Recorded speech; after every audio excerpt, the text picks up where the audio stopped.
Hello, my name is Marcus. I'm the compiler of a collection of therapy quotes entitled 1001 Windmills of the Mind. A collection of advanced self-help quotes like these, taken from what's often called the psychodynamic or the psychoanalytic perspective, which long ago, as I understand it, was referred to by some as philosophical medicine or narrative medicine. For the love of narrative medicine, to once again borrow a line from the singer Steve Perry, who has a song off his second solo album entitled For the Love of Strange Medicine, and that solo album is also called that as well. So can we borrow that song title and album title as well here? For the love of strange medicine, for the love of narrative medicine. And these quotes are strange. It's helping us to be our own story doctor, existential detective, story detective, piece together our story, know now what we couldn't have known back then, so we can feel now what we couldn't have felt back then. That's called abreaction. The key scene, the key scene in the film Inside Out 2, the film of the year for 2024, Inside Out 2, is after we free associate. Okay, that means riding the broccoli boat on a river called the stream of consciousness. Okay, first you got to get there. Why do we got to get there? Because so much is back to the back of the mind. There's so much that's been repressed. Remember Joy at the beginning of the film was popping away all the negative feelings? Baby can't handle pain and ideas that the mother's hurting him, thinking he's bad by it. He can't deal with that. He pops it all away. Okay, that's basically who he is, who the mother is, the reality. He's desperate to try to cope with the situation. So he'll keep what crumbs he can and maybe fantasize or delude himself that everything's okay. But most of what's going on is hurting him, is shaming him, he's gaslit, double binding, mother's not around, mother's unavailable, misattuned, malattuned, whatever's going on with the mother where she can't be present for the baby because she's stuck in the pain of her childhood past. And when a person's stuck with their childhood past, they kind of see the present as a new edition of the past, a replay of the past, still with that unresolved, unfinished business with the mother in the past. So the mother can't be like present for the baby. So she kind of like pulls in her baby as part of her drama, of her past. The baby feels unseen, baby feels rejected, baby's needs don't get met. And when the baby's needs don't get met, he thinks he's a goner, he's not gonna make it. It's called a traumatic attachment. So he's got to attach, but it's a traumatic attachment. So the way he does it is, his authentic self, his real self, his true self, okay, the pain around it, pop it away. So Joy he saw that little popping tube machine she had. All those painful feelings, they're inconvenient, aren't they? Let's just pop it away. You know, that's basically denying your soul and knowing who you really are. And yes, you can function in life with the defensive self, with the false self, with the persona, the mask. Yes, you can function with this construction called the false self that we make in response to that, to deal with the external world kind of thing. But we're missing our feelings, we're missing our beingness, we're missing our soul, our home within, our embodiment. All that got popped away. It's damaged and that got popped away as well. Okay, think about the Snow White image. Okay, she's in a coma, in a box, far away like that, kind of like that. Okay, so the baby can't. The baby needs heaven, or it's a question of heaven or hell for the baby. He needs heaven. He needs paradise. Okay, but if the mother's something's going on there, he's in hell. Okay, meaning he feels rejected. Now, the emotion associated with feeling that your mother rejected you is called shame. Okay, so that's a burning, biting feeling. So that's why in some fairy tales, when they describe a hell scene, that's a symbol for the emotion of shame. The symbol of hell is not real. Symbols are not real. They just help you to point to something invisible that's real. The emotion of being shamed, okay, feeling that your mother doesn't accept you. The baby interprets that because his needs aren't being met. Mother, why aren't you meeting my needs here? Is something wrong with me? Am I defective? Am I flawed? Is something wrong here? I feel pain here. Wait a minute. Are you now punishing me or something because I'm defective? What did I do wrong? He feels guilty. He feels shame, unconscious guilt, unconscious shame. Oh my God. Baby desperately is trying to get along with his mother. What do you need, mother? Well, how can I fix this? What can I do here? Can I heal you? Can I soothe you? Can I fix you? Can I correct you? Maybe that's what I'll try to do. Mother, don't worry, mother. Everything's love or a cry for love. I'll interpret your emotional unavailability as your cry for love. I'll fix you, mother. I'll cure you, mother. I'll heal you. a child thinks he's going to try to save his mother now. So honorable effort, I guess, but the baby's desperate to have a loving mother, so he'll try to save her. He'll fail in that task. That adds to his unconscious guilt, because no baby can do that. So all these kind of memories with the struggle with the mother, anything painful related to that struggle, it gets all popped away. But that's mainly linked to who we are, our decency. We're born good. We're born to be loved. We have these needs so we can have our identity. We're born to come from this sense of beingness, to have the golden ball, okay, like the radiance of your feelings, a field of your embodiment, your sense of self, your ontological self, your feeling self, your emotional body, your embodiment. We're born to have this authentic kind of connection to ourselves called the yin, okay, the beingness. Okay, I think the Shakti is also in there, right? Lou Graham calls it the midnight blue, I think. So this kind of the symbol is kind of like the moon and the night and the being, like the resting being, that calm kind of being like that. And from that, you're doing the sun, the yang, the act, the Shiva. Okay, that's kind of sort of like healthy and positive. When you have your beingness, Woodman's jargon is, well, the feminine, okay, meaning the moon and the yin and all that. If your feelings and your beingness is wounded, if your feminine element, the feminine principle, okay, she means it like that. If the so-called being, she means the beingness. So if your beingness is kind of wounded, or the feminine element is wounded, then that active masculine, the yang, the doing, is going to be distorted if your feelings are not there. Okay, so we're meant to come from inside. Another way to use that phrase, inside out, is we're meant to come from this kind of inside out. We're meant to come from this sense of connection to our home within, our beingness. We know our uniqueness. We have our feelings. So the natural behavior will be ethical and moral and kind and virtuous because we have our feelings. Empathy for self, empathy for others, person to person, we all understand like that. There won't be any objectifying, there won't be any battles with the mother. You're going to transfer to the present, see, when the mother did that, the baby thought he was thingified, he was used like that, and seen like that. That's a very shaming, rejecting kind of feeling, my God. And then what the baby does is to have a mother who's going to be like her. That's intergenerational trauma, and I was going to treat others the way his mother treated him, and then hate the ones he just treated because he hates his mother, because there's a thing called doublethink, and where because the fusion is still going on, the self and the mother are kind of one, things can flip around in the baby's mind. So we'll get to that part maybe a little bit later on. Okay, so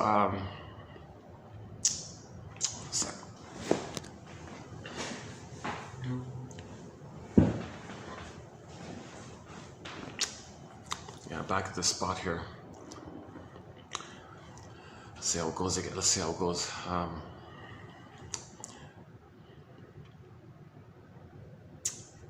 Okay, another sec here.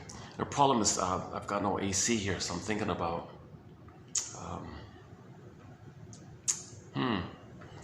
every venue I go to, there's always some little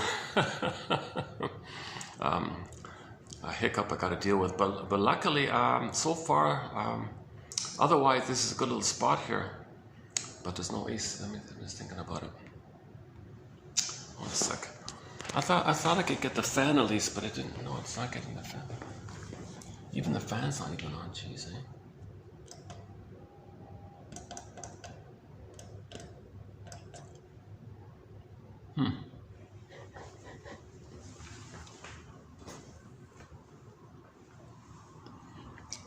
You know, there's a slight breeze up here. Okay, it's sorry about that. Okay, let's continue here.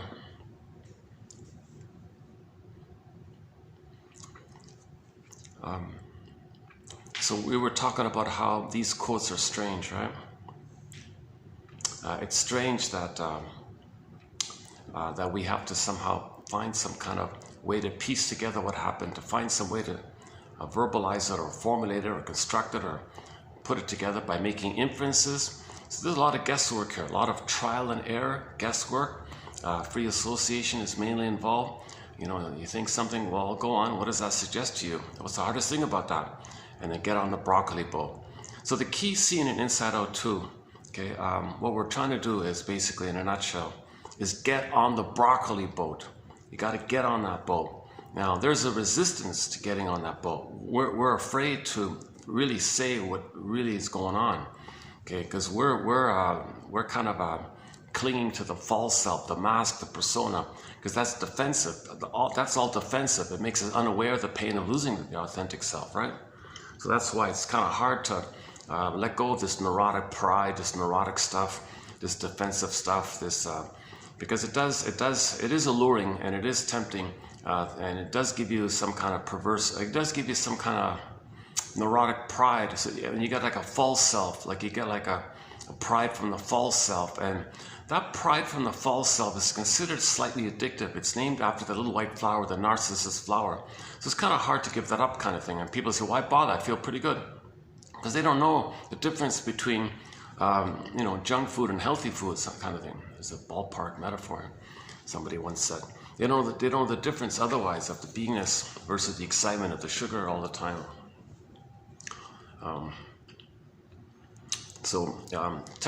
Typically you confront yourself. Okay? We use defense mechanisms, right?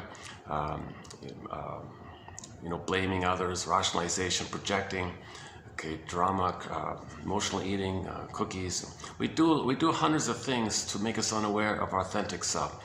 Okay, we're meant to come from a sense of at home within, and from that place we recognize what's unique about ourselves, which we express, and that's the bluebird of happiness, the blue jay of happiness, Shirley Temple says. Meaning, pleasure, calm pleasure, the temperament's pleasant kind of feeling when you express your uniqueness, when you're aware of your uniqueness.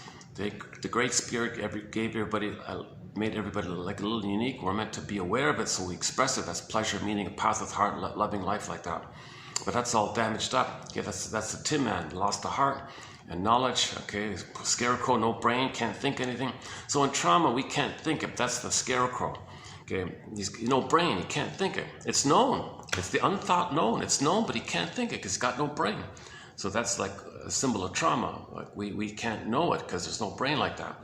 Plus, we lost this loving life, meaning a path of heart, meaning our embodiment, our feeling self. Let's put it that way. The missing heart in the Tin Man is the feeling self. The jargon is athimo alexia, no feelings for your words. So although we may speak, we're the feelings. The heart's missing athimo alexia, no feelings for your words. In 73, Siphios tried another term called alexithymia, no words for your feelings.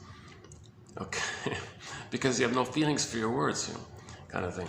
So that's the Tin Man like that. Now the scarecrow and the Tin Man being like that means we're going to feel kind of disembodied, like the cowardly lion, disembodied like that. Okay, so we're not really embodied like that. So that's like a soul fragmentation, right? So Dorothy's like a part of the system, a part of the psyche, a part of nature, a part of us, a part of the mind, a part of energy, like a part of what's, the innate drive for healing. It's just a personification of that part. Let's try to line things up, get the three together, okay, and help out here. And then finally, the four of them skip the long yellow brick road. Is that right? So the yellow is like back the feeling, back to gold. Okay, the gold is the feelings. The gold is the radiance of your beingness. If your beingness is lost, the gold falls down the well. It's sort of implied. If Snow White's in a coffin in the forest, it implies that the golden balls down the well, kind of thing. Or sometimes you see it together. Rapunzel and the golden hair are in the tower. It's kind of together like that. Also in Iron John, you got the embodiment, Iron John, the wild man, and the golden balls in the cage, by the way. So it's kind of together. They're separated, but they're kind of together, sort of thing. The Rapunzel image is pretty good because you see it clearly linked like that. I feel, therefore I am. I feel, I have my radiance. Again, I'm Rapunzel, vibrancy of my feelings. So the storytellers would use gold because it approximates the sun. The sun is radiant. I think that's how it came about like that. So myths and fairy tales are metaphors for psychological trauma. So we constantly refer to myths and fairy tales to highlight some of this. Okay, so back to the basic premise. So Joy, the character Joy, okay, that means in the baby's brain. Okay, what the psyche did, okay, was to manage the situation, to figure out some way to deal with the traumatizing mother, okay, gaslighting mother, double binding mother, because she's not attuned. She doesn't recognize. She doesn't have that rapport with the baby. She doesn't recognize what the baby's going through because she's stuck in the pain of her past. Her attention is on her past. Yes, materially, she understands the baby's in the present, but she's emotionally still in the past with the trauma with her mother. you see. And then she might actually shame her own baby the way the mother shamed her, as if to say, well, so there's a thing called repetition compulsion. When there's trauma, we repeat. So the mother might repeat, but when she repeats, she gets the baby as a proxy for her as a baby. She plays the shaming mother, i.e. the baby's grandmother. So the mother's going to repeat what had happened to her. So she gets the baby to play the role of her as a baby crying for love, while that mother plays her mother who shamed her. So the behavior is she's shaming her own baby, replaying what had happened to her, using the baby as a proxy for her. Because in trauma, we repeat with the fantasy we can change the past. Why? Because that part of the brain doesn't know time. That's a key thing here. That part of the brain doesn't know time. Okay? And there's a deep memory in there, a deep grooved in, seared in, imprinted in memory. Memories are relational. It's like a loop. A baby cried for love, mother said no. But the baby has the needs. But the pain is there. But he has the needs. But the pain is there. What a conflict. This is a conflict. Imagine this conflict burned in, grooved in on a 45 disc record. And let's just nickname it the cry for love. Okay, enter Edmund Burglar's metaphor here. It's going to make the person neurotic, because in every new situation, they don't enjoy the present really emotionally. They only have that one record. They keep playing that 145, the same old tired 45 again and again and again. Okay, so Burglar's line is, every neurotic is a music enthusiast, but he only has one record. He carries it with him everywhere he goes. Every time he sees a turntable, a Victrola player, a phonograph player, a record player, one of those old music player machines. Every time he sees a turntable with never-ending fiery ardor, he says, he runs to the turntable, plugs the thing in, puts the 45, black, it's plastic, little grooves on it, and you put a needle and it makes the music, right? Apparently a lot of people don't know about vinyl music. I mean, you see it on YouTube all the time. I figure people should know by now. Anyways, yeah, so vinyl, before music was in digital format, it used to be on CD, and then before the CD, it was on, well, that was analog, right? Well, before the analog CD, it was on cassette, right? But the cassette, and then before the cassette was on those plastic things. And there were grooves on it. Okay, anyway. So he runs to the turntable, okay, plugs the record player in, okay, puts his only tune on the record. He doesn't have other records. He only has one record. You know, he doesn't have like a closet with boxes of records on there, right? He doesn't have a basement with thousands of records in there. No, he's only got this 145. He doesn't even have a whole album. He only has one single. And side B is the same as side A. Like, he only has this one tired old tune. Poor guy, right? So then he puts this 45 record, like you need those little stubs in the middle, right? Let's say it's there already, whatever. You put the 45 on the turntable, okay, puts the power switch on, picks up the needle, gently moves the needle over to the beginning, gently place the needle down. You hear the scratches and the crackles. He's got a lot of scratches and crackles by now. And he plays that tune, okay? So in every new situation, every place he goes, every new job, new relationship, new this, new that, new conversation, new interaction, new deal, whatever, anything kind of like important in the relationship area, okay, he's gonna quickly play that tune again and again. Meaning, the metaphor means that in every new situation, he's gonna play what's on the record. Now, what's on the record? Okay, he as a baby cried for love, mother said no. He's gonna play that in the present. The present is gonna be a new edition of the past, a replay of the past, an enactment of the past, a symbolic mirage, as if dreamy thing of the past. He's gotta play the past. He doesn't care about the present. He only cares about the present to function as some kind of way to play the past. Okay, the present is called the presenting past. He's gonna present the past in the present, see the present in terms of that past. Okay, he's gonna, like a lens thing, he's gonna see today through the lens of yesterday. He's got this lens like that. He can't see the reality. Cherry pick, omit this, don't see this, don't see this, don't see this, don't see this. Okay, he's gotta see and filter. One guy calls, he's gonna wrench it. He's gonna wrench it. He's going to take the present, kind of wrench it, twist it, wrench it, fit this script, fit this record, fit this blueprint, fit this imprint. He's got to play this imprint. He's got to find some way to play the imprint. So he'll deny it, hallucinate, doesn't care. He's got to play. It's a compulsion. Okay? It's a repetition compulsion. The baby comes out of the uterus. Mother, where are you? Attachment trauma, attachment failure. She's not around. Was removed, cord removed, put on a scale. What? Oh my God, you broke the bond. And now if the baby is returned and the mother can reestablish the symbiosis, all is okay. The mother can heal this trauma. But many times it's designed to prevent the bond. Okay, babies are traumatized to prevent the bond. See, then that way, there's a huge. So that's a theory about the baby creates prejudice by this, and you need prejudice to pillage and plunder. So something was started 2,000 years ago. I won't get into that part here, but in TQ 2725 part 3 of 3, there's a 7.5-hour video on what's called homotraumacus. So we cover the pillaging and the prejudice and all that stuff. Actually, I think about maybe 3 videos ago, I spent an hour, I did a partial update on a bit of it. I forgot which TQ it was, but in the past week, I kind of did a partial update. I thought that wasn't too bad, about this transition from global village to pillage, and then the transition from the tolerant personality to the prejudiced personality, which is needed to pillage. That whole discussion, it's a huge topic, so I don't really talk too much about outer current events or sociological events kind of thing, but except for that kind of area. Plus, when you're talking about prejudice, you got to be balanced. You can't be like too one-sided, only think about psychodynamics. You got to contribute, you got to consider how the psychodynamics perpetuate the sociological, which perpetuates the psychodynamics, which circles around again all the time. So you got to identify the sociological that's creating the psychology, which creates the sociological, which creates the psychological. We're kind of looping around like this. So we got to identify the two. So you can't be too one-sided. You can't think prejudice, for example, is only inner, remember you felt no good and your mother was dangerous. Oh, others are no good and they're dangerous. You project something like that. Or your mother didn't love you for you to be different. So you see someone who you think is different, well, that means they were loved. Well, baby thought mother hated his goodness, meaning if the baby's loved, he'd be different, right? That's a goodness, right? So if he sees others as different, he thought, well, they were loved. Well, wait a minute.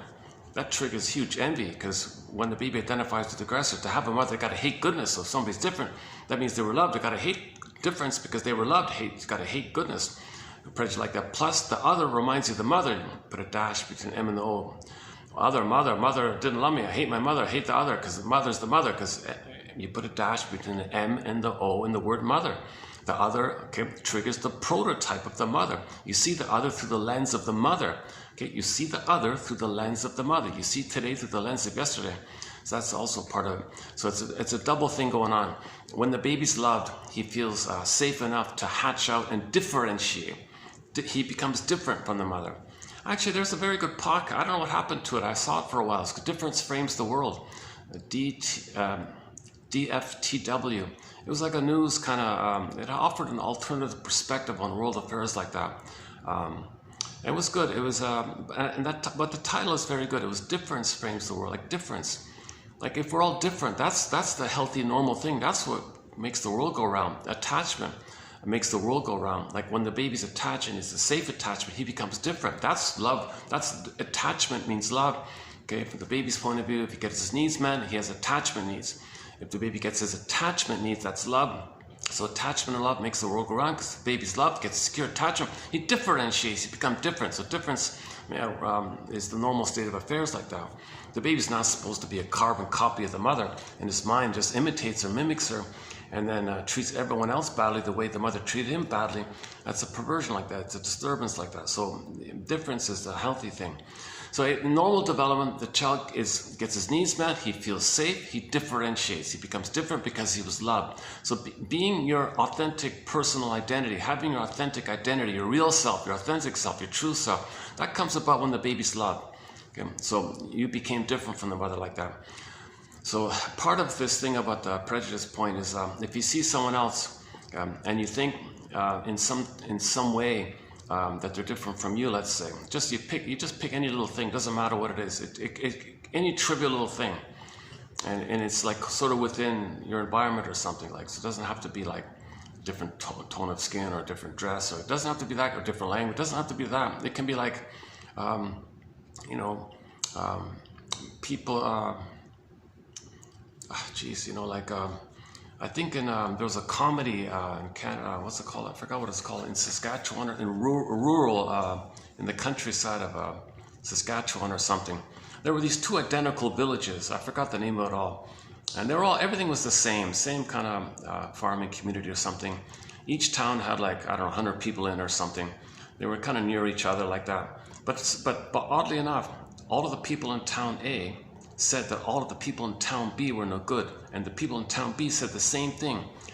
Just because they lived like across the little way there, they would use that as a difference. Well, we're on this side, they're on that side. Like either or, because the mother says to the baby, with me or against me, so that splitting goes on. So you can split like wherever it is. Like, so it's not, you can pick anything to, wherever there's like either or thinking, that's a reflection of the splitting mechanism the baby adopts when he's traumatized. Remember, Joy had to split. When you see Joy popping away the negative feelings, the painful feelings, that's called splitting. He can't hold the ambivalence of the mother. He can't see the mother as being in pain and just realize and forgive her for that. He can't see that the mother's crying for love, that she's impaired. She's impaired, but she's loving, but she can't love because she's impaired. Oh, that's okay. I'll still feel safe with her. She doesn't meet my needs. I'll forgive her because she's impaired. Okay, she can't do that. Oh, mother needs to shame me because she wants to replay her trauma. Well, I'm helping her. I'll let her shame me. I'll forgive her for it. He can't do that. He has needs himself. He can't be the mother for the mother. He can't do that. So to cope with the pain of a split, so Joy is popping away. Something I forgot, something I've never mentioned before. I remember that character Sadness saying, gee, Joy, you take really good care of our Ratty. The way that came across, I was always had a question mark about that. It might have been a little subtle thing where the script writer was saying, you're not, the soul is not being, the soul, it's a painful way to, you're coping with the situation, you're not taking care, you're just coping with the situation. So that's why they made her say it like in a slightly twisted way or something, like unusual way. It was unusual for her to say it like that, right? Maybe they didn't know how to present that this is a traumatic thing taking place. This is a splitting thing taking place. But splitting is the child's trying to survive. He's trying to cope. He's trying to adapt. Mother's hurting him, sees her as a monster. He feels defective and no good. Put that away, put that away, put that away. All the positive feelings and make up other feelings that are positive or hallucinate that she's goddess. So now you got goddess and demon in your mind, and in correspondence to the split mother, okay, part mother that's a goddess, part mother's demon. My God, you got to be kidding. Mother's neither, but the baby's dealing with images in his mind. It's called primary mentation. The baby's dealing with what they call preverbal imagery. It's wild like that. It's exaggerated like that. It's called primary process mentation. It's a different world in there. It's called primary process mentation, primary process thinking. The cat in Wonderland, Alice's Adventures in Wonderland, says, oh yeah, don't expect any kind of normal logic in this kind of mentation here. It's mad in here. Like don't apply secondary reasonable mentation to this kind of topsy-turvy, kind of wild, chaotic myth and fairy tale, up is down, morphing, shifting, twisting, this is that, poof, that's that, this twist there. It's all over the place, right? That's the primary mentation. Even Alice says in there, oh yeah, up is down, left is right, right is wrong. Okay, when people want rational, like double think's going to come from there. All right? Double think's going to come from there. So if the baby identifies with the mother, okay, projects his self onto others, shames others. Then flip-flop. The others he just shamed who played him, suddenly poof, is his mother whom he hates, and now he's fighting with his mother again. Okay, first he was the mother, hurts himself through the proxy, and then flips it around. Oh, the proxy, there's my mother, I'll be myself now, and I'll hate the one he just shamed. That's all topsy-turvy stuff like that. Plus there's no logic, meaning the baby felt guilty. He's always guilty. Remember the courtroom thing? Oh, you're always guilty. What, isn't there a trial? There's no trial, you're guilty. Okay, meaning the baby felt pain, thinking he's being punished. He felt the pain when his needs didn't get met. Okay, so then he couldn't save the mother, so he's always guilty. This is infinite, no time, back to the no time. There's no time there. Don't ask an iguana for what time it is. The iguana doesn't know time. That part of the brain does not know time. Okay, so he feels pain all the time, That's guilt, okay? And So that's why he's always guilty like that. He's not born like that. He's born to be loved. But when he's traumatized, okay, the baby's trying to make sense of a senseless thing here. So the baby is, Fairbairn calls it the moral defense. So again, defense mechanisms. So how does the baby minimize the pain, or how does the baby deal with this pain of this? Well, what will help the baby is the moral defense. I mean, he's going to be like a little moral judge here, like a little king like that. All right, well, mother must be seen as good, so I declare that mother's good. Jama, all this pain, I guess mother didn't love me. I guess I'm defective. I'm paying, being punished. I couldn't save the mother. I failed my task. Geez, I guess I'm no good. All right, so kaplunk, kaplunk. That's the judge trying to make some kind of sense of the thing. He wasn't born with this attitude, I'm no good, mother's good.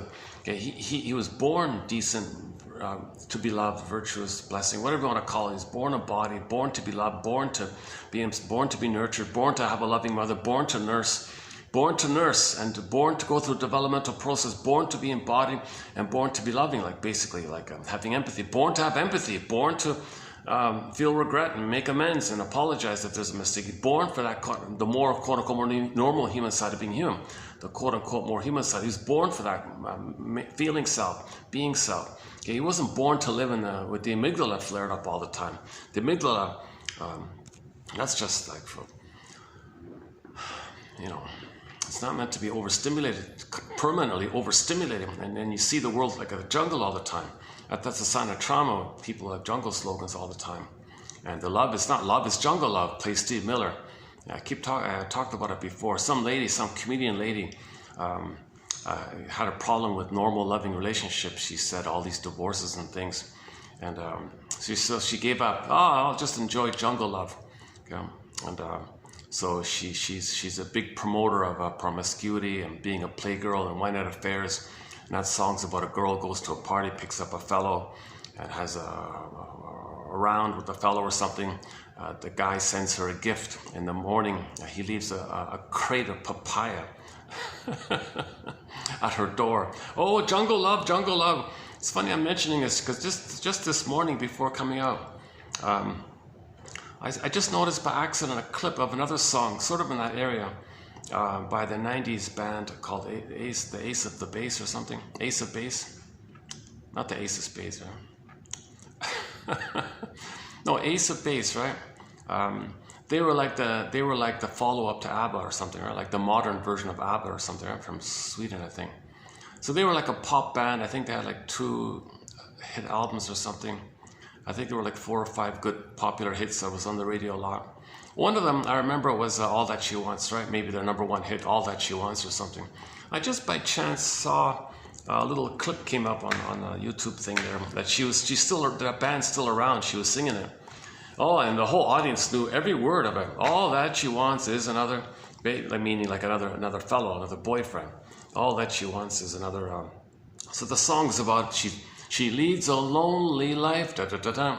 She leads a lonely life. All that she wants is just some escapism, just some little fling with the fellow. She calls the fellows the baby. She wants another. She doesn't mean like a biological baby, although you might. It does kind of overlap a little bit in that kind of area. She just wants another little like jungle loves kind of thing like that. Okay, that means the feeling self is frozen. The affection and the tenderness and commitment, staying with one person, sharing vulnerability, sharing intimacy, that's all frozen like that. So you go back to the jungle mind, the jungle brain, the iguana brain, and that part of the brain, that lizard brain, only cares about the instinct of survival and reproduction. So all this promiscuity that's going on like that, pornography, anything in the sexual area where there's no affection and feelings and love like that, it's kind of split like that because there's 2 brains. It's the middle one. It's meant to be the middle one, like the affection and the intimacy is an expression of the affection, but the affection is frozen. Then you go back to this impulse, well, let's just reproduce, survive. You're kind of operating like that. I think that's what's going on. I'm going to update that. We don't have a thread. We don't really have a thread on what's called the sexualization defense against tenderness and affection.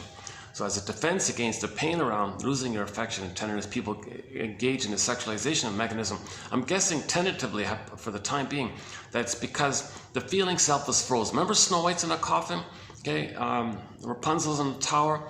Okay, your whole beingness, your sense about home, the Velveteen Rabbit, remember? Faithful John becomes a statue, Echo becomes a statue, petrified, turned to stone. This whole feeling self is unavailable. Okay, athemo alexia, no feelings for your words, and it's exiled, far away from you. So there's an emptiness like that, so you take refuge in the time in the uterus where you were in a blissful oneness with the mother, called taking refuge in the grandiose part self, where you're entitled, you're a little king, little god, it's all about you kind of thing. So you kind of, and that's addictive, little white flower, it's addictive like that. Okay, so you take refuge in that. Now, attachment theory, paging Dr. Bowlby, attachment theory, he identifies as the aggressor to have a mother. Okay, now this is all in the area, that the baby thought he was a goner with the mother. When the mother hurt him, he thought he was a goner. He's in survival mode. He can't be in feeling mode because the feelings are frozen. He's still in survival mode. But he'll be the aggressor instead of the victim. Others can play his soul, which he'll shame. He'll be the mother, and then he'll hate the ones he just hurt. So he's still stuck at, so he'll be entitled. He's in, it's survival. So maybe the sexuality depends. It's kind of like in that, where the amygdala is over flared up like that. And usually with the Don Juans and the Donna Juanas and the Peer Gins and the female Peer Gins and the Puers, okay, the eternal youth, or the Puellas, or the wolf, the she-wolf, whatever you want to call this kind of promiscuous, okay? They usually bounce around a lot, like the fly boy. I'm a free bird, I got to fly, I can't stay here, lady. They play the song Free Bird. The guy said, sorry, I can't stay with you. I can't do it. That's who I am. I got to fly, I got to take off, I got to go. I can't feel, because I'll think the anger at my mother will come up. We'll fight all the time. I gotta flee, and what I gotta do is dump others the way my mother dumped me, and then I gotta fly around, keep doing it like this. That's just who I am. I gotta be free like that. So that song, I think, I hate to say it, a lot of people love that. It's a good song. I get it. It's a great song. I heard it a gajillion times, and part of the main appeals to that song, despite the psychology that it's a Peter Pan song or something, and plus the rationalization, it's not you, it's me, that kind of stuff. This refusal to grow up, this refusal to take responsibility, this defense against the present feelings, so you fly away like that. Part of the psychology aside, it's just the basic image. A bird individuates. A bird becomes what it's meant to become. Now, birds are meant to fly, right? So the bird individuated, plus he's embodied. The bird's embodied, he's individuated, and he's doing what he's meant to do. So you see the embodiment, you see he's individuated, and he's doing what he's meant to do. And birds are meant to fly. Then we transfer the psychology, I want to escape, fly, I'm a free bird. So there's like a double appeal to that song, right? So we talked about that one last week as well. Where are we here? I want to stay on track here. Where were we? We were talking about Inside Out. We started off with Inside Out, right? Inside Out 2.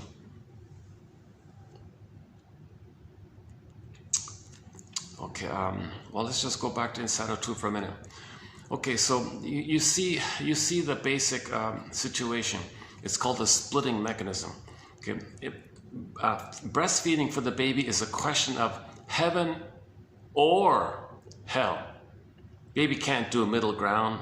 Baby can't do ambivalence. Baby can't do confusion. Baby can't do, well, mother's means well, but she's in a bad mood. Well, that's okay. I won't split it and see her as a monster, demon. I'll make up a compensation one of a goddess. I won't do that. I'll just accept that she's human and she's hurting me. I can hold that. Baby can't do that stuff. He can't do any of that stuff. It's a question of either or, heaven or hell. Babies need heaven, babies need paradise, Garden of Eden, Shambhala, Shangri-La, Nirvana. Babies need this blissful oneness, this oceanic feeling, this oceanic oneness, this unico mystica, this unio mist, this one big mystery.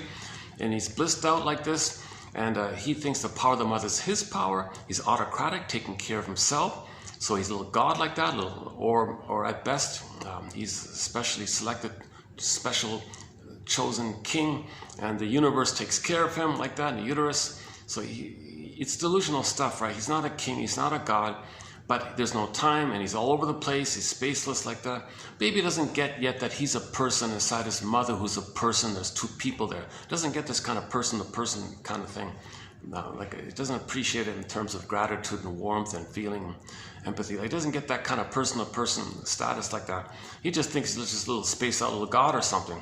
One guy exaggerates it by calling it oceanic ecstasy kind of thing. That's a little over the top, I guess. But anyways, the baby's considered to be in a blissful condition called the Garden of Eden, etc. Now he needs that heaven to continue. He needs that heaven to continue when he comes out of the uterus. Okay, assuming he was in a welcoming uterus, was the uterus a friendly place? Okay, he needs a welcome, assuming he wasn't shock traumatized in the uterus or had prenatal distress syndrome where he's fighting with the sea monster. Okay, placenta, cord, 3 veins, baby projects his rage. Because of the oneness, if he's enraged, well, the placenta, cord, veins is enraged, makes a sea monster. Okay, so watch the Jim Henson people made the sea monster in the Odyssey, like that. And I'm talking about the TV show, a TV series starring Armando Sante, filmed in Turkey back in '97 or something, is that right? Excellent TV series called The Odyssey, starring Armando Sante. In my humble opinion, it's the one and only best still preserving the spirit of the Odyssey in film form, that one there.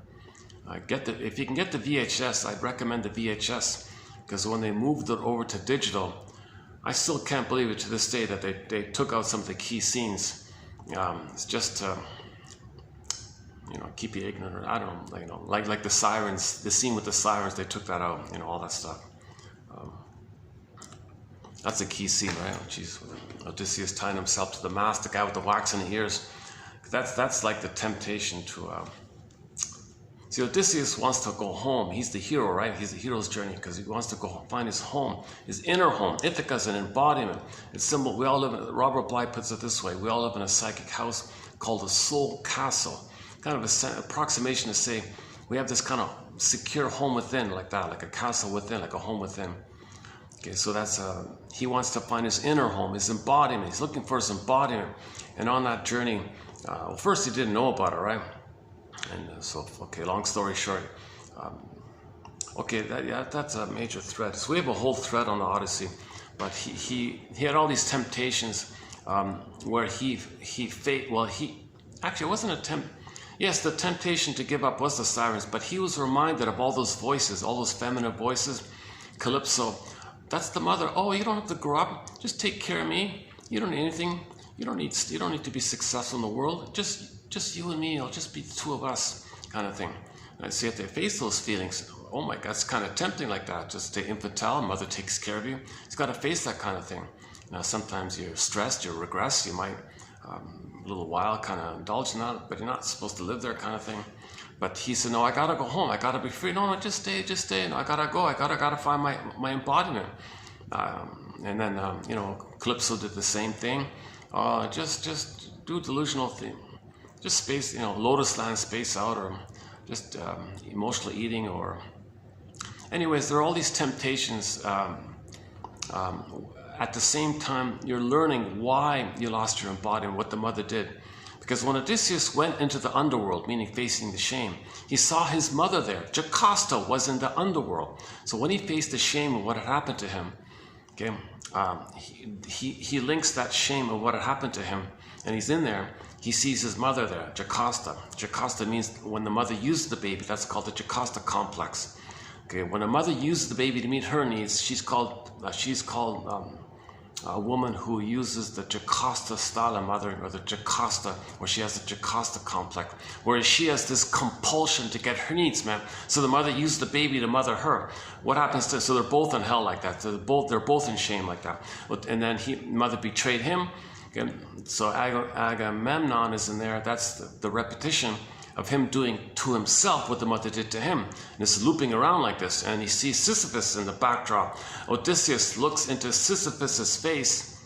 It's his face.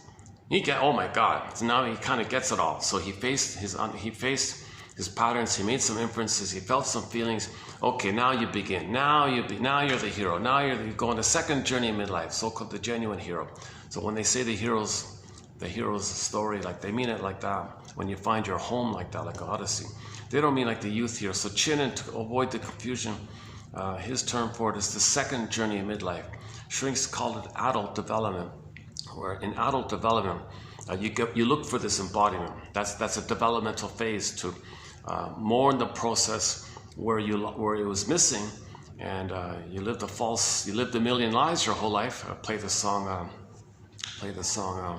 I've Never Been to Me by Charlene. She lived a million lies as a playgirl, right?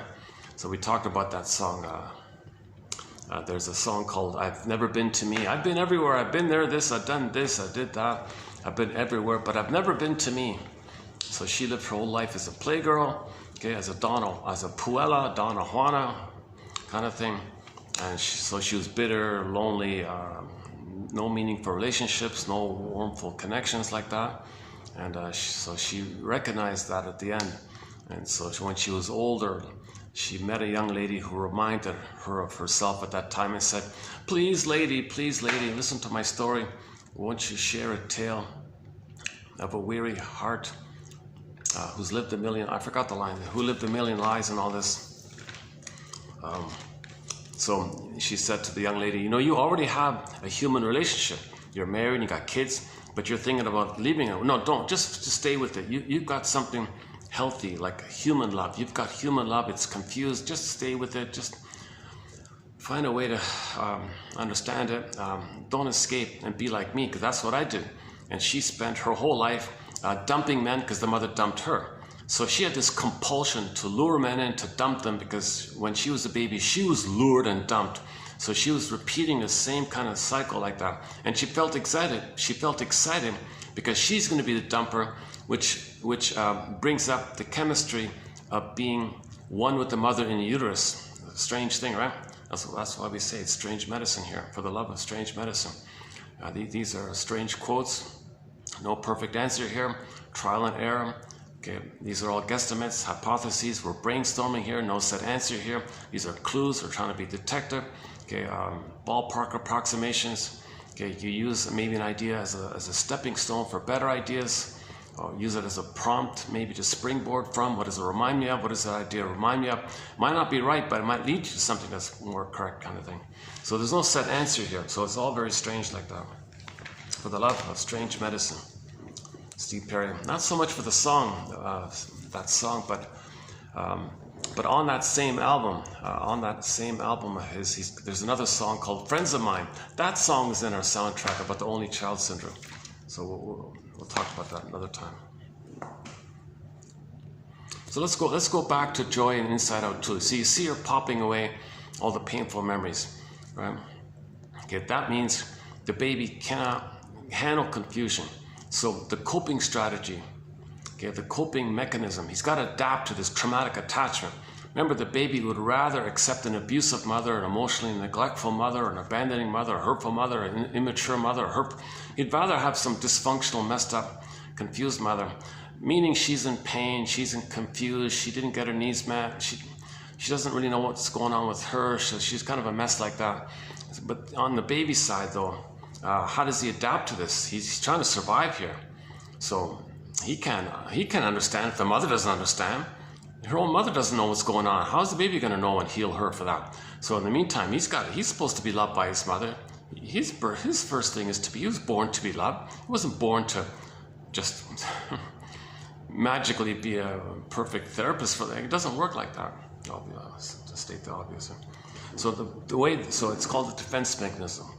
The baby's in defensive mode, right? He's defending himself. Mother's like the aggressor like that.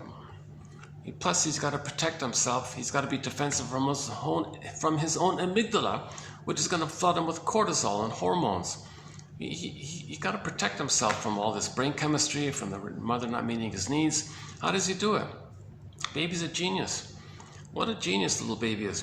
He comes up with all these little things in the mind called defense mechanisms to make him unaware of the pain, to repress the pain, and does these delusional little tricks around called defense mechanisms. Operations of the mind, maneuvers of the mind to make him unaware of the pain, to adapt to cope with the situation. So first things first, okay, mother's not meeting his needs. First things first, his soul, his beingness, flash frozen. Send it away, protect it, hide it. If the mother's really dangerous, well, in the primary mentation, the soul can be morphed to an animal. Run, get out of here. So now it could be like a fox running or a bird, fly, go, be free, maybe like that. So the soul, that means go down a tunnel up a mountain, down a tunnel where the light is never shown, cross the 10th ocean, cross the 7 1/4 sea, go I know not whither. Okay, so one fairy tale is entitled "Go I know not whither and bring back I know not what." So the first thing the baby's going to do, he wants to protect his soul, right? He wants to protect his beingness, his embodiment, his ontological self. We're meant to come from this embodiment kind of place. We live from this place. This is our inner home like that, right? So mother's hurting him. Okay, I got to protect her. She's too dangerous. Yikes! I feel shame here. If there's so much shame, the soul, the metaphor is the ashes like that, right? So he didn't even have a chance to kind of exile it like Rapunzel or Snow White or something. Just got burned to ashes. Like his baby was so overwhelmed. But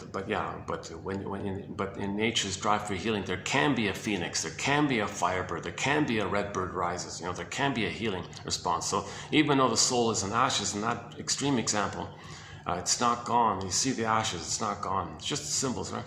So anyways, this motif in myths and fairy tales of how the baby exiles, hides, protects, morphs, disguises his soul can take hundreds, thousands of ways. Okay, but the point is, it's unavailable to him, and it's unavailable to him, and it's far away. And the jargon is athimo alexia, no feelings, meaning primary feelings. When we say feelings, we mean feelings from the feeling self: joy, sadness, empathy, warmth, the human feeling, the quote-unquote human side of being human feeling. Those feelings, those primary basic feelings. I feel that for I am feelings. Okay, that's unavailable. So there's those feelings. We can't find them, so there's no feelings for our words. So we have the words from the false self, but there's no feelings, like a gap like that, right? Now, what they do have is sensations from the lizard side, from the lizard part of the brain. Okay, this anxiety and the feelings of shame, fear, and anger, and disgust. Okay, psychosomatic symptoms goes to the body and pain, blowing up. This whole physiological kind of stuff. The language of that brain is physiological, neurochemical, cortisol, and that stuff. Okay, that's a different kind of thing. Although we do refer to fear and anger and shame as feelings and all that, emotions or affect and all that, they're technically more like visceral sensations. So I like what Janov did. He wanted to make it more clear like that. When we say, for our purposes here, when we say feelings and all, we mean like from the feeling self. Joy and sadness represent the feeling self. You have the middle brain, the feeling mind, the feeling brain, the feeling self, the embodiment, the middle one. Okay, so remember the famous triune brain. The brain has 3 parts. Okay, the 3-in-1 brain. The brain has 3 parts. Okay, the earliest brain. Okay, that's the visceral survival brain, the sensation brain, the visceral brain. Okay, the spine, tip of the spine, brainstem, amygdala, mainly the amygdala kind of thing. This is like just like an automatic. So that's why Janov, his nickname is the salamander one, because he said his buddy reported to him that the salamander seems to maybe be the closest creature to refer to this first part of the brain. Okay, like that, because you got the spine image there, right? So it could be the snake, could be the lizard, could be the iguana, could be the crocodile, the alligator. Pick your favorite creature in that category, and you can nickname that part of the brain like that. So most people call it the lizard brain or something like that. The point is that part of the brain only cares about the instinct of survival and reproduction, jungle love, jungle stuff. Okay, there's no warmth or feeling. Okay. Don't talk time with the lizard. Don't talk feelings with the crocodile. They just care about the compulsion to reproduce and survive, of course. Okay, but we're not that, right? That's just a part of us. Millions and millions, or who knows how long it is. We became the hominid, the mammal from the whole mammal line. The hominid line branched from the mammal line. Okay, Homo botuensis, Homo sapien traumicus, but we're still the hominid. We got a body. We have a body, right? So that's the body self, the feeling self, the embodiment. Okay, the emotional body. We're mainly that second brain, the feeling mind, the feeling brain, the middle one. And joy and sadness are sort of the main reps there. Joy runs the console. Joy is the animating feeling from the embodiment. Okay, and then joy can step aside to let sadness run the console when there are losses. It's not painful when you feel your true feelings. It's only painful when you can't feel your feelings. So it's not actually, it's always a relief to feel your truth. It's a relief to cry. It's a relief to weep. It's a relief to mourn. It's a relief like that. It's a relief to feel your true feelings. So we're talking about the true primary feelings. Joy and sadness represent. And all the related feelings. So affection and tenderness and warmth and generativity and being an elder late in life and spontaneity and being in the present. And the bluebird, joy, the pleasant bluebird, beautiful bluebird feeling that you're expressing what's kind of unique about you, and everyone's better off like that. It's not this perverse stuff of the Schadenfreude where you get the brain chemistry when you shame others because you're the mother does the shaming and you're one with the mother to get the little white flower feeling. Get the little white flower feeling. So go. You can see an image of it on the front cover of Alexander Lowen's book called Narcissism.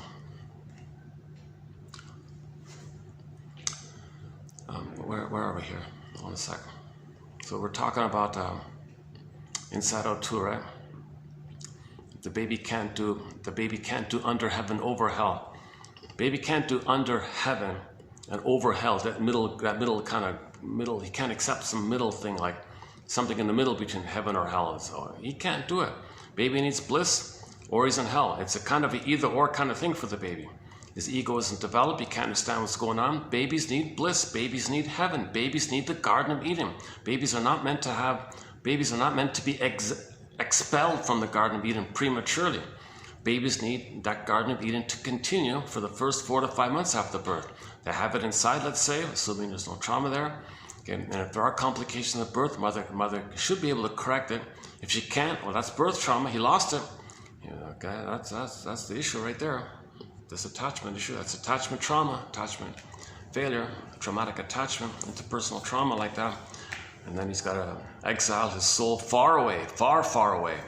His soul will be very far away. Then he develops the false self. Oh yeah, so how does the baby adapt? Yeah, so we were talking about how does the baby, the genius baby, adapt to find a way to get along with his abusive mother. She's not consciously meaning to be abusive. Although sometimes she may be aware that she's doing it if she's angry at the husband and takes it on the kid, as if to say,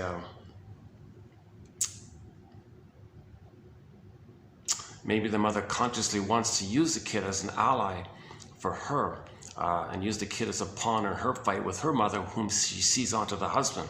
So the mother's fighting with her mother, and she chose a husband to stand in for the mother. She's fighting with her mother, so she may deliberately pull in the kid in her drama like that and says to the baby, with me or against me? Okay. I'm the allied parent, we're going to alienate him, he's the mother, this kind of thing. Hold on a sec.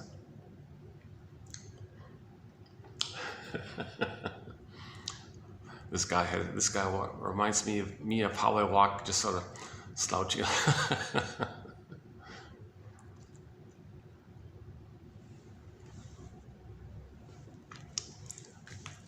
Oh good, today it's quieter here. Last time I was here it was kind of chaotic, a little bit chaotic. Okay, hold on a second. Let me just take a minute, 1 minute breather here.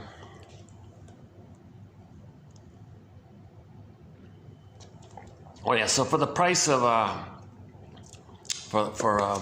third, either a half a cup of coffee or a third of a cup of coffee, in some places for the price of a quarter of a cup of coffee, depending on where you buy it. It's a minimal admin fee. One can get these 10,000 quotes. It's a wonderful resource for anybody at midlife. So again, these quotes are for people at midlife, for the hero's journey, for the second journey. So these quotes are for the second journey of midlife. And it begins for a person when they realize their soul is missing. Something's missing, their soul is missing. Okay, they feel like something's wrong. They feel like that they're in a trance in their life.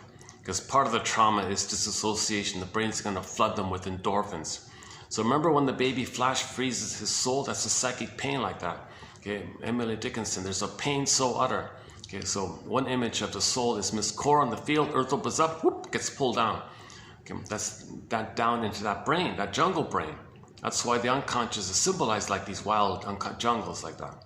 So the jungle, the forest, okay, is sometimes a symbol for the unconscious because that's just like survival in there kind of thing. So when Miss Cora gets pulled down into the underworld, kind of like that.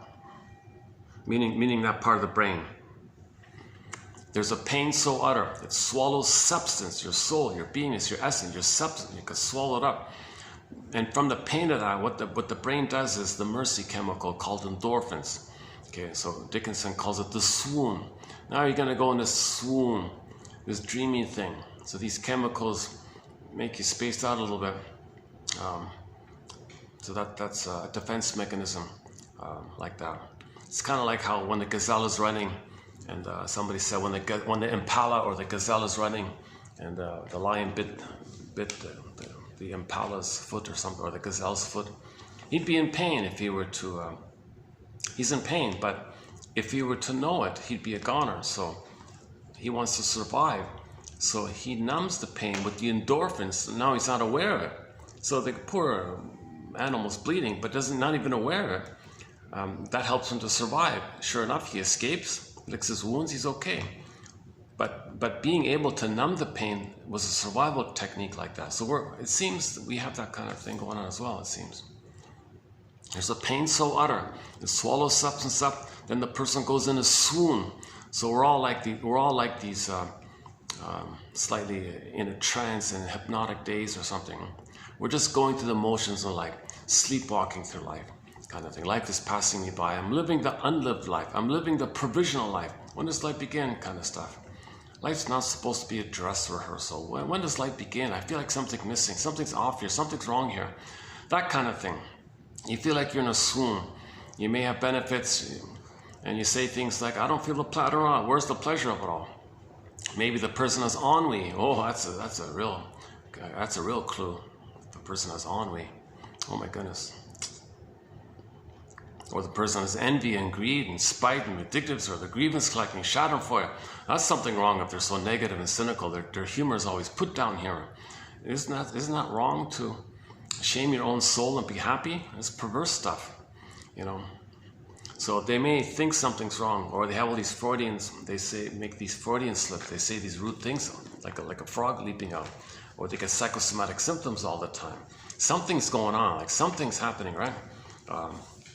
Or in some dramatic cases, the sponge of the false self, the sponge-like effect that this false self has to buffer or make you unaware of the pain of losing your real self dries out. Then in midlife, let's say, that Burglar's idea, the sponge might dry out. Then suddenly you might have a nervous breakdown called PTSD, delayed onset. So at midlife, a person might have delayed onset of PTSD. The person reads the checklist, PTSD symptoms, check. They go, oh my God, where'd that come from? Well, they had trauma. The false self just made you unaware of it, and by distracting you and blaming others and discharging here, you were able to run away, so to speak, from the pain of it all using defense mechanisms, a whole bunch of them. Okay, projecting, blaming. Okay, so you're able to kind of like buffer down the pain of it all when you do these things in the mind, and you bundle up these things in the mind. You create your own unique false self like that. But that false self techniques might dry out. The tricks to make you unaware of the truth, pain, wear out kind of thing. Oh yeah, enter the Harry's Law line. Just recently, we posted some quotes from the legal show, Harry's Law. There was a guy in there, roughly in midlife as well. He was saying, so his strategy was to be the mascot. There was this one guy, kind of like always joking around, and he was typically, he was also narcissistic, but also like a charming narcissist or something like that. Anyways, his little tricks didn't work anymore, and he said to him, the scriptwriter gave him the line. Well, when he realized his tricks wasn't working, the scriptwriter gave the actor who played that character the line, I wonder what's worse. To realize you're no longer what you were, or to realize that you still are what you've always been. That's a great one. I thought that was a good line like that. So you'll find it in our collection here. A good place to start with our thread on psychologically minded TV show and film quotes is Route 66. I mentioned it quite frequent. I have often mentioned it throughout these videos. Route 66, 2599. Some of the best quotes out of the 10,000 we have here, some of the top come from that show. The first 5 in particular. Route 66. Look up TQ 2599. The first part, the first 5 there. That's like a mini, that says it all right there, those 5 quotes right there, I think. Another good sort of like a self-contained summary of it all, I think, might be the Janoff material, 2745 to 70, 26 videos, 300 quotes, and then plus the follow-up tag-ons, the ab reaction one, and then the anxiety one, the ennui one, the BPD one, because important with the BPD personality pattern is the BPD amalgam, because that explains why people with jungle slogans, how they're able to always lie and deceive, how they can be a constant duplicitous double-thinking liar. Is the BPD amalgam, something in the mind that's created by the 2 mentations, psychotically neurotic mixes with neurotically psychotic. You create this new amalgam called the BPD amalgam, and it's kind of like a person is always ahead of you because catch me if you can, now you see me, now you don't, I'm here, like a mirror, a hollow mirror. Did you mean that? He's over there. You mean that? He's over there. So it's hollow mirrors, house of mirrors, now you see me, now you don't kind of thing. So if you say that, and this is the survival anxiety. So if you say to somebody with a narcissistic pattern, let's say, 5 minutes ago he said this, and now he said that, there's a contradiction here. They'll use some tricks. No, I didn't. They'll forget. Or they'll just pretend to forget. Or they'll distract. What are you talking? I didn't say that. Or what they're doing is, well, 5 minutes ago they said what they had to say to survive, i.e. they can't tell the truth because the truth is the feelings. They're coming from a place where the baby thinks he's fighting with a monster, right? When the baby's nursing, he's enraged like that. It's because of the fusion. If he's enraged, there's a monster in his brain, his imagery. So he's in that kind of place. So why he's got to apologize to a monster whom he thinks is eating him? But that monster is not his mother. That's a representation of his own feelings, his own state. He feels like a hungry wolf, thinks the mother's like that. So he's not no place to survive later on if he's always operating from that prototype with him. That's why people with trauma before 18 months never apologize, no regret, jungle slogans, jungle love, if you want to call it that, jungle.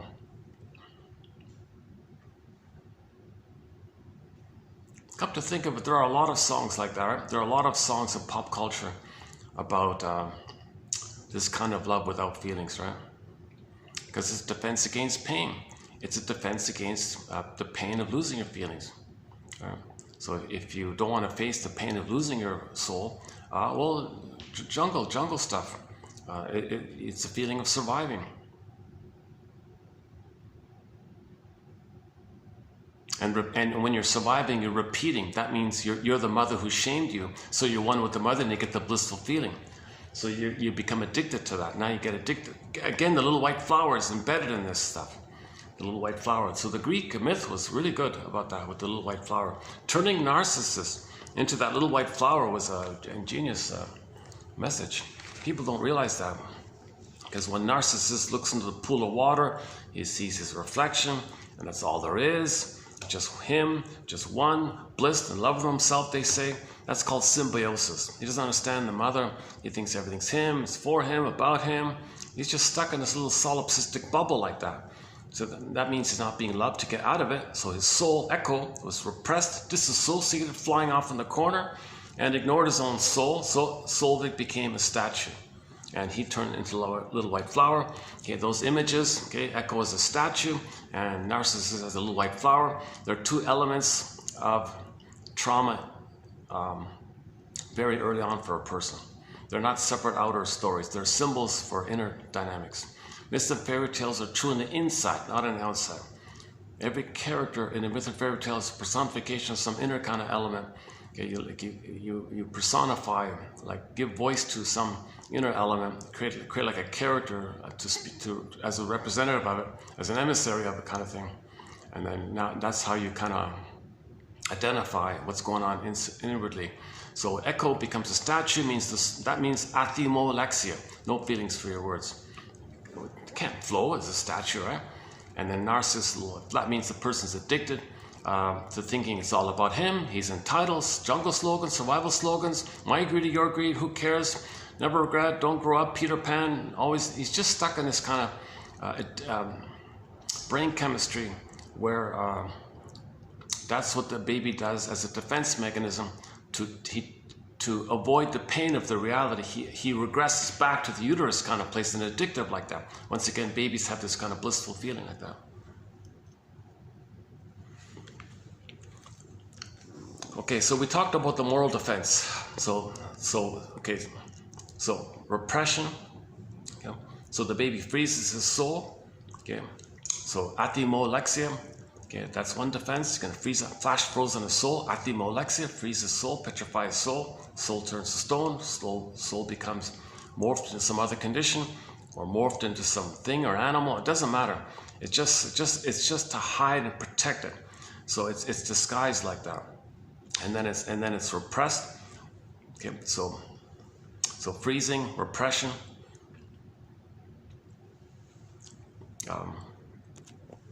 and that's related to his authentic self. So that's kind of like split off from the totality of the person, but that's mainly who he is, right? And then he develops the false self, the mask, the persona, called the defensive self. The defensive self. And he can live, and yes, he can live life with the defensive self. He can pay bills, drive the car, he can do things with the defensive self, but he's missing the feeling self. He's missing the quote-unquote human side of being human. So he's missing the joy and the sadness. He's not mourning, he's not feeling pleasure, he's not feeling affection or tenderness, he's not feeling that hum within, that warmth within. He's just kind of going through the motions in life, in a swoon, in a trance. And he might feel excited from the lizard side, but the middle one is all frozen. So when the 3-in-1 brain, so you got the visceral sensation of the survival brain, the lizard brain, right? The feeling one, okay, sometimes the monkey brain or whatever you want to call it, the mammal one, and then the neocortex. Now the neocortex in normal development is that you're conscious of what's unique in your feeling self, but the feeling self is frozen. So now all you're dealing with is the third and the first, the middle one, the main one, the core one is gone, right? So you basically and now all your energy's in the loop of the lizard side. So it'll rope in, okay, the third brain, the neocortex. Come on, neocortex, create excuses, provide cover for me, will ya? I got to repeat the trauma, cloak it, don't make anyone know, hide it. So now enter rationalization, the rationalizing mind. Okay, you can rationalize it away, you can explain it away, intellectualize it away. So now the third brain is kind of being used to create beliefs and rationalizations to make you unaware of the real motive of the survival side, because everyone's going to question that. Come on, what are you doing here? Why are you hurting your baby? Because your mother hurt you. It doesn't make sense. Hey brain, come up with something quick, give me something. Oh, spare the rod, use the spare. Oh, spare the rod, spoil the child. Come on, everybody's confused. So you create reasonable sounding things. You want to give the appearance of being reasonable to hide that you're being unreasonable. It's unreasonable for a mother to hurt her baby because she was hurt when she was a baby. It's unreasonable to do that. But she has this primitive, archaic survival mechanism called repetition compulsion where she's got to cry for love, but she can't cry for love directly herself because she's going to be the shaming mother who shames herself. So in order to shame herself, to not feel the pain of her shaming herself again and again and again, she wants to externalize her pain. So she pulls in the baby. Baby, you play me, I'll shame you. I'll see you in pain. That's me seeing my pain externalized. If it's externalized, it's out like that. That's called projection, where I attribute my pain and transfer my pain to you, and you display my pain for me. That makes me unaware of the pain I feel. It's called projection and externalization. Okay. And then of course she flip-flop. Okay, thank you for playing me, baby. Now you play my mother, I play myself. Now I want to control you. Now let's say somebody on the side observes this. Let's say the husband says, what are you doing to our poor baby here? I can't be called out on this. I don't want to be exposed. This is my survival strategy here. Cortex, come up with some BS. Come up with some confusing BS to pull away the husband and make me unaware, make him aware. So, well, there's handy ones we learned in school. I'll spare the rod, or he'll come up with something. So whatever he says spontaneously, unconsciously, it's to fool himself, it's to fool herself and to fool the husband. And then, mother knows best. Remember, mother knows best, right? That's another good one they use to push off the husband. So she doesn't want it to be exposed. She doesn't want to be caught because that's her defense against the pain. So defense mechanisms and these kind of perverse beliefs are created by the pain to make you unaware that they were created by the pain. So you believe these things to think that that's the cause of your behavior, but this rationalization or belief is made to appear reasonable, right? Like that belligerent. I'm reminded again this morning of that belligerent guy. Like this, there's a guy. I've just been using Archie Bunker as a stand-in for him. There's some belligerent guy. There's a famous quote. There's even a huge statue of the guy. Okay, he said these awful things that.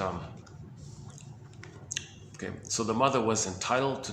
So the mother has the slogan "Mother's Rights," right? So she feels entitled to hurt her baby. Okay, so the baby felt like a fill in the blank. He becomes her and mimics that. Then he said, "Oh, mother hurt me." He says, "It's moral to hurt others because it's moral to have a mother." So this belligerent character says something I don't want to repeat. I don't want to repeat it. But he's glorified. This huge statue in the middle of a main street in my Toronto. You can look up his quote. He said, "Oh, Indigenous people or people who have a shade of who look different. Well, that's me. I'm going to transfer my original innocence onto them, and I'm the mother who took that away from me. So mother said I didn't have a right to be, so they don't have a right to be. Mother called me fill in the blank. I call them fill in the blank. So he does something immoral, but wants to appear moral. So he'll say, well, it's moral to have a mother. Okay. So this is over the top disturbance here to say hurting others is moral because your mother hurt you. Okay. So now we need psychoanalysis. What's going on here? Why does somebody hurt others? To replay how the mother had hurt them. Okay, so Mr. Freud, 1914 essay. Memory, repeating, working through. We repeat because we're trying to remember. Something happened, we don't remember. The body remembers. The body keeps the score. Every body has a story. It's implicit, it's procedural, it's kind of habituated in the body like that. So the body remembers, the body has the message. It wants us to put words to it. So it's gonna make us reenact it in the present, okay, symbolically somehow, as an attempt to communicate.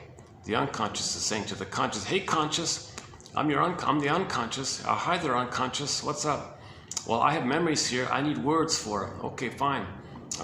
So go ahead. So what are you doing? Well, I'm going to shame others the way my mother shamed me. Could you please put words to all that? Oh, I see.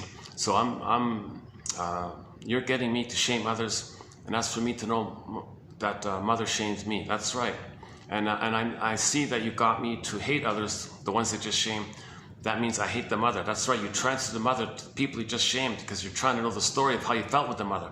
So we're trying to remember. We repeat in an effort to remember. This dysfunctional stuff that we're doing, this symbolic acting out that we're doing, this relentless hope to still get mother's love, this relentless repetition to show up the world, to show up, to express your anger at the mother by telling everyone what the mother did to you, thinking there's some kind of justice will take place because you got the pain like that. And you can't forget it because you're betraying yourself. Your mother was a criminal. You want to tell your dysfunction is like a billboard. Look, my mother did. So we're still in this relentless, unresolved battle with the mother like that. So this stuff, this neurotic stuff that we're doing, it's a confused attempt, okay, by the unconscious to communicate to the conscious what happened. If we can put story to it, okay. That's called free association. So now you're moving towards getting on the broccoli boat, back to Inside Out 2. You want to hop on the broccoli boat. For Riley, come on, for Riley, guys, hop on the broccoli boat. Because they had a hard time finding it. That's the resistance. You don't want to do it. Just be a Peter Pan, forget it. You make excuses, oh, spare the rod. You create some rationalizations. Okay, so you don't want to free associate. finally, okay, we see them finding the boat. And again, another resistance. So anyways, finally they got on the boat. Whew, what a relief. Now you're saying the truth. Now you're grieving and crying. It's called the working through, suffering through, the hero's journey, the second journey. Now you're like on a boat, like Odysseus on a boat, like you're kind of like that. You're riding this river like that. It's feelings, it flows. Okay, you're trying to get to the back of the mind. You're trying to get to the point where you can release and feel what you couldn't have felt. Now, as you're speaking, you're building a nest, you're building a container, you're building the capacity to know what happened so you can feel what happened. That's called abreaction. So when the boat came to the back of the mind, okay, that's what you want to do. You want to be able to face that greatest hurt of all. Mother failed me. Mother betrayed me. She hurt me. She didn't love me. You got to get to that kind of place. Okay, and if you can get to that kind of place and admit, and you feel safe enough to do it, have enough knowledge about it, you have enough knowledge and theories and quotes, and it feels right like that, and you can have words for it, and you feel safe with a caring witness, so you feel the safety of somebody there. It helps you to feel safe when an understanding witness is there. That safety kind of helps you to free associate. Okay, then you want to get what you see in Inside Out 2, abreaction. All those repressed orbs that joy popped away, you want to get it back. So whoosh, okay, that's like the firebird, okay, the feeling self, the emotional knowing. You got this whoosh like that. So that's called abreaction. Okay, when we say that word, we mean it like the original positive way, meaning like catharsis, purification, cleansing like that, like a healing cleansing. So now you're feeling what you couldn't have felt, because now you can know what you couldn't have known. Now you're getting back, okay, all that you exiled, you want to get it back. You put it away, you want to get it back. You split it away, you want to be whole, healing and wholeness. Splitting is pain, you want to be whole, that's healing and wholeness, you want to be whole. So you got to find a split side and get it back and put it together, psychosynthesis, get a whole like that. So when, hold on a second. Sometimes I get a little distracted here, hold on a second. How are we doing here, 4 o'clock? Okay. I don't want people driving by thinking I'm filming them or something, so I gotta.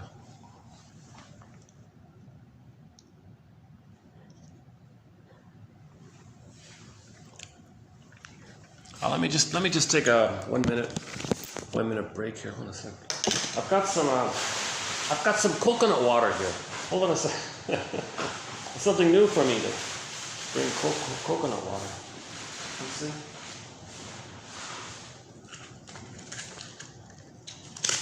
see. Yeah, I got some coconut water. Let me take a 1 minute break here. It's frozen, but it's okay.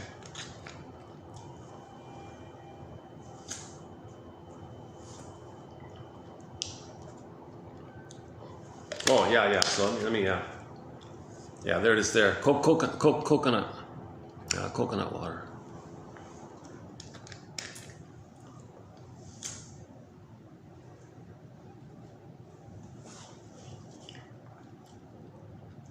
Oh, it's all frozen. Okay, that's okay.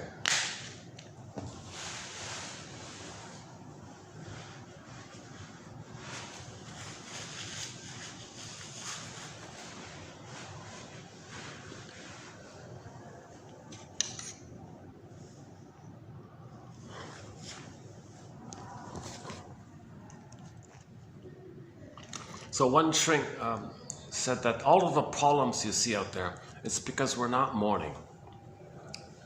Okay, that's pain, steam, pressure, blowing off steam. Now you're irritable, blowing off steam. It's that. Then the pain pump is still going on. So you blow off steam, the pain pump is still. That's why it doesn't. Nothing works. You can beat the pillow all you want. You can collect hundreds of crates of papaya. It doesn't give you the love that was needed back then. It doesn't get you back your soul like that. So you can act out or use defensive type of things. Okay, live a million lies, like the song "I've Never Been to Me" by Charlene, etc. Okay, so in the Inside Out 2, when you saw the avalanche scene, all those repressed memories came rushing to the front, those little cables like that. Now you saw with the person coming to the person those other sides. Like the joy side, I'm good. The rejected side, I'm no good. What is it? I'm good, I'm no good. I'm lovable, I'm not lovable. I'm decent, no, I'm guilty. I'm born to be loved, no, I'm born to always be in debt and guilt to my mind. What is this? It's neither. So you pop away those either or and create a new sense of self. A new sense of self that's whole, inclusive. It's a both and. Then she calmed down. She got her embodiment. Okay, if you can do the both and, you're embodied, you're whole, healing and wholeness. The more integrated you are, the more connected you are with yourself, the more you can get back yourself like that. You're more whole like that. And body-mind connection, your symptoms will go away. So Riley calmed down. Okay, she was breathing better. She was more relaxed. Her symptoms went away. And she got back her feelings. So then she apologized for her mistakes. And then the coach saw how mature she was now. Now she's more like an adult kind of thing. The coach thought to herself, gee, we need like adults. She's mature here. We need like adults on the team. We need mature people. She was a team player, mature like that. So she won the scholarship and all this. So she had made new friends like that. So she was healed. She got it back. Now we don't see Riley, talking to a shrink, you sort of see an imagination of what sort of takes place symbolically inwardly. So Inside Out 2 shows you an imagination of the healing stuff going on within. If we were to free associate and say what comes to mind. Okay, so free association is very difficult. People just usually say what they think will get them off the hook, or to please people, or they anticipate rejection. They anticipate that what they say is going to be invalidating, so they'll say nonsense because they know that. So the caring witness needs to validate what you're saying, right? Because the baby was invalidated. Gaslighting by the mother is invalidating, obviously. So you have that memory. So there's a clue to identification with the aggressor. If your friend shows you some feeling, oh, get over it, what's wrong with you? Don't be this. You may think they're well-meaning or supportive, okay, but they're invalidating what you're feeling. And there's some truth because you're operating out of a neurotic false belief, so they kind of mean it like that as well. But usually the idea is to validate, yourself and others. You must have a very good reason for saying this. Yeah, you're right, thanks. Yeah, I do. Go on, yeah. What's the hardest thing about that? Yeah, it is hard to face this. And the person says something. What does that suggest to you? It suggests to me a lot. It's, yeah, go on. Okay, I hear you. Go on. And so you just want to have that kind of supportive, validating kind of things. And as opposed to get over it, what's wrong with you? Don't be a this, don't be a this, don't be a this, get over. Okay, that's invalidating. You're squelching it. In other words, if your friend validates what you're going through, it's accepting, right? So you feel safer. If you feel safer, you're going to free associate more. You're going to ride the broccoli boat further. If the friend squelches it, the broccoli boat will kind of be stuck or something. And then, so you want to be able to ride the broccoli boat. Now this abreaction, some people say it's actually, it may look dramatic, but actually they're just mini awakenings, quiet awakenings. These are just little feelings coming back. Maybe some people do get a major release, that's great. Or it could be little releases, moderate releases, or major releases, like that. But the point is, you got to be now conscious. Now know what you couldn't have known. You can't do it without that belated understanding. You can't do belated release of feelings without the belated understanding. Okay? You can't have that firebird without the nest that provided the egg for it. The nest, okay? The scarecrow needs a brain. You got to know what's going on to feel safe what's going on. Then the feelings come up. Okay, psychoanalysis looks for an egg in a basket that's missing. So this is about weaving the basket, weaving the catcher's mitt. Okay, this is like a lasso of truth. It's a lantern in the unconscious to pull up the rampions, Rapunzels. We'll be doing 2887 in this video. Also about a little bit about grief as well, and I think there's one on forgiveness here.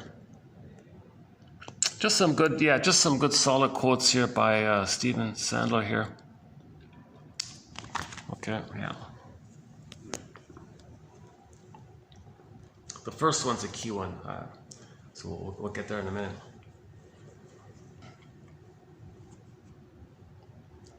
So part of the free associating, okay, is identifying your defense mechanisms. Okay, so defense mechanism. Okay, so we froze our soul, repressed it away. Okay, it's sort of split off like that. There may be a dissociative element to it. Okay, that's a splitting mechanism. Now you're thinking either or terms. Okay. So part mother's a goddess, part mother's a demon, and they're separate. Really? Come on. Mother's a human. A real human, not some imaginary goddess or demon. But you don't want to operate like that all your life. The baby desperately is trying to cope with the situation, so he temporarily does this goddess and demon thing, and he's special and no terrible splitting like that. But you want to bring the splits together, resolve the splits. It's a both and, something new that includes both and. We're looking for the golden mean, the middle way, the middle ground, the golden mean, called both and, called the third side of the coin. The third side of the coin holds the other two sides, and it's a coin, it's whole like that. Okay, root 66, 25.99, the fifth one down. But the third side of the coin. So the major part of this healing journey is to resolve these splits, to bring the two in. It's not either or. Okay. Part of it is owning your projections. So another defense mechanism, everything that's repressed about us, we'll say others are it. So there's like a little, we're like the projectionist. There's this projectionistic mechanism called that machine, those reel-to-reel machines. On the film, that's your material, that's your memories. So you're the projectionist, the mechanism's within, the contents are all yours, but you see it on the screen, outside, thinking it's over there. No, that's inside. You put it out to know that it's within. Laughlin calls it a mirror defense.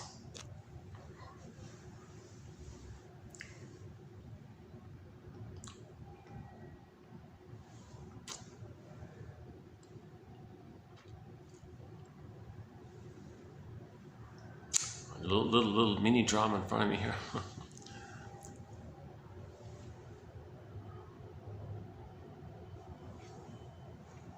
Cars and motorcycles.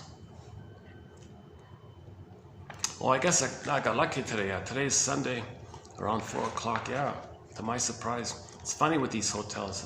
Sometimes a Monday's packed, sometimes it's quiet. It usually depends on the meetings and the events and things.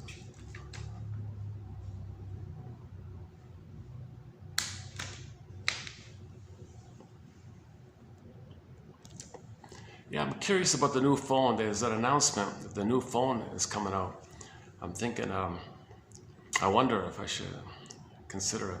They got a new phone coming out that's super thin and it's waterproof. There's a new phone coming, an iPhone coming out. The main thing for me, it's waterproof. Because if it rains, I won't worry about it. Or if I'm near the water and it's splashing, I won't worry about it. So I thought that's pretty cool that there's a waterproof iPhone that's now available. Honor Magic V3, is that right? Magic V3 Honor, is that right? They said it's waterproof, and they even showed it to you that it's open and it's alive, and it's in the thing's playing. It's open, and it's in the fish aquarium, and you see the phone in the aquarium, and the little fish, the goldfish, just swimming by. And the phone is working, it's functioning while it's submerged in the water, in the fish tank, and it got these cute little fishes passing by, and slowly. Oh, this is incredible that these phones can be totally waterproof like that. That's amazing. So I was thinking that might be pretty good, because sometimes it rains around here, so that's the key thing. It's waterproof. Another key thing is it's super thin now. They made it very thin. Another one. Another unique thing about it is it folds open, like it closes and folds open. Huh? And when it's closed, it's just as thin as a regular phone. Looks awesome. It looks kind of amazing.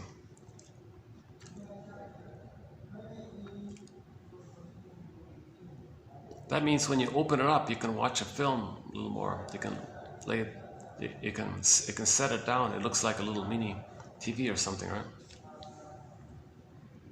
Yeah, like a screen like that. You can put it flat like that. You can have like an L shape. Yeah, they showed it to you. You can open up the phone like an L, and you can sit on the table and you can watch a film like that instead of buying a separate stand or something. Plus, if you're reading, I was thinking, like if you're reading things, like you can have like 4 books on the go kind of thing. I can skim around more quickly, right? Because as it is now, I can only read 1 book, right? It'll only show 1 page like that, right? But I saw the demo, they showed different, at the same time, different screens. It's got a lot of new functions apparently. It's thin, it's light, it's waterproof. That's the main one, it's waterproof. Magic V3 or something. Yeah. It's coming out soon, I think, or it's just come out, I'm not sure. That's a good company. Like I'm using an Honor, like the phone I'm using here. It's an old one. Like when I started this, I found an old. It was going to be discontinued or something. It was on sale or something. Oh, fine, I'll take it. You don't have to send it away or something. It's been working still all these years. It's basic, very basic. Somebody refers to it as a kid's phone or something. I've been using a kid's. It's very simple, but for the most, it works.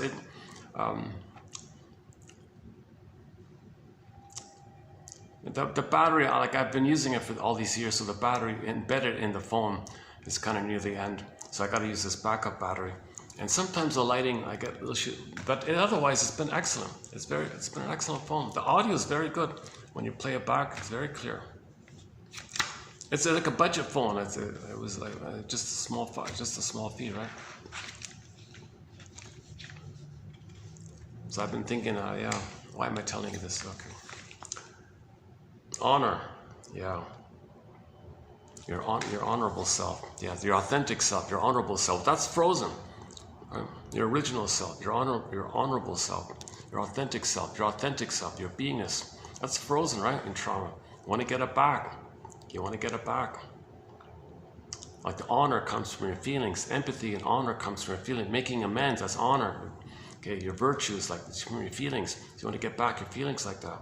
So we're meant to have that kind of basic honor like that, right? If I can borrow that.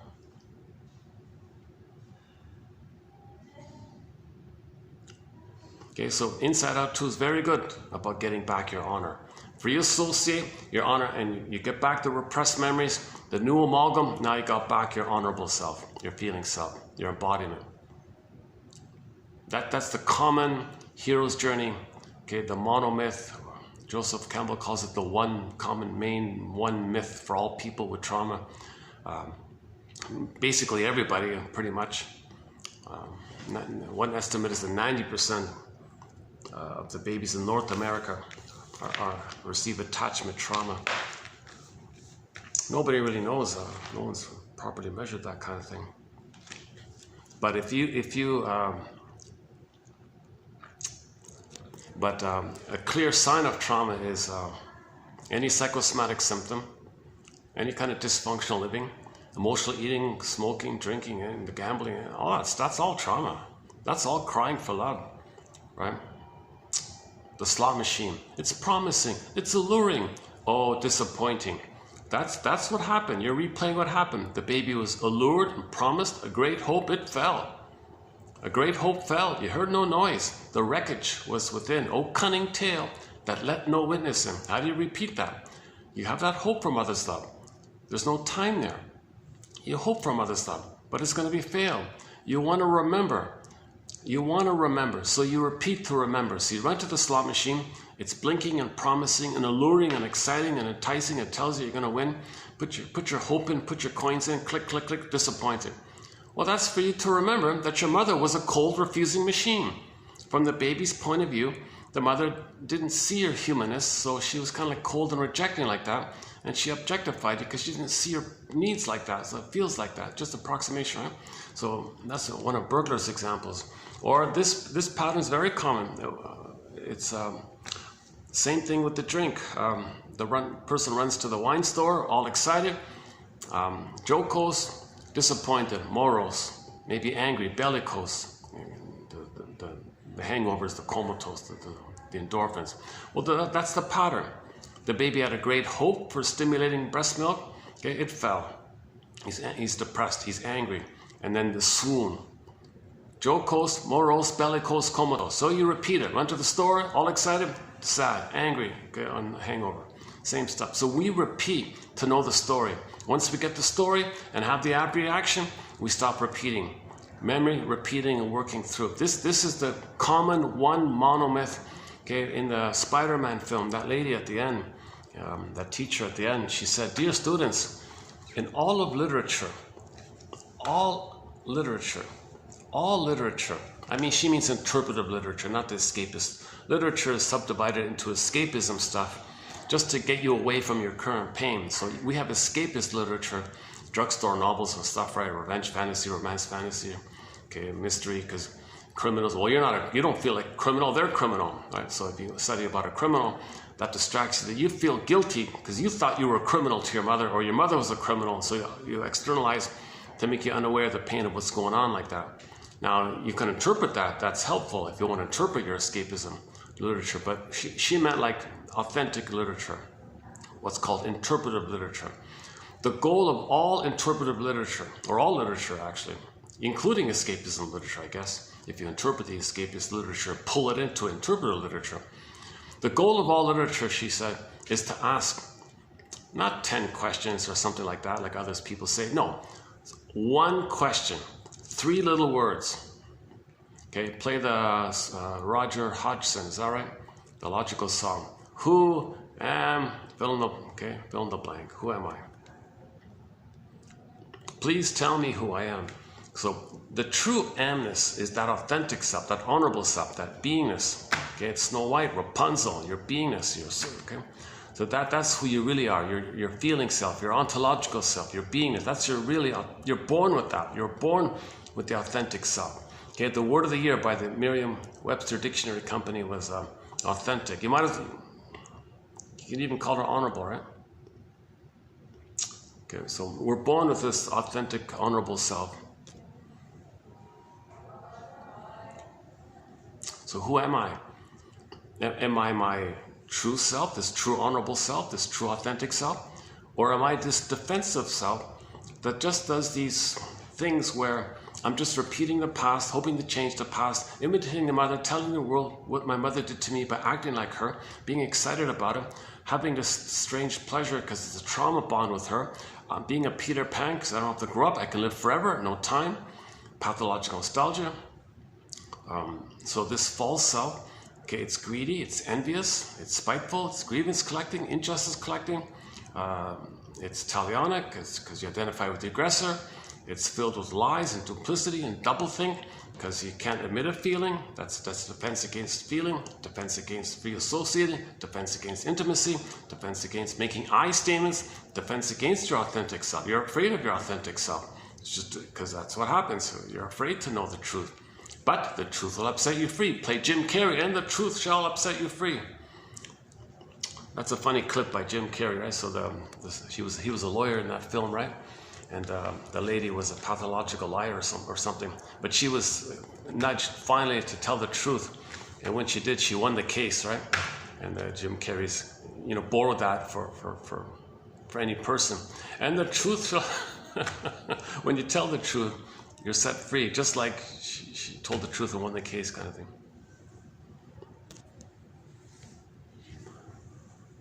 That's a hilarious clip. I just recently discovered it. Yeah, talked about it recently. Okay, so in order to get on that broccoli boom, you gotta, the theories, study defense mechanisms, study resistances, the ways we make ourselves unaware of the truth. Okay, so we study the various personality patterns. Okay, so the stingers and the clingers. Okay, repetition, compulsion, identification with the aggressor, symbolic acting out, projection, projective identification, reaction formation.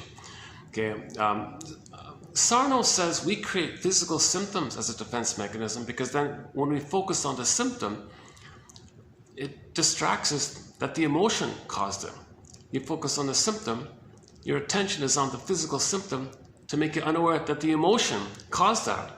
So symptoms are mostly psychosomatic, 99 whatever percent of your symptoms are psychosomatic, okay, because the baby is crying in pain.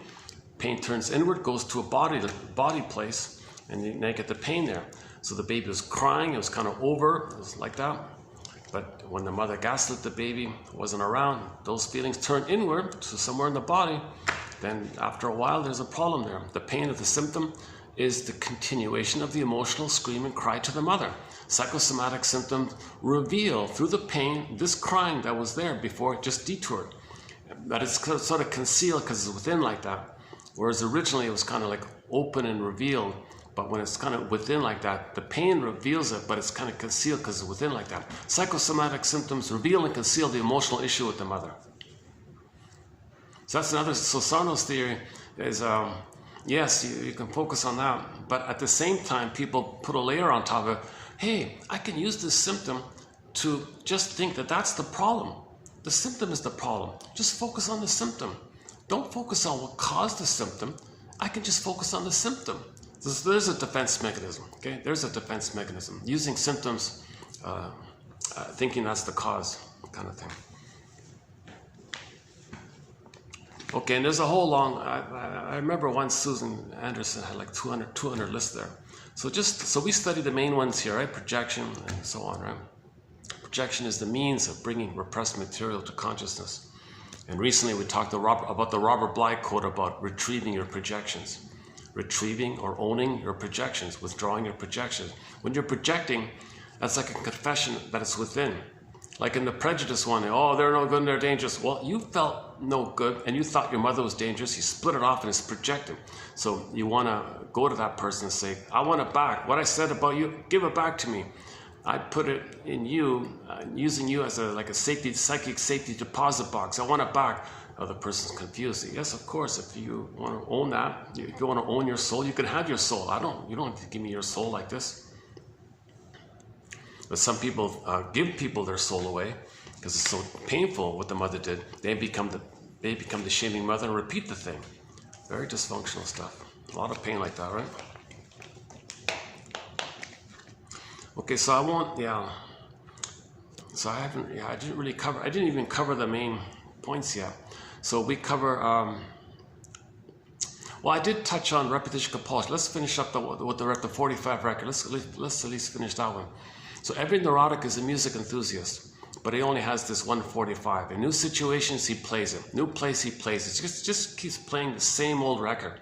Now, if the trauma is before 18 months, 18 months is a critical kind of phase because the child thinking everything's about him like that, that mostly dissolves post 18 months. So if he's traumatized prior to 18 months, he's still in that kind of entitled phase where everything's about him. So if the trauma is before 18 months, because of the intensity of that pain, he flips it, he identifies as the aggressor, and then wants to find proxies to play him to shame. So in the new situation, okay, when a stinger personality pattern, okay, again, trauma before 18 months leads to a variety of stinger personality patterns. Okay, the various narcissistic ones, the bully one, Iago one, lower functioning BPD one, and a few other troublesome ones in there. The commonality of the stinger personality patterns is rejection of the quote-unquote human side of being human. They hate it. They want to see devalued and damaged. They can't stand it. They hate weakness, vulnerability, feelings, trust. They hate that stuff. That's why then the sexuality is just jungle without feelings, right? So, because that's their soul. The mother hated in them. They project it onto others and hate it. That's their loyalty to the mother because they got to have a mother. Attachment theory. They got to have a mother. The baby must have a mother. So he'll mimic the mother to have a mother. And that's his loyalty to her. And he can't leave her because the baby can only leave the mother, okay, two ways. If the mother loves him, she'll leave him. Okay, at midlife, we love ourselves, understand it, add reaction, inside out too, broccoli boat, okay, psychosynthesis, then we can do it ourselves like that.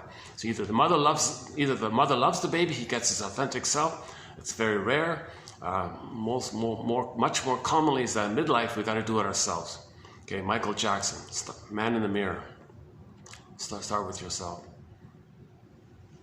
We have a quote coming up about, and that's what all these people were talking about, all the Platos and the Aristotles and the Socrates and all the philosophers back then and even before. They were all saying that, know thyself. It's a basic thing.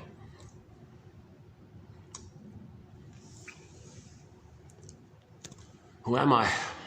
All of literature asks one question, 3 little words, she said. That's at the end of the Spider-Man film, the one with the Garfield guy. 2012, is that right? I think it's that one there, yeah. It's the closing scene when the credits are coming up. The teachers are talking to the students. In all of literature, all literature asks one question. That's the most memorable thing for me, that whole film, that one little closing line like that. Actually, another memorable thing from that film was that the world is my oyster phase. So when the baby discovers his motor skills, he runs around all excited, world's my oyster. Well, when Spider-Man discovered his Spidey skills, wow, look, new powers, he can swing and fly, and they made a big deal about him being so excited with his new powers like that. It might be a tip-off to this phase, that the baby feels very excited with this love affair with the world. Spider-Man has a love affair with his world like that. So they spent a lot of time, him just laughing and swinging. Kind of like the baby running around, jumping here, jumping on the chair, pulling this down or whatever. Mother saying, oh, mother gently distracting him from the cord or from the curtain or something. The mother's not meant to rebuff the baby during that time when he thinks the world is his oyster. She's got to say, that's amazing, I see you, look at that. That's awesome, I see you. Look at you, I see you. She's meant to do this, she's meant to accept that phase of development. All she's got to do is accept it, say, look at you, that's amazing. How delightful it is, you're a little god like that. How nice for me to see a little god like this, wow. Really, Ma? Yeah. And just keep him safe so he doesn't put the fork in the socket or something, electrical socket. Just gently distract him. Don't rebuff him for it. See him and accept him. Then at 18 months of age, his ego develops to the point, oh, I get it now. I don't own the world. I'm not a little god in this solipsistic thing like this. Oh my God, I got people. Mother's a person. I'm a person. We're all people. One family. Oh, cool. Okay. We're all unique like this. Okay. Now, Voyager, seek thou forth and find yourself. Find out what's unique about you. That's post 18 months. But if the trauma is before 18 months, back to the record. When he replays, remember, repetition compulsion means you're going to replay because there's no time. Lizard doesn't know. The lizard brain does not know time, but the baby has needs. He cannot live without getting mother's love to be himself. So he's stuck with this unresolved, unfinished issue like this. So he's going to replay it. But if it's before 18 months, he already identified with the aggressor. He made that deal, quote unquote. He crossed over in a very disturbed thing called identification with the aggressor. Paging frenzy. Okay, that's his term. So he makes that deal like that, right? So he gets mother's power, plus he lives forever. He's immortal, no time. When they say immortal, they mean no time. That part of the brain means no time. If you're traumatized in that kind of place, you always think you live forever because there's no time, it's timelessness. So he's going to be the aggressor, that's mother's power. It feels his status that he's a little god in the uterus, that's a power like that, little white flower, very addicted. He's addicted, he's powerful, no time, wow. That's quite a deal like that, right? He loses his soul, of course. In fact, he shames other people because he wants to put his soul into the psychic box of others and shame them. Because others will play the proxy of him. So it's a very disturbed stuff. It's perverse stuff. It's psychotic stuff. Shrinks call it perverse thinking or perverse logic. Remember, this is the baby's got to cry for love, but he's the mother who says no to him. So how does he constantly say no to himself again? And the pain first of all made him identify with that. So now he's got to find some other way to distract himself from the pain. Enter the proxy phenomenon, okay, scapegoating phenomenon, emotional triangle phenomenon. He's got to find someone else to play him who he's going to shame. That distracts him. That's an extra thing that he does, right? So first he identifies with the aggressor, who's going to shame himself. But now he's got to shame himself. The pain made him identify with the aggressor because there was so much pain there. So how can he face that pain? He can't do it. He's got to distract himself. It's called externalization. So the person in the present, he will see in his fantasy, in his unconscious fantasy, he will fly the imagery, the memory of no time, that the other person is him as a baby. The other person is vulnerable. The other person has needs. The other person wants love. The other person is trying to develop. The other person was born to be loved. Okay, the other person has a soul. He's the mother says no. Okay, so that's why they call him stingers. He hurts others the way his mother hurt him. And because he needs an attachment, he becomes the mother. Now he stays loyal to the mother like this. Number one, he's addicted. That's one part.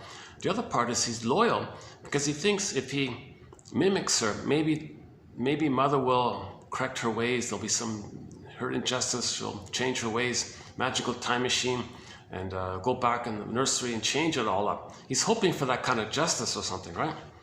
He's hoping for that kind of proper recognition and proper validation of what happened. So there's some kind of justice. But the only justice that'll work is if there's a magical time machine that takes him back to the nursery and he gets the love that he was supposed to get. That's the only kind of justice he can accept. Nothing else will do it.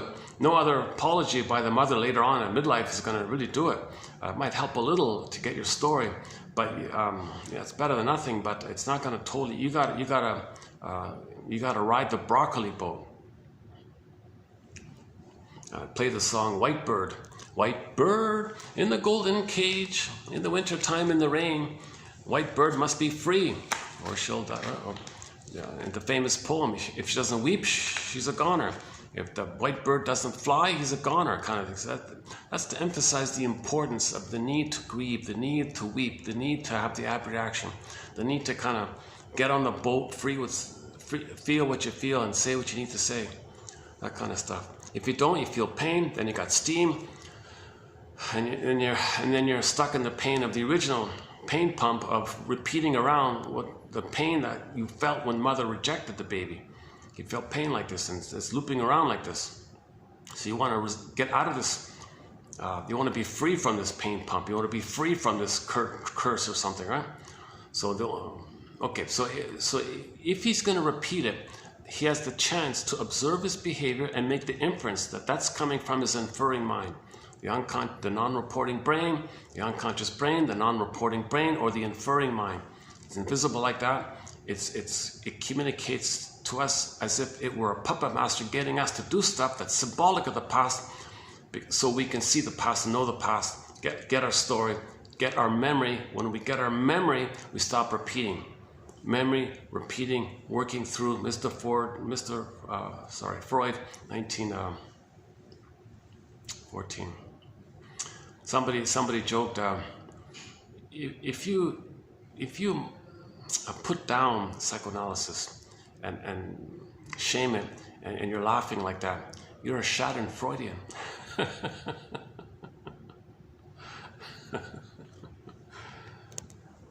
So Schadenfreude is a perverse pleasure, right? To shame your own soul, which you see into others, and then hate them, who's your mother, that's perverse stuff. But you get the little white flower.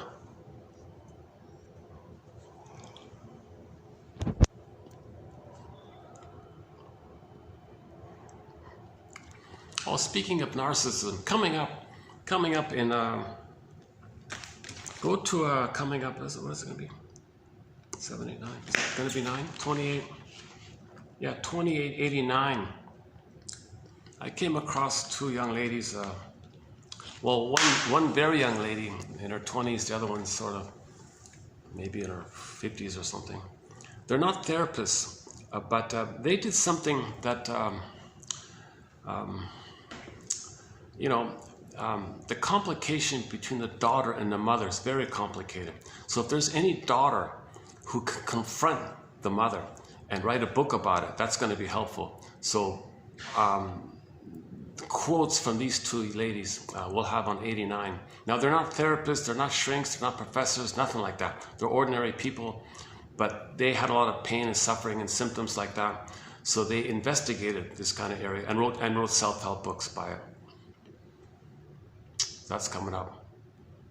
A little unusual to post quotes from self-help authors who have zero training. Most self-help authors have, something, right?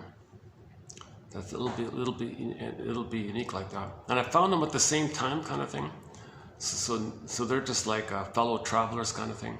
So like if I were to write a self-help, it'd be kind of like that. So it's very chatty, informal, like that. And one, she's only in her 20s, and she said some. No, she had help. She said somebody edited her thing. So it sounds more mature. The jargon and the vocabulary seems like, I have a hard time believing a 20-year-old can think like that, but she admitted that somebody helped her. But the other one,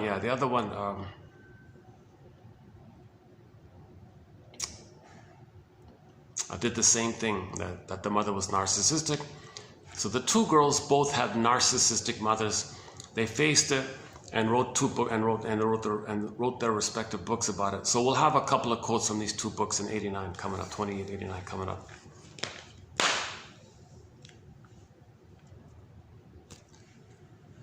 Hold on a sec.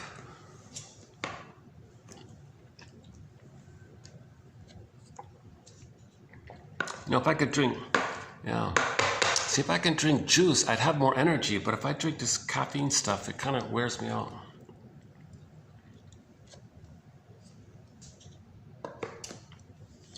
Luckily, I'm holding out with the heat here. Yeah, good. There's no fan, but luckily I'm managing to hold out here. So that's part of my anxiety, telling you about my little complaints like that, right? My bigger emotional complaints, I'm just transferring out to something minor. Dream interpretation is part of the free association, because when you free associate, you'll get dreams. Then you free associate from the dreams you get. So you still free associate. So you wake up and you got a dream sequence. Okay, you got to think of it as your unconscious self, your repressed self, your secret self, your double self, your soul self, your authentic self. Okay, your honorable self, okay, is saying to you, it's like this in your soul today. And you take that and you say to yourself, okay, thank you, that's a letter. Uninterpreted dreams are like unopened letters. You want to open a letter. Oh, it's like this in my soul today. Okay, and there's a whole topic about dream interpretations. Now, what you get is often a symbolic, the point is something real. Because it's up to you to unpack it, to ride the boat back further. So it's giving a little bit, unpack it, ride the broccoli boat further down the river like that. And it's a continuous process, right? It's 20 years, 20 years on average. Just this journey, this midlife audit, this midlife examination period, this second journey. Now, people can avoid it.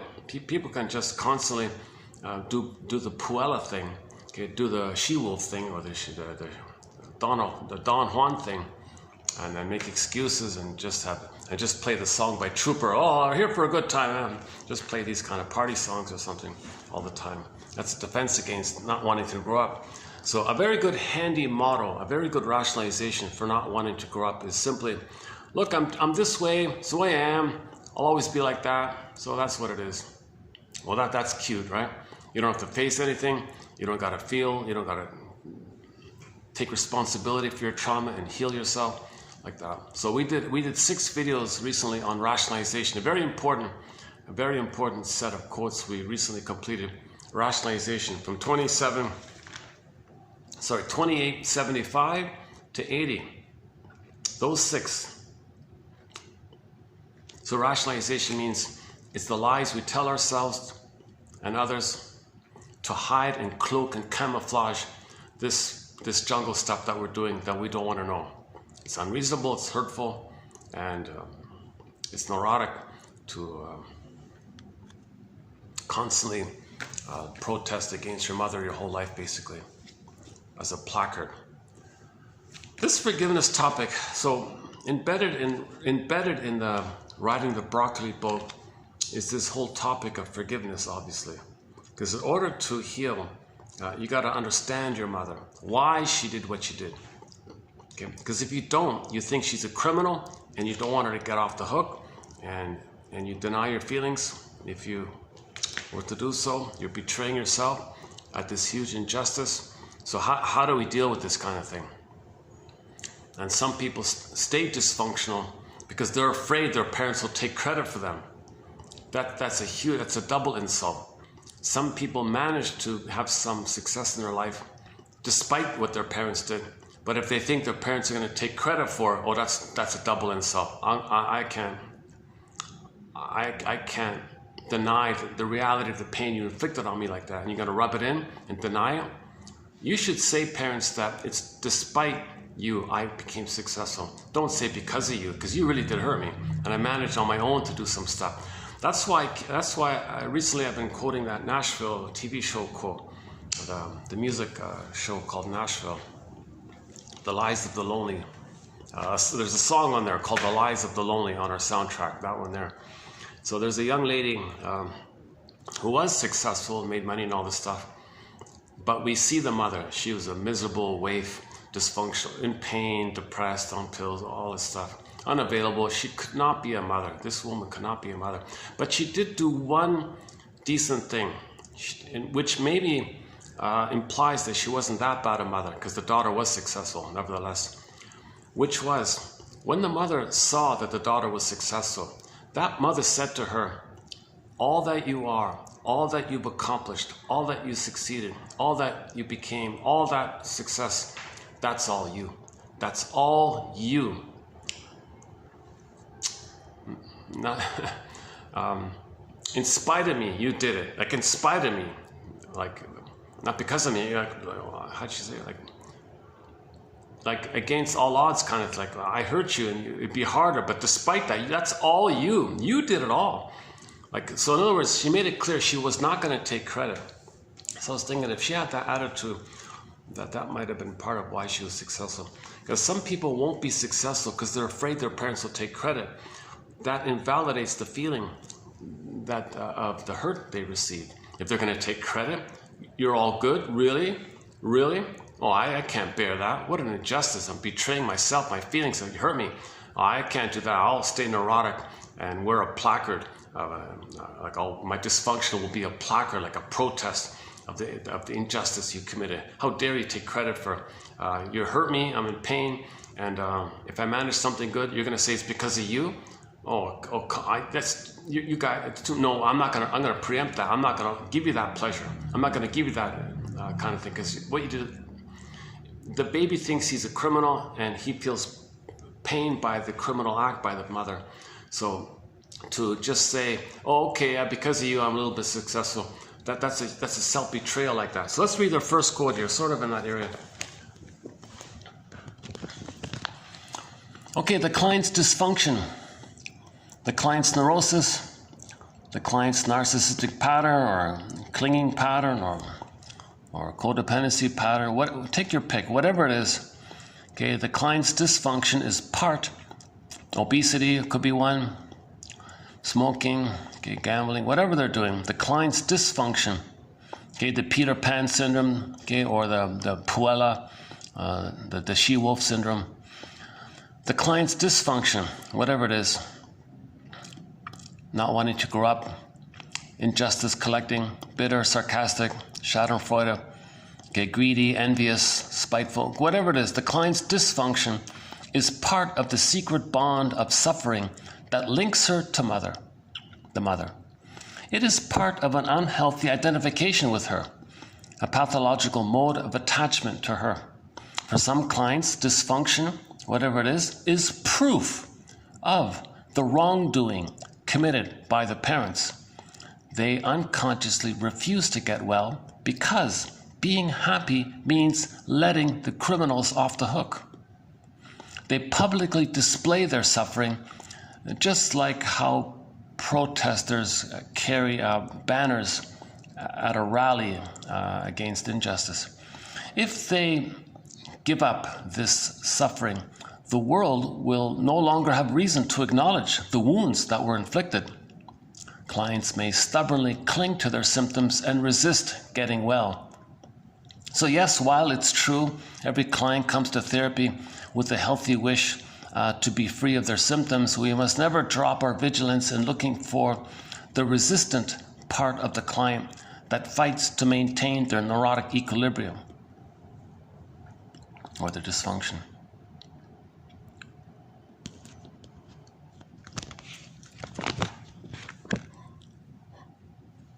And Roger Gould, so I'll give an example. So Roger Gould as an example. One woman's dysfunction was overeating. So one woman was an overeater as a dysfunction. Some people who didn't get the love they wanted during childhood are still having a temper tantrum about it well into adulthood. Quote, one woman said, quote, "I stay overweight as a way to let my mother know that she failed me when I was a child by not teaching me good eating habits and boosting my self-esteem. I'm proving to her that I'm damaged by her and that, she should have been there for me when I was growing up," unquote. This parent became the criminal in her childhood history in the nursery. Okay, the baby thought the mother was a psychopath or something like that. From the baby's perspective, okay, from the baby's perspective, his mother becomes the image he creates by his feelings. He creates like a witch image of his mother who wants to gobble him up. That's a criminal like that.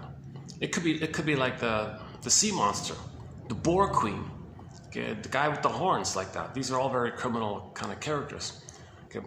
These images are made by the projected elements of the child's feeling of rage and hunger. Okay, the mother's not that. It's how he feels. It's how the baby feels. How the baby feels creates a picture, and that's his mother. That's what he's dealing with. That's funny, right? Strange medicine. Strange medicine. So the mother was supposed to protect you and love you and all that, encourage you, understand you, meet your needs, and see you and soothe you and recognize you and accept you. Instead, something else happened, and you haven't forgotten it. You have a giant score to settle. Even if that parent now feels guilty and makes some sincere attempts to apologize, your anger doesn't abate. Even if that parent is 6 feet under, the fury still festers inside you. You feel wronged, that you were damaged in some permanent way, and you're stuck with this need for some kind of justice, right? See, this issue that the mother is no longer around, her ashes are spread in the ocean, but she's still acting like the timeless, infinite, immortal loop in the memory. So the memory is immortal. It's like a curse like that. There's no time in there. It's spinning around. Didn't get mother's knees. Didn't get mother's knee. Okay, pain. Unloved. It's blinking timelessly. Doesn't matter about the physical mother, where she is or not. Right? You're still dealing with this seared in, imprinted in, grooved in memory like that. You're kind of dealing with this kind of experience that you experienced where the baby was terrified by the mother and created deep Pavlovian classical conditioning, grooved in memories like this. You're dealing with that kind of thing. So what the mother says later on, it's helpful, but that's not the whole story, right?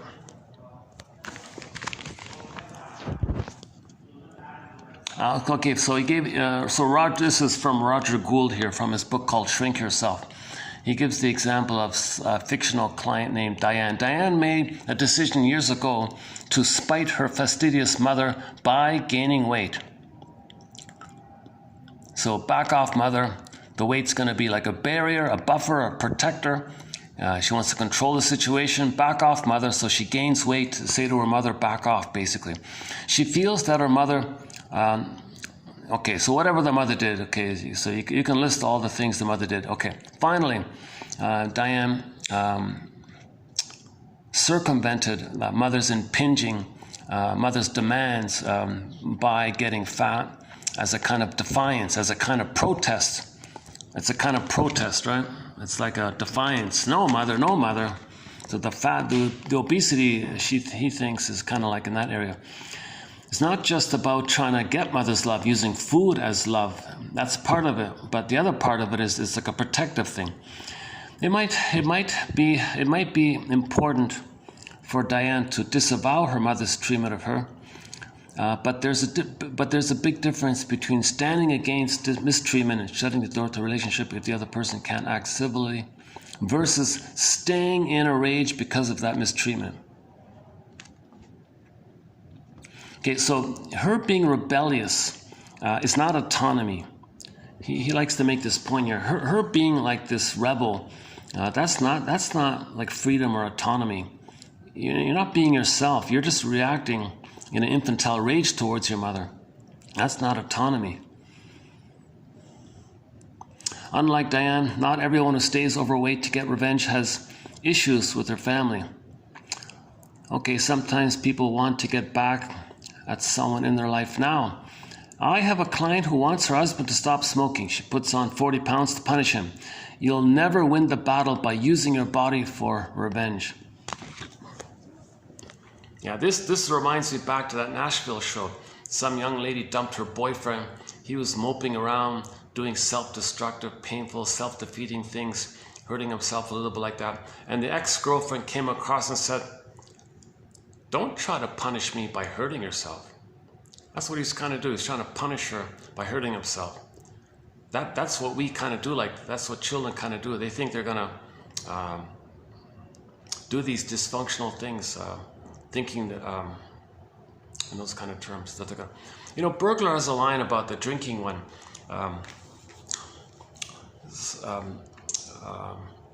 The mother in the mind, the memory of the mother.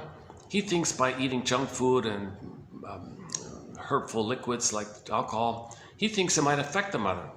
He thinks some people drink to try to get rid of the mother, like a nutrition thing or something. I'll survive, but I'll get rid of the mother like that. It's funny, right? So the drinker's hurting himself to punish the mother like that. Back off, mother. So he drinks this stuff to push the mother away. This is neurotic stuff like that. So in this case here, she's going to stay overweight to protest the mother. Now the mother's gone. Her ashes are over the ocean or whatever it is, and she maintains the obesity because it's the mother in the mind she's dealing with. And yeah, mother in the mind, you're there all the time. Yeah, I'm protesting against you. I'm going to eat food. I'm going to protect myself from you. You're demanding she's got this memory like that. She's always protecting herself from this impinging memory, like the looping around. I'm going to control. I'm going to buffer. I'm going to protect, buffer, control, like a barrier like that. So she's hurting herself in that attempt. She's hurting herself in her battle like that. That's what they mean. You might not want to let the perpetrator get away with hurting you, but it doesn't help to hurt yourself. Better to stop perpetuating past pains that should be long over. Better also to communicate with anyone in your life now who angers you, so that you might actually transform the relationship and find satisfaction in it. Okay, so it's better to process it than just stay. Okay, if you have grievances that started decades ago, you may still be fighting inwardly,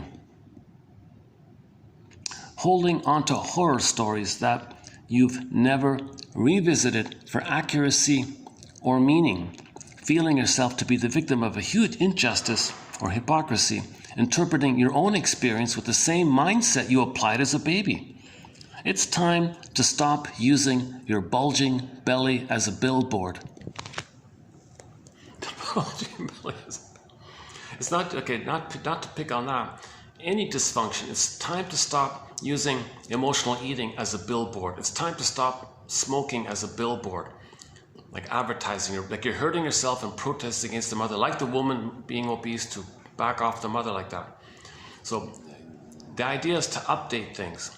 We thought in a certain way as a baby, in the primary mentation, gods and demons like that. Now you're an adult, you want to go back to identify how you thought. The present isn't the past, so you want to update things. And so when you understand that, it helps a lot, because the present isn't the past. You don't want to think in the present the way you thought as a baby in the past, where gods and demons like that. No, that's just primary mentation. Babies live in primary mentation.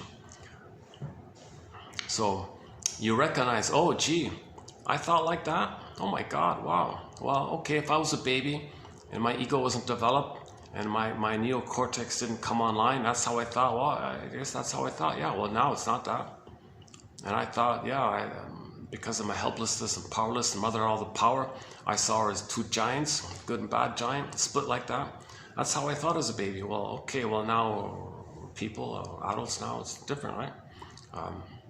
So you want to revisit those kind of thoughts that you had as a baby, and it helps a lot just simply doing that. Yeah.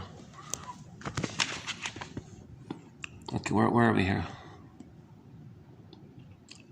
Confusing this defiance and rebellion with true independence and autonomy. Yeah, so that's the thing, right?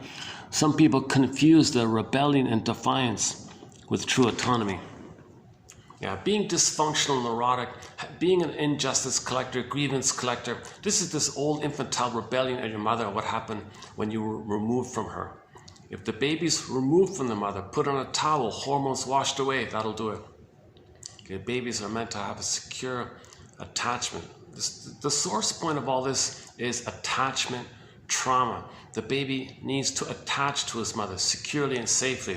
Not a traumatic attachment, not a dysfunctional, disorganized, reactive, avoidant, highly ambivalent, anxious attachment. It's got to be a normal, safe attachment.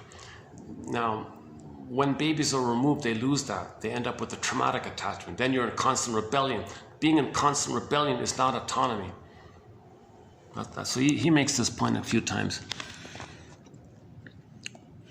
To use food as a substitute for autonomy. You can also see how irrational it is to use food in this way.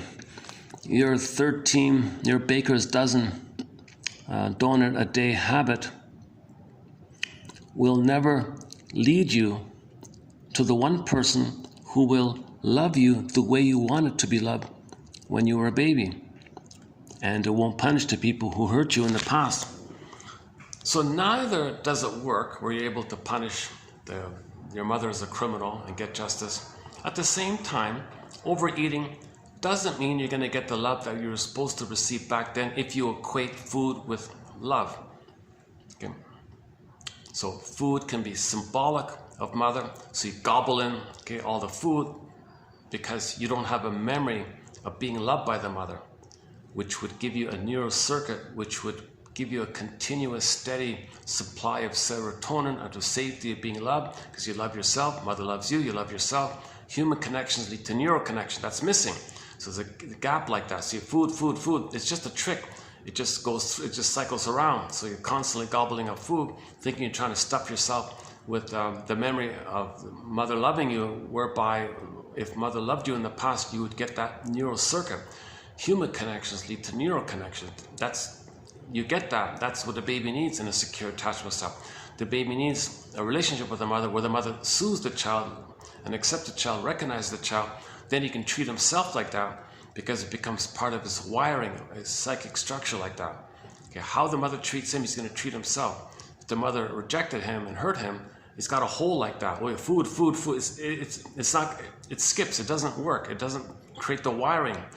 The cookies, the donuts, it doesn't cause a magical time machine to appear and the donuts and you fly back to the nursery and the donuts magically poof into a loving mother and give you the proper wiring, and you come back in the time machine, come to the present, morph into your respective places, and you go, oh my God, I was loved as a baby. I don't need these. I don't need to eat 13 donuts a day. Why? I'm safe. I'm loved. I was comforted. I was soothed. I had mother's sweetness. I don't need these sweets. These are tricks. I don't need these tricks. How the rebellious self drives you to use food as a substitute for autonomy. Once again. So you may be, and another appeal to this idea of using food and cigarettes. You feel autonomous. Yeah, I'm autonomous. Yeah, I reach for I go to the store, I buy the wine, I'm doing it myself here, I forget the mother, I'm autocratic like that. And you feel this neurotic pride where you don't need the mother, you'll do it yourself. You'll go to the vending machine and buy the pack of cigarettes yourself. You'll light up the cigarette. Yeah, I'm going to control the nipple. Here, you give it to yourself like that. Some people think the cigarette is a trigger for the thumb sucking. And the thumb sucking was used by the baby when the nipple wasn't there. So I'll do it myself, yeah. Or the food like that, or the wine like that, the beer like that. So this is all like autocratic kind of stuff. That fuels your feeling that you don't need the mother. You're going to do it yourself because you think you're a little god, a little king like that. Magical gesture, magical thinking like that. That kind of adds to it. So you feel kind of this is a pseudo neurotic dependence. It's not like an authentic, real dependence.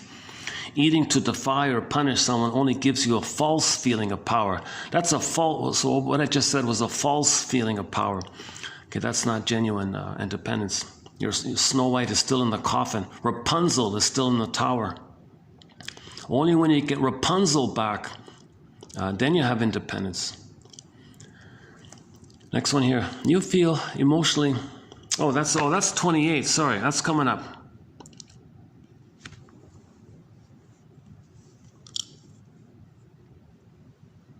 Okay, so we'll do this when we get to 28. So we're currently on 27, right? Wait a second. We just did, yesterday we did 24, 5. Yeah. We did 6 last, yeah. We're on 7 today, okay. We're on track here. I've got a bit of an overlap here. Okay, so we're on 7 today. Okay, next one here. 7, grief. Okay, so a couple of ways to think about that term. The natural response to loss is to have sadness at the console, admit the loss. Grieving is about remembering, admitting that was a loss. You feel sad like that. Natural response to loss is that kind of grief work process, 5 stages of grief like that. Now you can only have sadness at the console if you have a beingness. If you don't have your beingness, you can't have sadness there. So your beingness and your golden ball are exiled, right? Remember, pulled down, gone away, frozen, Snow White, and all that stuff. So how do you grieve? How do you grieve? There is a loss. Wait a minute, I can't feel sadness. But there is a loss, that's pain. When you don't feel, that's pain. So as a defense against the pain of not being able to grieve, you do denial, contempt, sour grapes. Didn't need them anyways. So you devalue it, because that's your soul, and you preserve the infantile megalomania that you're self-autocratic, didn't need them anyways, I can do it all myself kind of thing. This is a pseudo thing to do. So this is called complicated grief, aggravated grief, the derailment of the grief process, traumatic grief. Okay, pathological nostalgia, pathological mourning, melancholia, all that stuff. Because you are the mother. So if an other triggers the mother, okay, to admit the loss of the other, you're psychologically trying to admit the loss of the mother, but you are her. You can't do it. You feel like you're losing yourself. Or at the same time, another way of saying it is, if you were to grieve when you don't have your beingness, it'd feel like how a baby would feel if he had no mother. He couldn't make it. He couldn't do it. So it's defense against that kind of pain like that abandonment depression. Okay, well, devalue them, didn't need them. You do sour grapes kind of thing, the sour grapes mechanism. It leads to pain. Then people can become manic in their behaviorism. People can become aggressive in their blowing off steam need and create rationalizations. It fuels their feeling of importance. That's their false identity. That's the neurotic pride. All they have is neurotic pride, narcissistic pride. And if someone calls them out on, they got narcissistic rage. And then, Jesus, right? Everyone feels like they're in eggshells around them because they're always like burning with this pain because they can't mourn. They gotta go on this. They gotta find the broccoli boat. Grief cannot be faced by her because with it comes the acknowledgement that she essentially has no mother. Yeah, it's kind of like that. Grief cannot be faced by the client because it comes with the acknowledgement that essentially she has no mother. And for a child, this raises the primal fear that she will not likely survive, obviously. Defense mechanisms will naturally arise to block her emotions, obviously. Okay, so defense mechanisms are things we do, the lies we do, okay, to make us unaware of the pain. Even if the mother's, even if her ashes are on the ocean, the psychic realities of childhood continue. Mother is still psychologically quite alive. That's called the mother in the mind, the memory, which really is not her. It's an image you made by your feelings relating to her. That's like the monster now. And the child still lives as if the emergence of her emotions will lead to the demise of herself. In other words, there are memories of childhood that seem to persist intact. It's intact because the crocodile brain, it's timeless in there, untouched by years of subsequent life events. So two quick examples about this fantasy that you're gonna get mother's love post that critical time. There was a story about the guy who was never heard by the mother. Baby's mother never heard him for some reason. He became a professor at a university and gave lectures to large lecture halls, term after term, year after, decade after, 5 decades or something like that. He was a tenured professor who gave lectures like that. And all the students were listening to him, you know, taking down notes like this and listening to him. Yes, sir. Oh, okay. So, and when he retired, he said, I don't know what it is. I feel like in my entire life, no one ever heard me. No one ever heard me. I never felt heard in my life. Look at that. So it didn't matter, right? He had tens of thousands of students listening to him. He still feels unheard. So what you get post that critical time doesn't erase that crocodile memory. Similar to Marilyn Monroe, right? She had a traumatic early on time. Post that critical period, millions of men sent her flowers and chocolates. I feel unloved. I feel unloved. We actually talk about the Marilyn Monroe story when we covered the book Hollywood on the Couch. Yeah, interesting story about that. So that was a cruel thing that they did to her, constantly reminding her that she never had a loving family. Oh, you never had a loving family? Let's remind you again and again of that. And she pushed her over, kind of thing, or whatever it was. If there's some other agenda, I don't know. But that shrink was definitely either incompetent or it was something deliberate. I don't know. Or maybe he knew it would push her over by doing that. And that'd be his cloak for it. Oh, there's a tour bus in front of me. Comfort and safety on the road. All right. Well, these quotes can give us some comfort and safety on this road, this inner road.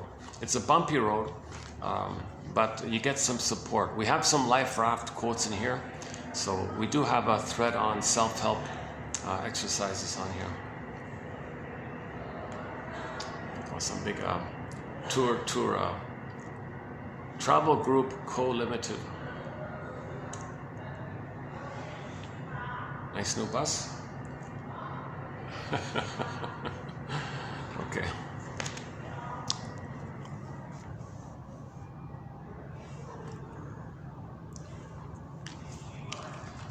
Okay, where are we?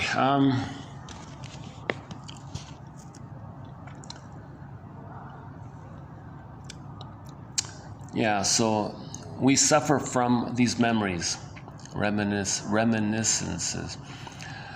The triggers for defense mechanisms will then include anything in the current environment that activates these negative memories.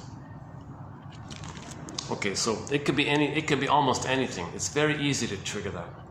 Anything that's symbolic or can be seen as symbolic of the past pain is flared up. Then you transfer that pain to the present situation and think that the trigger or the catalyst is the cause. No, you got to take it to the source. You chose, in some cases, you chose that stimulus to know the past.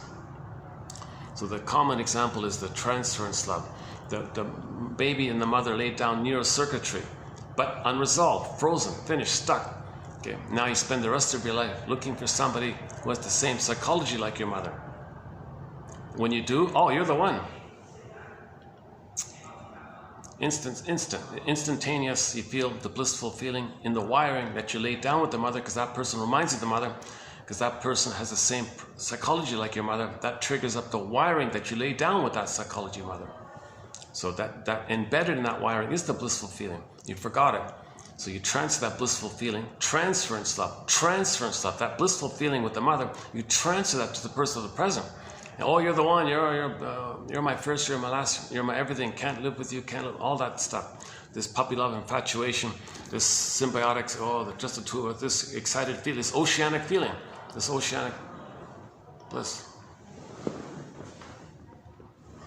Oh, that's the tour group behind me here. Okay, let's do this. Is that okay? Well, we get it. I try not to get people in the camera, but let's try this.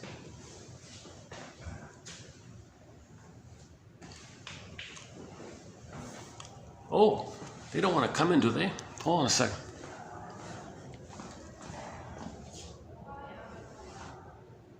Oh, no, it's okay. Oh, if somebody wants to come in, I'm going to go out.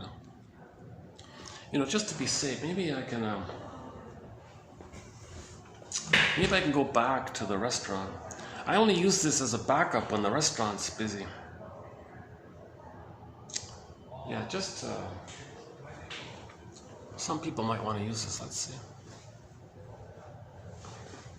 No, they're checking out. Oh no, I see. The bus is there. They're leaving. Okay, I get it. That tour group is leaving. Okay, I should be okay. All right. It's not like they're just arriving or something. Well, maybe they did. Maybe they did just arrive. What is it? Are they leaving?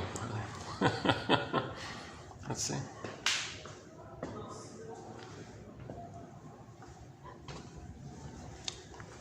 Okay, no, I think it is. I think they are leaving. If they just arrived, let me move to the restaurant part, but if they're leaving, I'll stay. Let's see.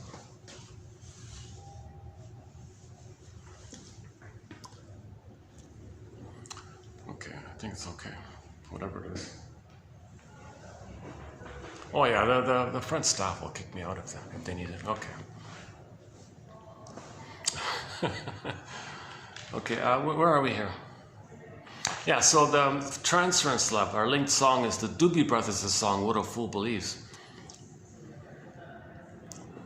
What a fool believes, that the person of the present is your mother in the past, and that the person of the present is going to invent a time machine, take you back to the past and change and give you what you needed back then. What a fool believes. So you had that hope with that person. Oh, you're the one. There's a play entitled, I love you, you're perfect, now change please. But before that point, you first feel the spellbound trance, the blissful feeling, the honeymoon feeling and all that with that person. You don't even know that, you might not even know that person, you don't even, they're just a catalyst. They're just a catalyst, they're just the trigger, the symbol to remind you of your mother in the past, and the wiring flares up because you have unresolved business with the mother. You have this unfinished business with the mother. So you look for somebody in the world who reminds you of the mother, you'll feel that feeling. And you'll be like, really, oh, you'll really be spellbound like that, right? I'm at symbiosis. Now you hope that you'll get your needs finally met. Again, when there's trauma, we live with the unconscious hope for the fulfillment of old unfulfilled needs. Okay, the main old unfulfilled needs for a lot of people is for a secure attachment style.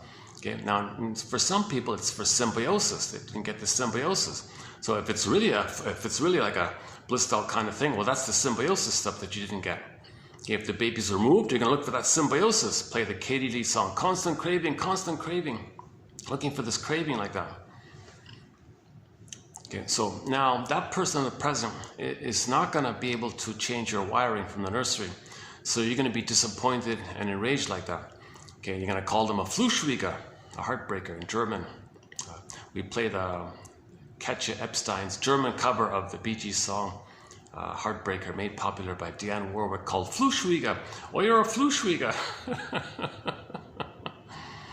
a heartbreaker, you're a storyteller, you're a liar, don't be cruel, how can you do this, you're a liar, you're a deceiver, you promised, I thought this, and you made me believe this, you mislead me, you misled me in all this, you betrayed me, you failed me, you're a liar, how can you do that, how can you be so cruel, oh my God, I can't believe it, you're terrible this, you're terrible that.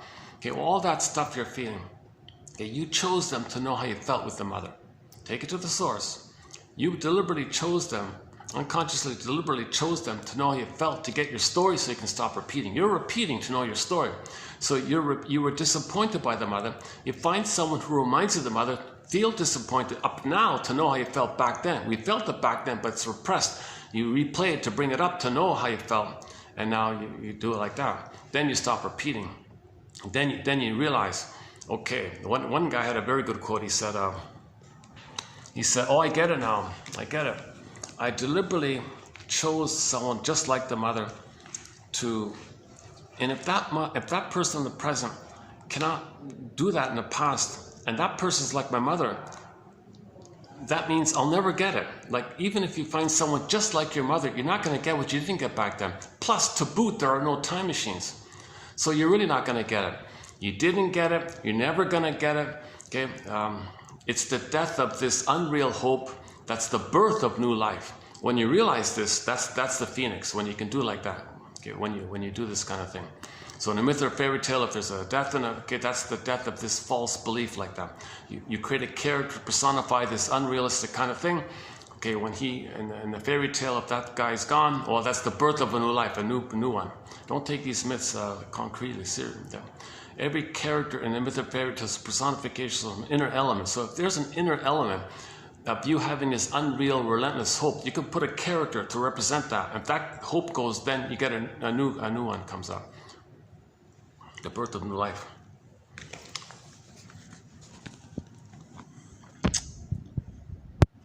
Okay, so again, the triggers or catalysts or symbols or whatever, something in the present somehow reminds you of the past, for you to know how you felt in the past.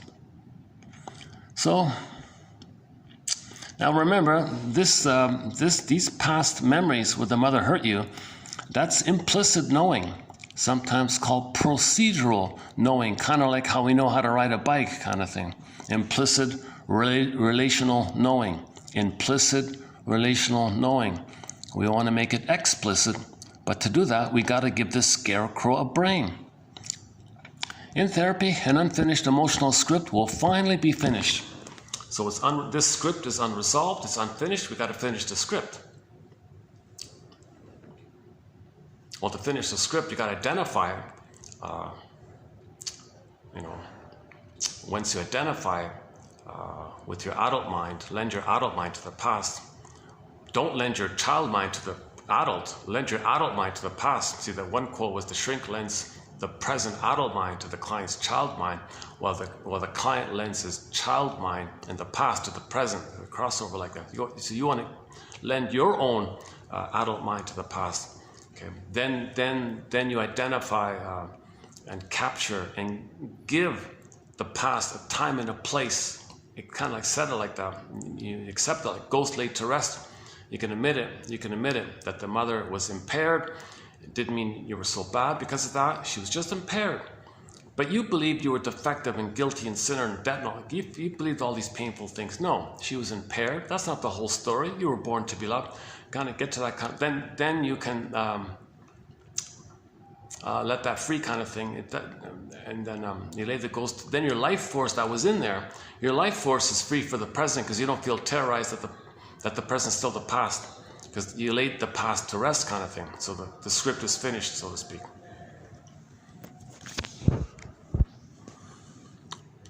She has a new appraisal of her memories. Okay, the mother's failure to protect her doesn't mean she is worthless. It means that the mother was impaired in her mothering skills. We can take the memory of a rejecting mother and revise it to an impaired mother. Okay, so don't say your mother was a monster. Just say she was an impaired human. She was in over her head. She was stuck with her pain. Likewise, in correspondence, don't say you're a worthless whatever. Just say, well, you survived it. Your mother was impaired and you survived. Okay? So play the Glee song. So I Will Survive, Survivor by the Glee cast. They do a very good combo song called Gloria Gaynor's I Will Survive and slash Survivor. You know, those two singers, they do another a combo, very good combo was, what is it again? Rumor Has It and Someone Like You or something, Somebody Like You or something. Those two. We have 3 songs from the Glee cast on our soundtrack. More Than a Feeling, the incredible cover. That's one of the best covers of More Than. That's a hard song to sing. That's one of the best covers. That's one of the best covers of More Than a Feeling on the Glee cast. Number 2 was the I Will Survive, Survive. And the third one is that one I just mentioned, Rumor Has It. Someone Like You, Something Like You, Someone Like You. Those 3 are my vote for the top 3 Glee songs. And I notice a lot of people posting their favorite Glee song. For my vote, that's the top 3 which are in our soundtrack. So we play. So we survived, right? We're survivors. That's sort of mainstream now. Nobody says they're a victim from their mother. They say they survived their mother. They're a survivor. From this new version of the memory, we can experience new behaviors. Okay, next one. Not surprisingly, a mother's sensitive response to a young child's distress is a good predictor of that child's future ability for empathy, obviously. If the mother doesn't recognize the baby's feelings, come on, and the baby identifies with her, obviously. Empathy is a developmental byproduct that when the mother recognizes, if the mother has empathy for the baby, recognizes the baby, meets the baby's needs, okay, sees the baby, hears the baby, feels the baby, soothes the baby, accepts the baby, understands the baby, okay, has that kind of attunement and recognition, obviously that memory is a part of him which is always with him. So he'll have empathy for others if the mother has empathy for him, not surprisingly. The child had memories from childhood and adolescence in which her mother was often the cause of her distress rather than the one who soothed them. A self-centered relief at seeing that her own daughter was depressed was not actually going to outshine her in the world. Ooh, ouch. Wow. So some mothers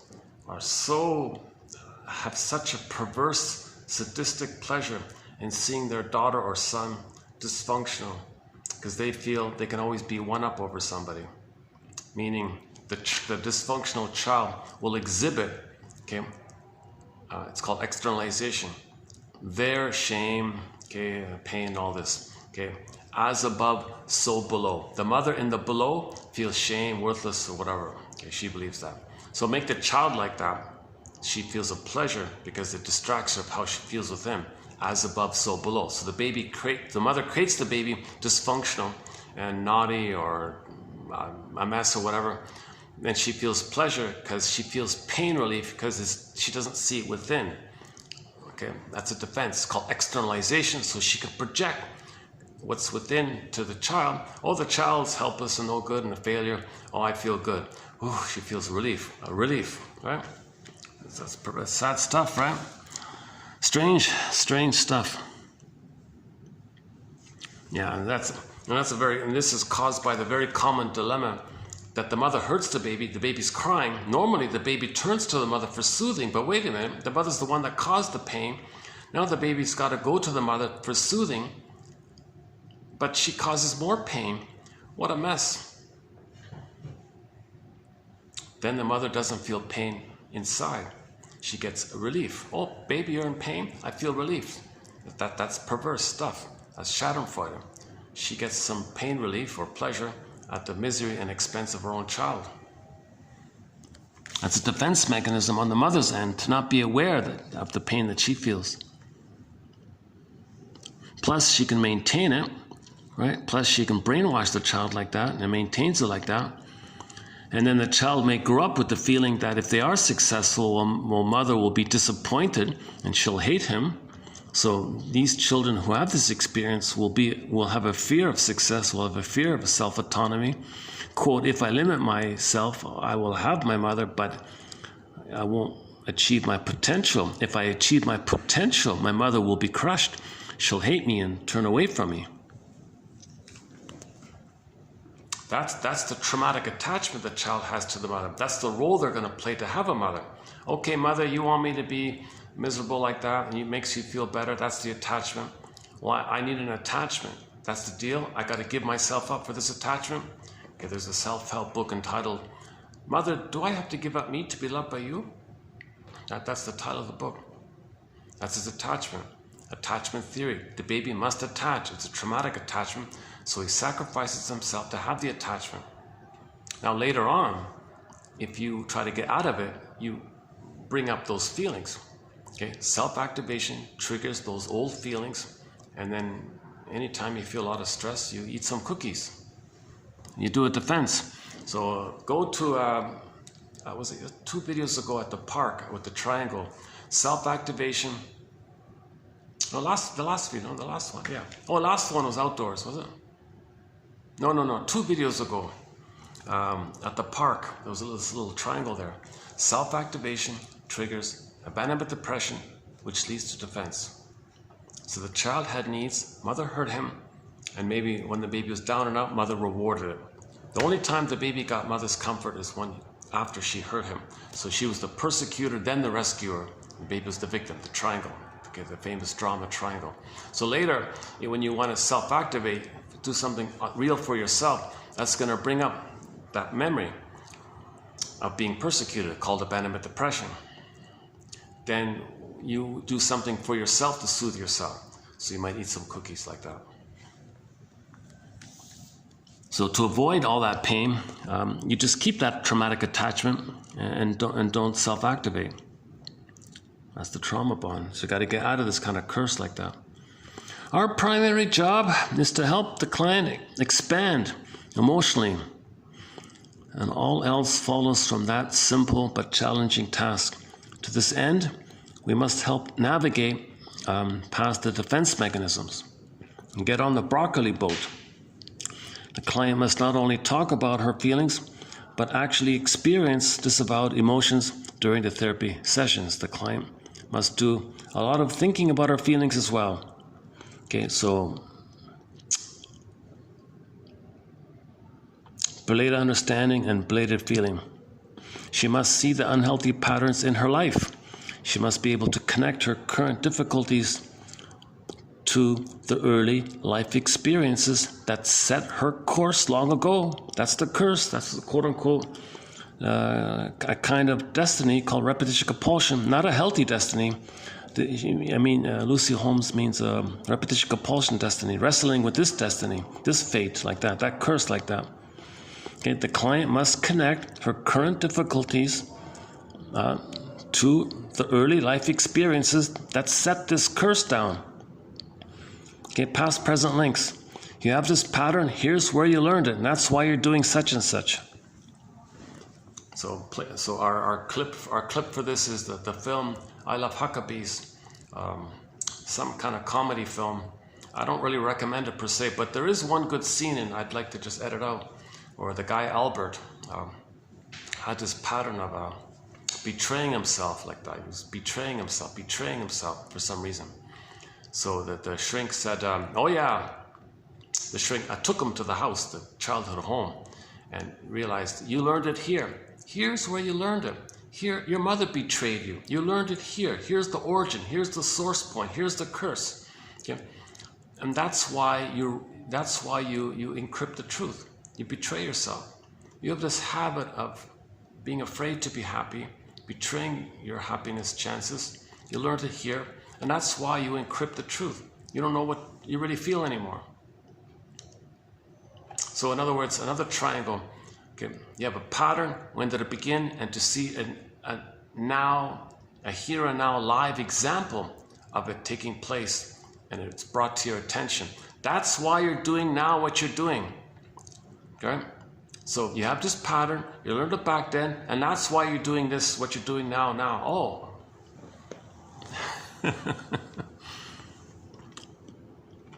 When she starts to feel helpless and depressed, she will then catch herself, interrupt the defenses, and face her feelings. Back to Roger Gould, he says when you have your hand on the cupboard door looking for the biscotti, wait a minute, pause. What am I really hungry for? It's not physical hunger, right? Because you're lonely, you weren't comforted, you're looking for comfort, you're looking for mother's sweetness. Okay, wait a minute, that's symbolic. That's telling you that you didn't get... Oh, it just suddenly started raining. Oh, I got a shower here, rain shower. Eh? Listen to the falling rain. We have a song called Rain on our soundtrack. Well, that's it. By Jose Feliciano. I play the cover by Anne Murray. Anne Murray does a very good cover of Jose Feliciano's song called Rain, simply called Rain. Listen to the falling rain, listen to it fall. And with every drop of rain, let it rain all night long. As long as we're together, who cares about the... It's a good, nice little song about the rain. So first the rain, then the rainbow, or Vonda Shepard's. All the joy for which you pray is 100 tears away. The next one here. Oh yeah, this one here. Get a little change of topic here. About this so-called relaxation response. So there's something that one guy calls, quote-unquote, the relaxation response. Okay, so Benson, 1975, identified the relaxation response while studying practitioners of meditation. When his research participants focused their attention on the simple cycle of in, I know I'm breathing in. Out, I know I'm breathing out. Little pause there at the end. In, I'm breathing in. Oh, out, I'm breathing out. Something like that. Mr. What's his name again? Thich Nhat Hanh or something. So you're conscious when you're breathing in. Ah, I'm breathing in. You're breathing out. Oh, I'm breathing out. Okay, little cycle here. Simple cycle. But the point is you're mindful of it. You're kind of mindful of it. This guy documented decreases, okay, and so there were some kind of physiological kind of benefits, health benefits by this, heart rate, respiration, oxygen. As he pursued the health benefits of the technique, he theorized that any repetitive mental or physical action could serve as the basis for the relaxation response, as long as one focused concentration on that action. For example, somebody's doing Tai Chi movements, it's mindful. Qigong movements, it's mindful. Yoga, like yin, like slow yoga, yin, they call yin, feeling yoga, yin yoga. Or mindful walking, mindful swimming. Or the kirtan thing, repeating some chant or something, could participate in the relaxation response. I gotta say, I did see a Tai Chi on YouTube, a little clip there. She was a Tai Chi teacher. I noticed she applied that principle of mindfulness, that when she does the movements, you know, the Tai Chi movements, and you're mindful like that. She applies it when she speaks. When she speaks, I found her very mindful. Like she was very present to herself while she was speaking. And I think she transferred that skill of the mindfulness of the Tai Chi movements in her speech. And it was a nice role model. I thought, oh my God, I gotta learn this myself.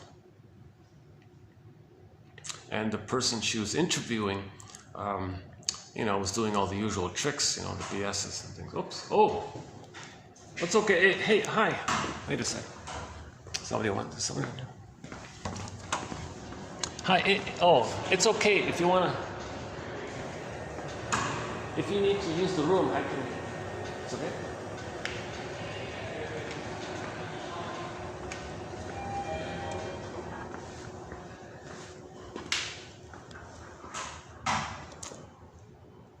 Or she was on the phone and said, no, don't talk to me, I'm talking on the phone. Don't interrupt me. She was engaged in an intense conversation, maybe looking for a private spot or something.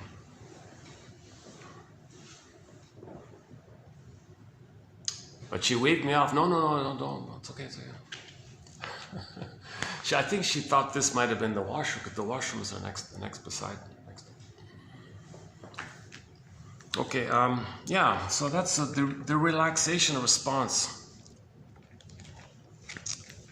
So you got to give all these meditators a huge amount of credit to be mindful in their movements and gentle movements, or little rituals like this. They're not doing it mindlessly. Like some of the yoga things, it's aggressive. Do this. No mindfulness. Just people break their, all these injuries come from this, right? All these yoga injuries apparently, because nobody's mindful. Do this, and you hear cracks in the room or something, right? So the idea is to be mindful. So you're mindful while you're moving. If you're mindful, you'll take care of yourself, obviously. But if you're mindless, just following the intense drill sergeant type of yoga teacher like that. Some of these yoga teachers, I notice, are kind of like shouting at you all the time, right? Come on, do this, and do this, stop, time for this, stop, no, move now. And he wants this orderly kind of thing. That's violation, that's against the whole thing. Genuine yoga is mindful. I'm sure the proper yoga is mindful, right? But it's now you wouldn't do that with Tai Chi. I don't think you can do that with Tai Chi. Tai Chi is a very slow kind of thing. You really need to be mindful to do that stuff, right? I'd love to find a proper Tai Chi class and learn it properly and slowly. And yeah. So according to this quote, it would trigger the relaxation response, some little mechanism, and you get health benefits by that. And then you apply the mindfulness that you learned in the discipline of the Tai Chi or the meditation routine to other areas of your life, like she was doing as a speaker. She was very mindful and deliberate in her speech. She didn't bore you with taking a long time to find the right word. I mean, she was just kind of mindful like that. And the person she was interviewing was just doing the usual tricks, right? Just doing the usual charm routine or something, the usual bullying kind of routine or something. Very duplicitous, a little sarcastic and cynical. She had none of that. She was always mindful to herself. So what she said was always kind of coming from a place of mindfulness, like feelings. And the person she was interviewing was far from that, right? And the mindful interviewer was able to kind of ironically, ask the right questions in reflection to the bullying's antics, right? And then the bullying person really panicked and said some ridiculous things in a panic like that, right? But it wasn't her intention. I think she was just trying to be helpful or something. The bully ended up calling people really negative things, and Jesus, it just kind of brought it out, right? My goodness, it was there all along, right? Relaxation response. So So if I'm walking, can I be mindful when I'm walking? So here I'm walking in the room here. Can I be? Oh, somebody else. Oh, hold on a second.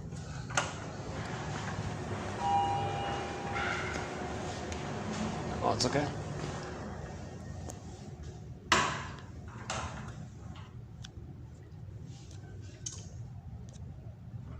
Oh, I'm mindful of the pizza deal I got. Okay, can I be mindful? So when I'm walking, I know I'm walking. I think I saw that in this book, right?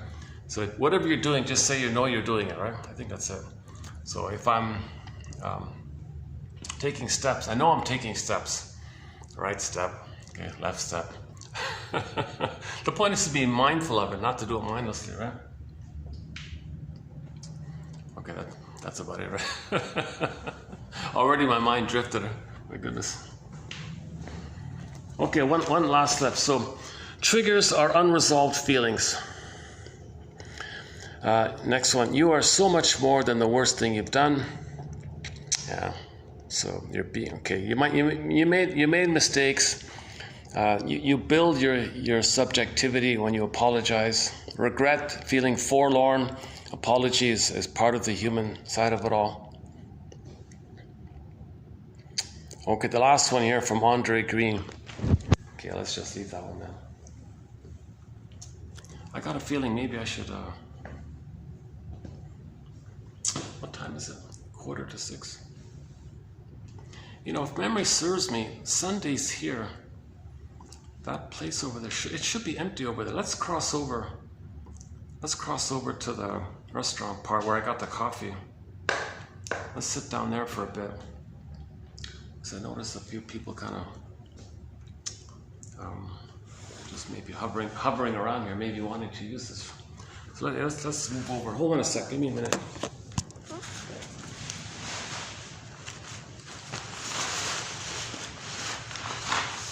Oh, how's my coconut? Yeah, all right. There's the. So yeah, same thing with like drinking something, right? Like if you're drinking something, know that you're drinking it. Like mindful eating, mindful.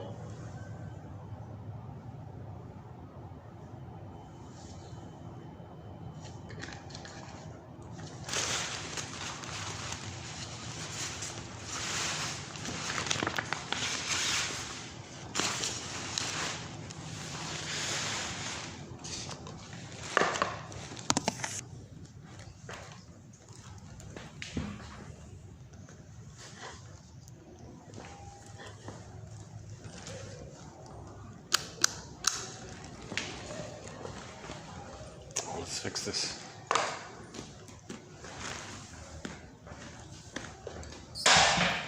All right.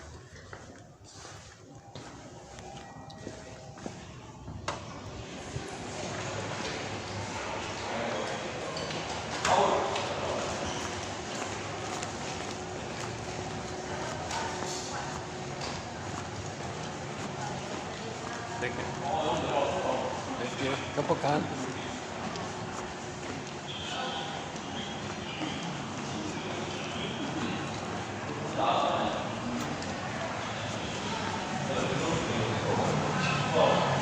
Oh, I'm way off. Oh, it's packed in here.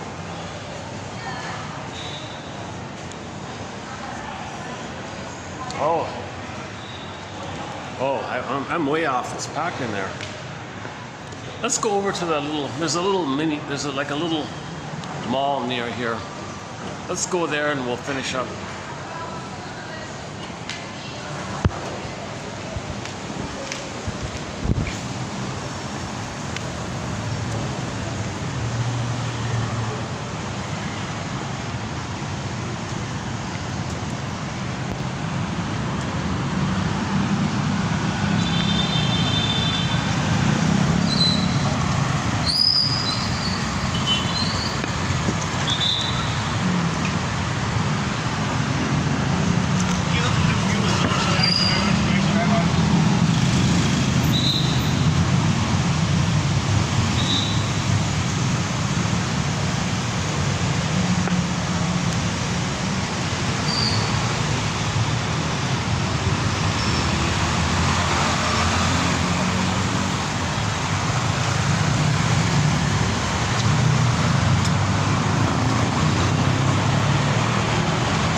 There's a few little tables and chairs just on the side there. We'll maybe spend 5 minutes and wrap it up there.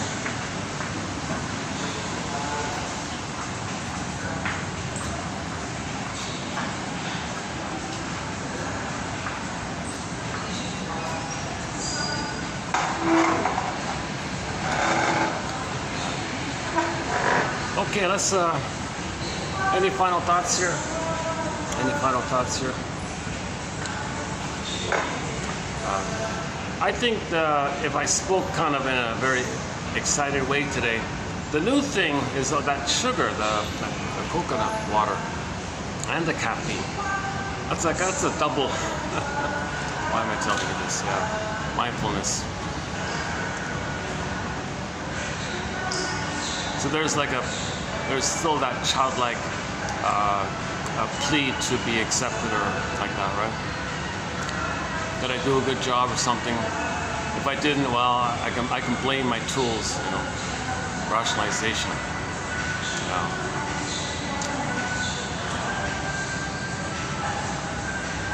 So the very act of my doing these videos can be a catalyst for some of my childhood memories that hopefully I can face, kind of thing. And if I do, then it'll lead to a dream, if I do. In the dreams, you're trying to feel what you couldn't have felt, know what you couldn't have known as well. Also in the dreams, same kind of thing.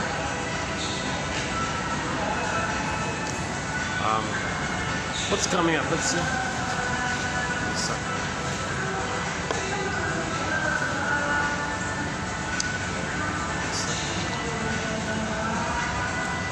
Okay, so that was, yeah, we're almost caught up, yeah? So that was 7. Tomorrow, the next one, we'll finish up with the Roger Gould one, Shrink Yourself. Yeah, he talks a lot about the food trance thing, the food trance. Comfort food is an over-the-counter tranquilizer kind of thing. So the sugar, salt, and fat tricks the mammalian part of the brain into perceiving that the person has received an abundance of food. And from its point of view, an abundance of food means you're safe. When you're safe, you get serotonin. Serotonin is a good feeling, telling you that you're safe. Serotonin, safe, serotonin, happy chemical. Okay, but this is from the food, right? The baby's meant to lay down a memory of the mother soothing them and comforting them, mother's sweetness, mother's kindness, mother's maternal quality like that. And the wiring sets in where he has a regular self-soothing, self-calming kind of mode going on within. Okay? If that's missing, okay, then, oh my God, you repeat that. Find something symbolic of mother, you get a blip of it. That's the trick. It doesn't work, you do it again, and you're in this loop like that. But being in this loop perpetuates the pain because you're getting older. So now you're looking for more, maybe, kind of thing. Roger Gould, Shrink Yourself. Yeah, okay, we'll do this tomorrow. Oh, look at that, eh? Do you have any positive memories of you and your mother? The client argued that no such memories existed in his mind. He seemed to be making the unconscious choice to stay mired in the painful emotions of contraction rather than risk expansion. Yeah, so you gotta find the balance. You gotta find like Bruce Springsteen says, go to Bruce Springsteen on YouTube, Independence Day, Toronto, listen to introduction. That although despite the mother was so impaired like that, she still managed to do something decent for the child. So she would have done better if she could. She failed, of course, but despite that, there were still some quote-unquote blessings from the mother and the father like that. You gotta have a kind of a realistic appraisal like that. You don't want to see things in terms of goddess and demon that you had as a baby. You want to apply your adult perspective. So the reality is there were some benefits for the child growing up with a dysfunctional mother. The child got some benefits growing up with an emotionally immature mother.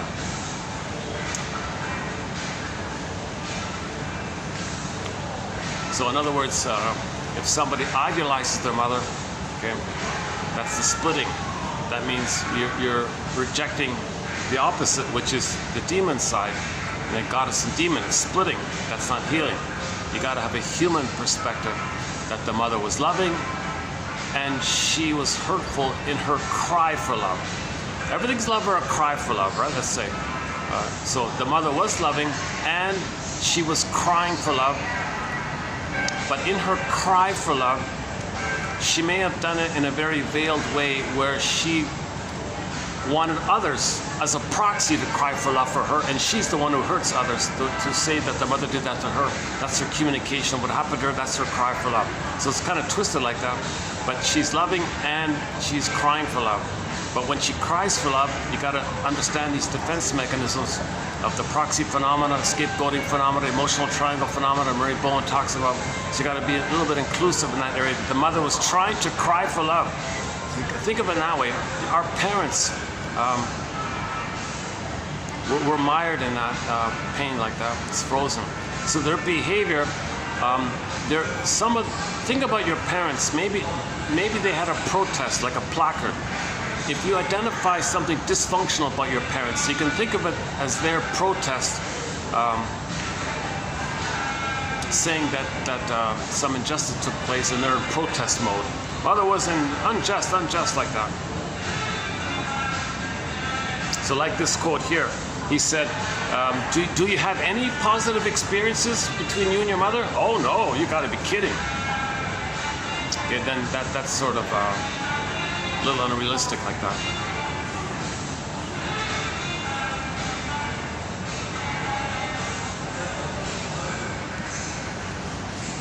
You gotta see the mother as human, immature. What if the mother was the victim of the pillage and the plunder? I mean, come on. 80% of the people are living in poverty like that, right? That's the... Yeah, by the way, the outer poverty is a reflection of the inner poverty by the 20, right? So as above, so below. So Michael Jackson, man in the mirror, or woman in the mirror. Look in the mirror and start there, like self-reflection, know thyself, Socrates, Plato, all these philosophers were talking about this. And yeah, this morning I read it by Edward Groves. He talked about that Socrates guy. That was all of his antics and all of his things that he was doing was kind of like trying to say that to the people. Look, everybody in the town, know yourself. I'm doing these stunts to ultimately get you to be more self-reflective, to know. That's according to him. I don't know. That quote's coming up. This place beside me is very expensive. My God.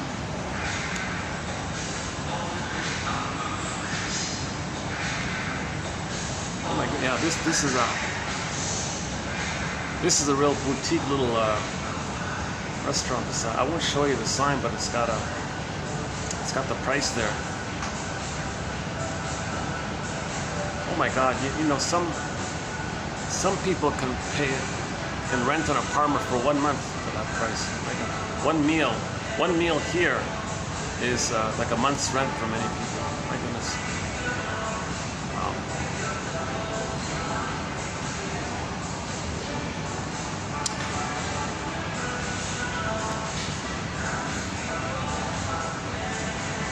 You got to keep that relationship in mind. The baby was poor and helpless and powerless, in pain and poverty like that. The mother was the active aggressor, who had the wealth and the power, and you kind of see that a little bit, 20 and the 80 like that.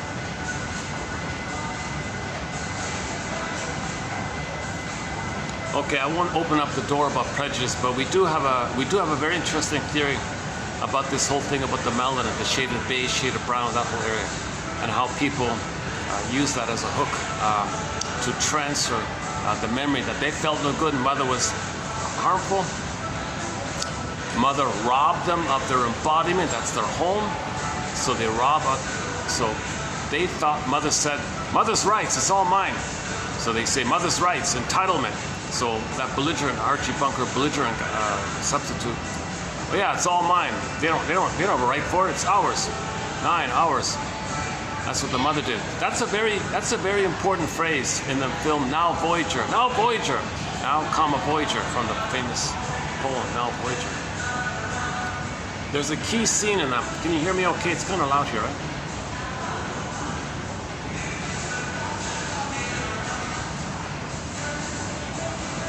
I don't really recommend the film, really. It's a bit of a boring film, except for that scene with Betty Davis. Betty Davis played an abused daughter named Charlotte. She was abused by her mother, who said, I have the right, mother's rights. You know, she was entitled to get one of her daughters to take care of her and serve her and soothe her and comfort her and be a mother for her. She said, that was my right. She felt this entitled, godlike thing all the time. So she was very aggressively abusive like that. And the poor Charlotte was getting all these symptoms and psychosomatic symptoms, having a nervous breakdown and all this stuff.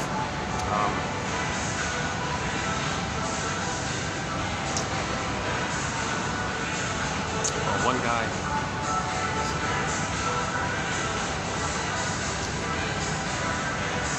walked away. Once he saw the price, he walked away.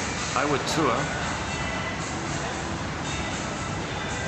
It's funny. The pictures for the dish doesn't really even look that impressive, really, right?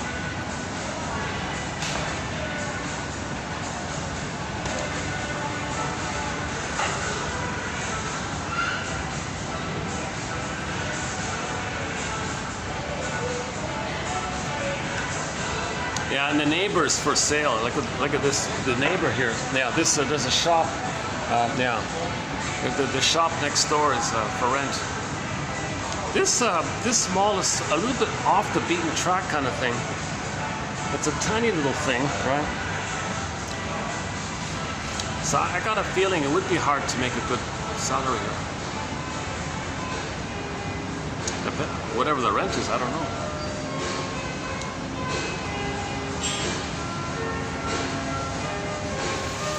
Maybe that's why the thing's so expensive, to cover the rent.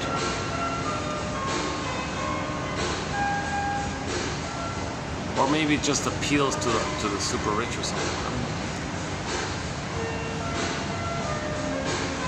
Doesn't look that. Can't see it. I can't peek inside. I think it just opened up. Why am I telling you this? Yeah, sorry. Why am I telling you this?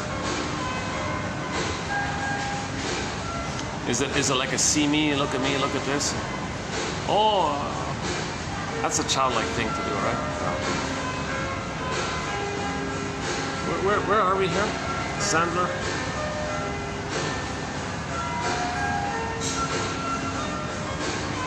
What were we saying just now? About the...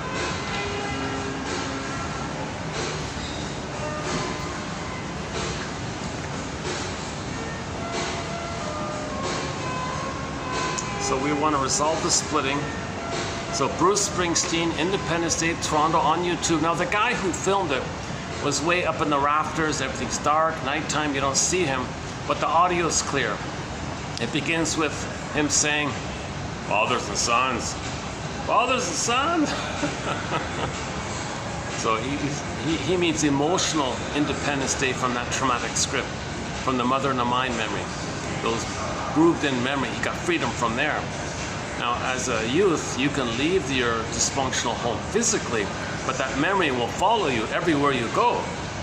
So the first part of the song is like physical Independence Day, like being a Peter Pan, you want to escape.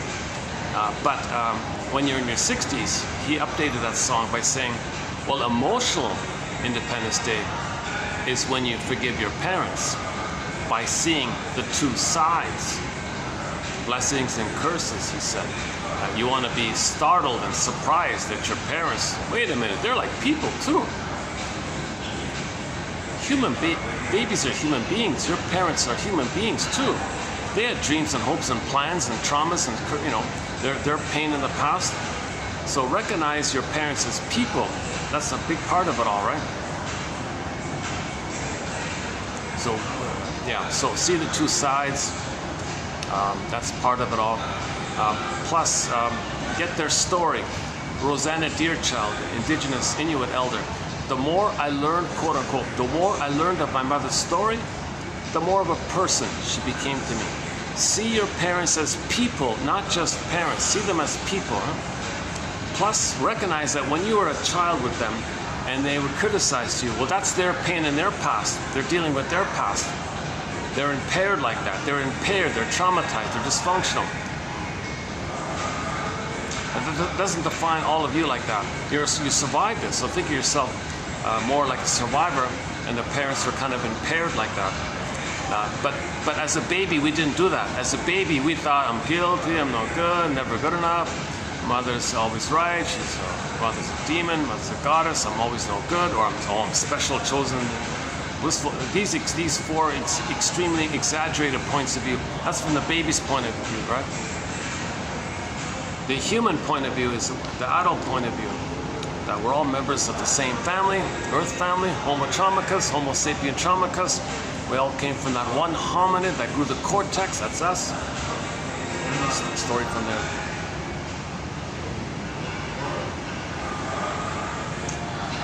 Yeah, I'm just noticing that guy's iPhone.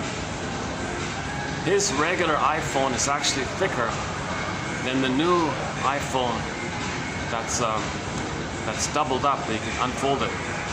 It's actually thinner. In other words, there's a folding phone that's thinner than most regular phones.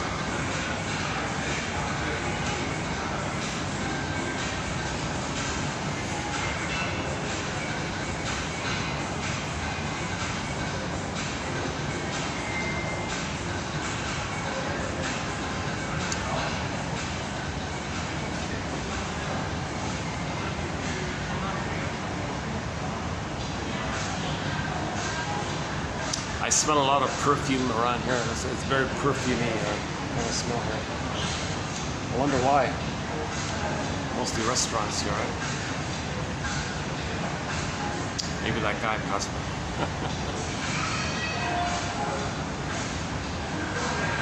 Okay, hold on a second. So yeah, okay. So we'll finish up Mr. Gould's quotes tomorrow. We did most of it today, but I'll do it again tomorrow.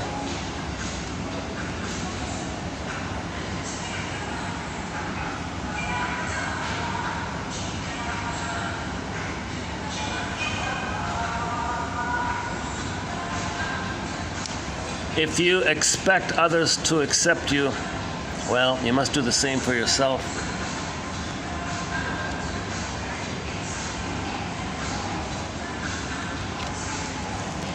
Yeah, he talks a fair bit about the deer in the headlights thing. The body's there, but the mind flights, right? The deer in the middle of the road, his body's there, but he's spaced out in his mind. So in trauma, we do the same thing. We go around with the bodies. But we're kind of a little bit spaced out like that. What do you say here? Survivors, attachment trauma survivors commonly speak of how they endured the trauma by pretending that their mind had gone to a safer place, leaving the body behind to endure the abuse. Jesus Christ, he's quoting somebody else here. So the child's body's there, but his mind is flying out. Yeah, I remember that guy. One guy, yeah, there's a really sad story about a guy talking about the abuse his grandmother experienced when she was young. And, as a child, he learned about it and how the mother coped with all the trauma inflicted on her. And she had this dazed, spaced out look all the time while she was being abused.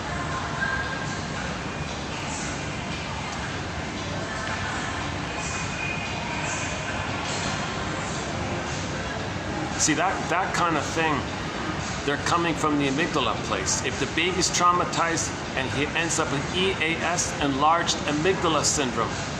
So they're just operating out of the jungle thing. They don't see the humanness of others. Like that Archie Bunker substitute character, they didn't care about the humanness of others. And he felt entitled because the mother was entitled. Mother's rights. So they adopt that. That's my right. My mother didn't see me as, my mother saw me as less than. My mother didn't read the book, Babies Are Human Beings. So he does the same thing. He identifies with the aggressor.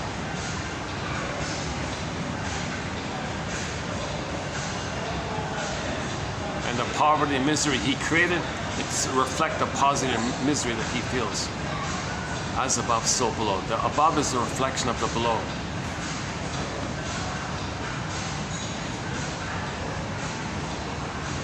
I can't believe the price of this thing. Oh my God.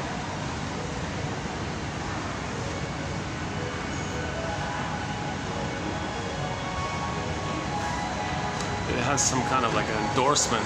There's some kind of endorsement by somebody on the place. So what? Most of these endorsements are.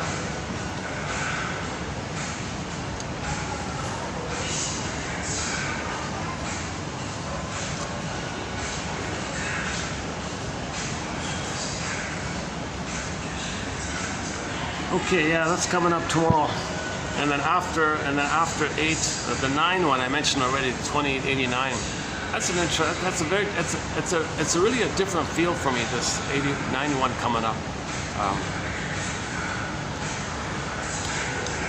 One of the lines is, if you're stuck in a feeling, don't think of it as being like in a hole. Think of it as a tunnel. So just stay with it. You're gonna come out through the other end like that.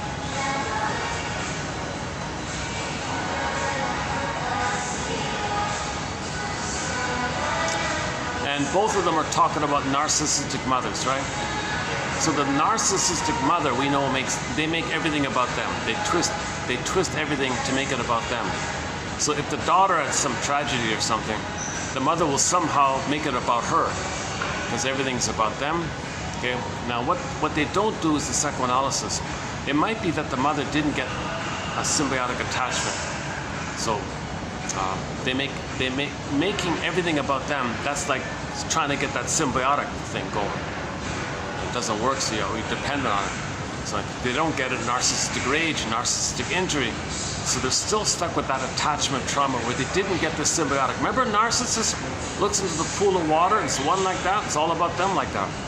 So you got to think in those kind of terms. They didn't get that symbiotic resolution of the symbiotic phase. They're still in that symbiotic phase, and everything's about them until they get enough love to get out of that. But nothing post that time can do that, so you're stuck in that kind of place. You only get out of it when you identify it more than ride the broccoli boat and get the reaction like that. So these mothers that these ladies were talking about, which I'll talk about in 89, I think what they're saying is, like whenever the daughters would say to their mothers, some sad thing happened or something, and the mother twisted it and made it about them, that's their compulsion to get that oneness that's missing on them, right? So you got to look at the positive intention of mothers who have the narcissistic personality pattern. Their positive intention is to get the symbiosis. Oh yeah, one lady said the mother always interrupted the daughter. Yeah, like the daughter would she would just interrupt. No, it's about me, it's about me. You don't speak, it's about me. She was always doing this kind of thing like that. Because she was hungry, like she was a hungry wolf. Like she was hungry for that merging. She was trying again and again to get that merging. See, so she was always like that or something. It doesn't matter, she can spend a lifetime being grasping like that for the symbiotic. It doesn't work. No person in the present can be the breast mother that was either back in the nursery. Actually, here, this quote here, was it not Freud who said that the relationship to the breast was the prototype of all further relationships? So these mothers, these narcissistic mothers were not nursed. They weren't held in mother's bosom. Okay, the bottle was used, schedule was used, they were removed, rough handling, or maybe a nurse fed someone else, did it roughly. So that's going to lead to narcissism. So the prototype was they didn't get it, so they're angrily trying to get it. And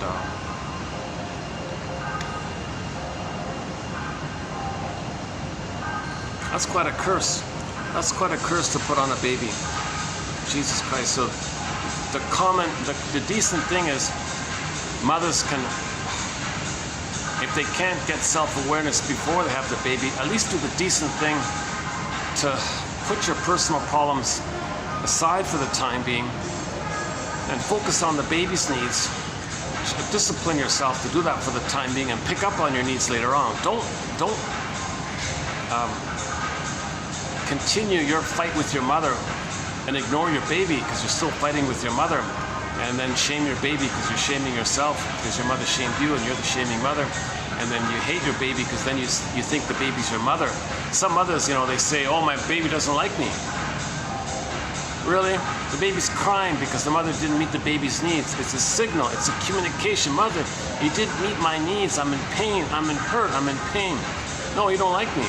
No, I'm not your mother back in your nursery and you thought your mother didn't like you.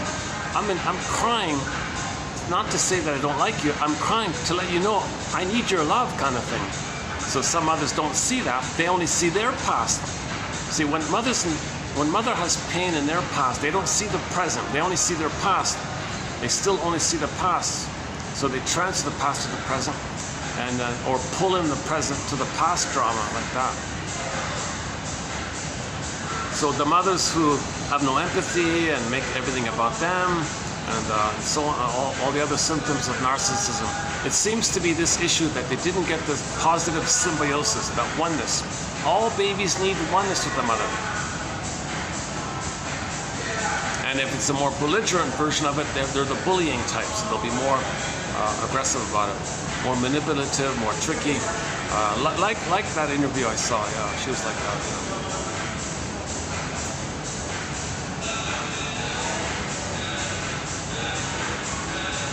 So the bully pattern is just a more aggressive version of the narcissistic pattern. It's just this added element of more rage and more of a desperation to cling. So there's different degrees of the narcissistic types,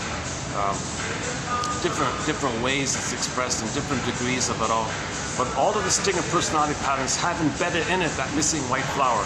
So and they're replaying the trauma to get that, which wasn't enough. And they're stuck in that kind of place.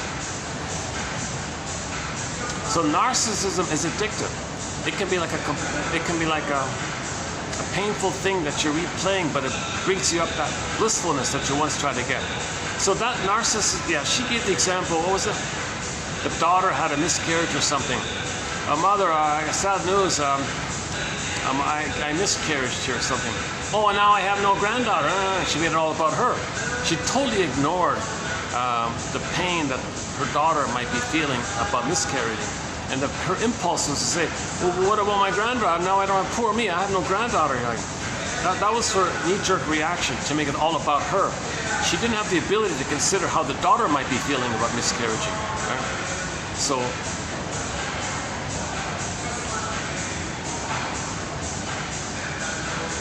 whatever the interaction is, she's got to make it about her, because it's this crying, the baby's crying.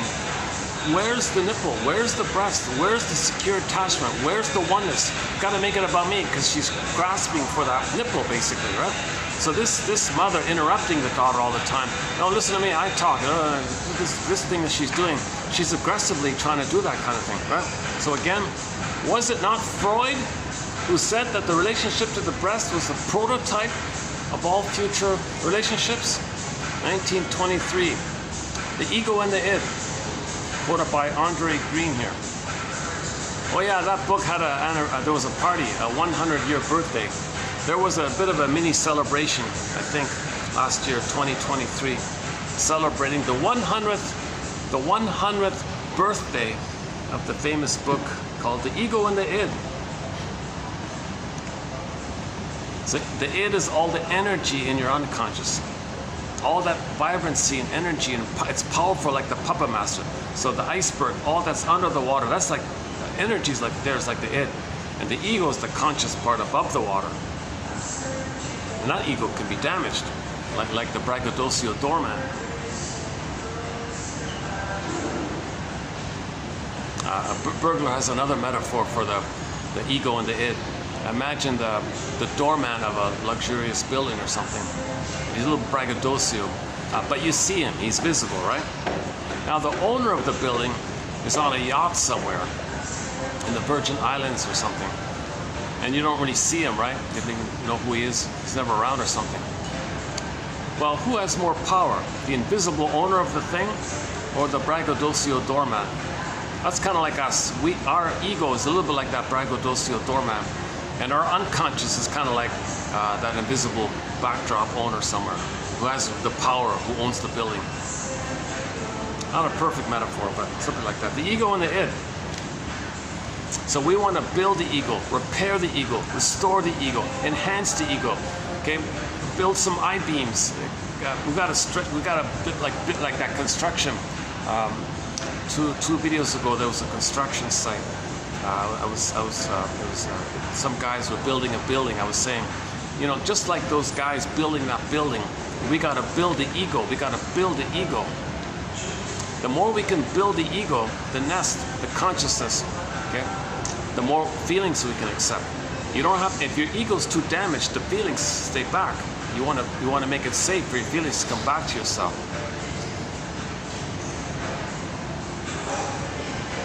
The id is kind of like one guy jokingly calls it the it, Mr. Gronik or something. This impersonal kind of thing. It is good, yeah. It is good. Yeah. All the energy that's repressed, denied, all the energy, all your life forces, all your life force stuck in that loop. All your energy and life force, all that compulsion stuck in that loop. That's like the id, like that. And your anger and that. So there's the positive energy of that you would have if you were loved. That's missing. As part of the id, right? There's a lot of energy that be there if you were loved. There's a lot of energy there that didn't take place. That energy is diverted to the anger loop. A lot of less powerful like that.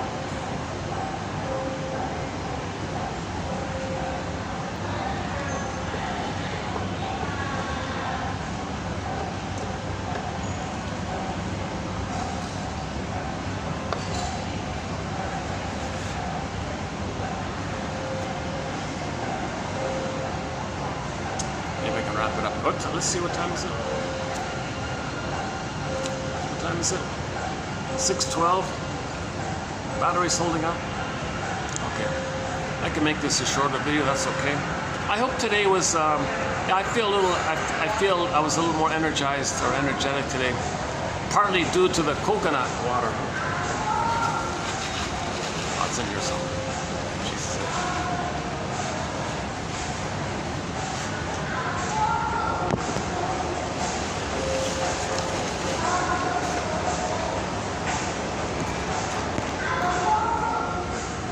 Yeah, so partly due to this coconut water, huh?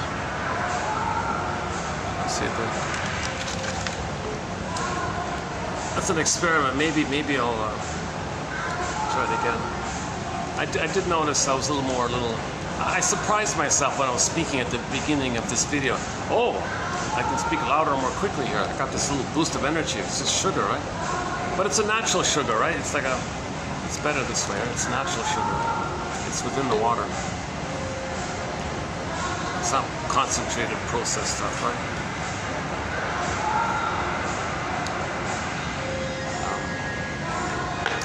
Yeah, at the mall they've got good coffee. This one here is sort of typical, but at the place near the park where I was, they had good coffee.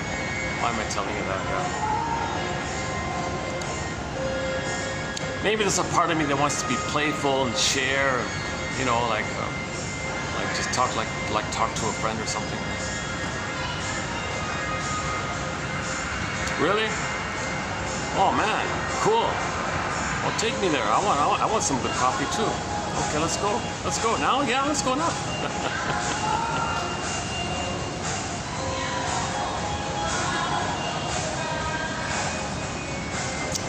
Well, I guess I'll wrap it up here. So thank you, Steve Perry, for that song title, For the Love of Strange Medicine. I've been borrowing it lately because these quotes are strange. It's strange. Don't you think some of the stuff said today was strange?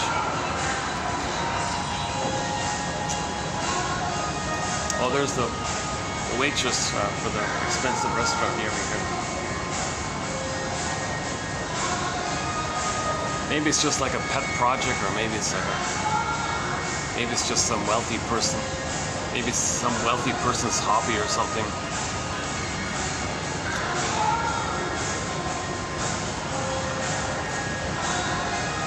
can't imagine too many people dishing out that kind of money.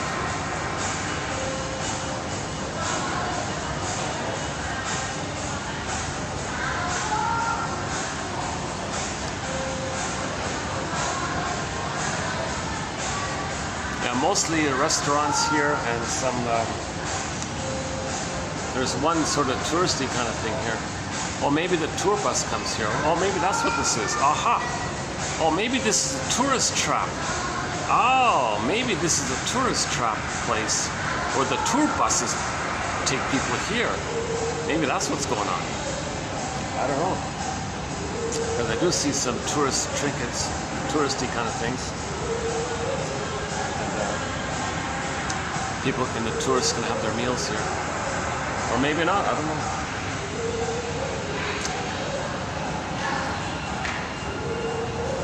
Well,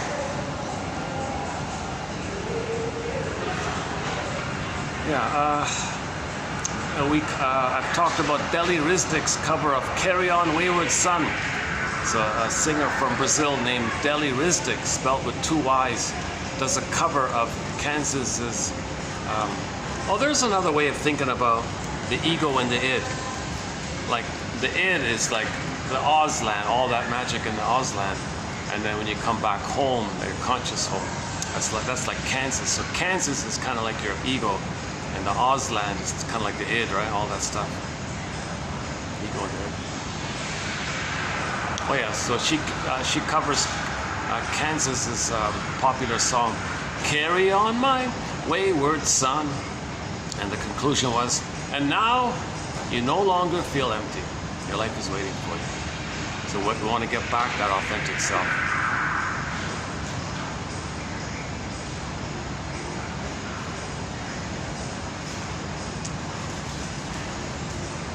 And if you're discouraged, like she said, there's no hole, there's only a tunnel. Like some people say, I'm afraid to talk about my feelings, I don't forget to get out of it. Well, stay deeper in those feelings, then you get through it. People, that's a very common thing, self-help authors say.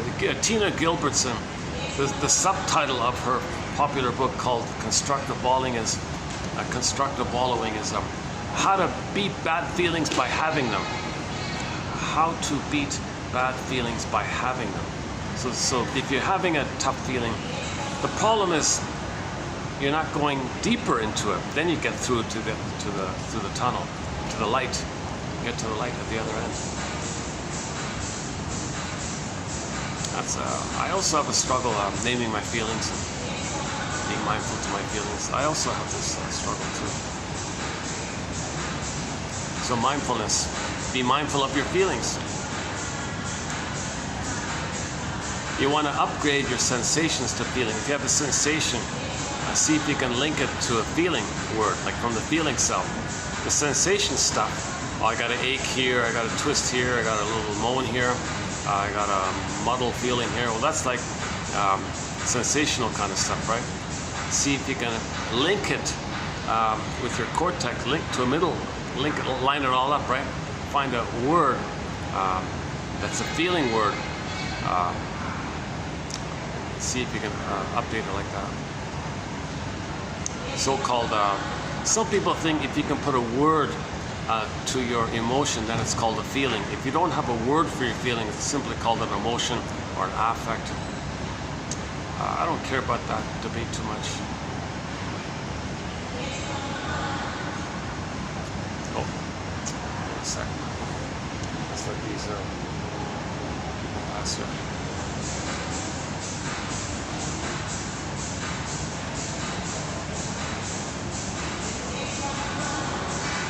It's a nice little place. There's actually a little mini boutique little hotel that's part of this mall. It's a cute little place, yeah. Yeah, I can imagine if there's a young couple, they want a nice little, cute little kind of place to hang out. It'd be fun for like a honeymoon kind of thing. Hold on a second.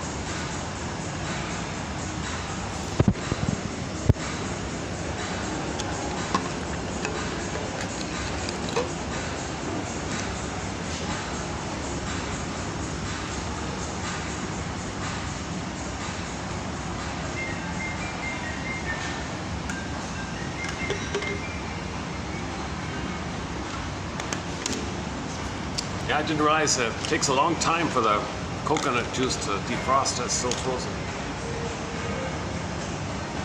Some people were passing by, just didn't want to get him in the camera. I mean, I was distracted by it, so I took it. Yeah, what you just saw is like part of my anxiety. So once again, my disclaimer has 3 parts. I'm not a shrink. I'm not a professor. I'm not a midwife, doula, nutritionist, gynecologist, no masters, no counseling diploma, no counseling anything. I've never even received it. I've never been analyzed. I played Joni Mitchell's song, This Flight Tonight, made popular by Dan McCafferty. So I'm the compiler of the quotes. Now the benefit of these 10,000 quotes is they're going to be clear, easy to follow, with the odds being that 1 out of 10 might give you a little quiet awakening, a little quiet awakening, a little emotional knowing. 1 out of 10. Or at least it's intellectually interesting, which you can put aside and incubate to lead later on to an emotional knowing. Or it's a prompt to pre-associate with. What does this quote suggest to me? What does it remind me of? What's the toughest thing about this quote? Why did I choose this quote? Kind of thing.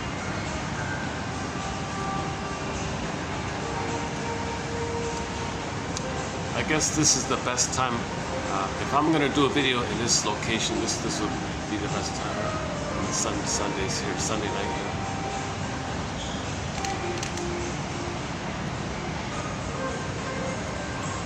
Yeah, the truth is, I'm going to go over to the bakery that sells those coffee buns. I found a new bakery that sells coffee buns. It gives me a little better energy when the coffee's mixed in with the bun. It's just a typical bun, but it's got like a coffee paste inside of it.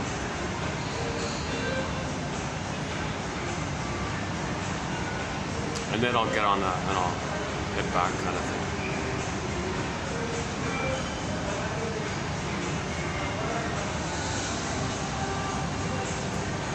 So why am I telling you about the food? Emotional eating. Yeah, emotional eating.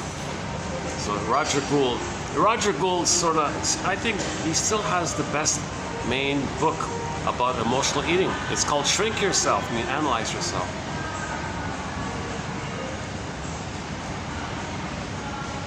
If you analyze yourself, your weight will go away.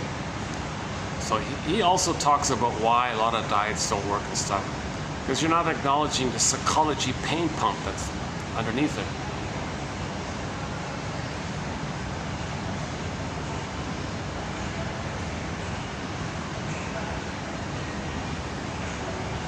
The other emotional eating kind of expert, I guess, is Woodman, Marianne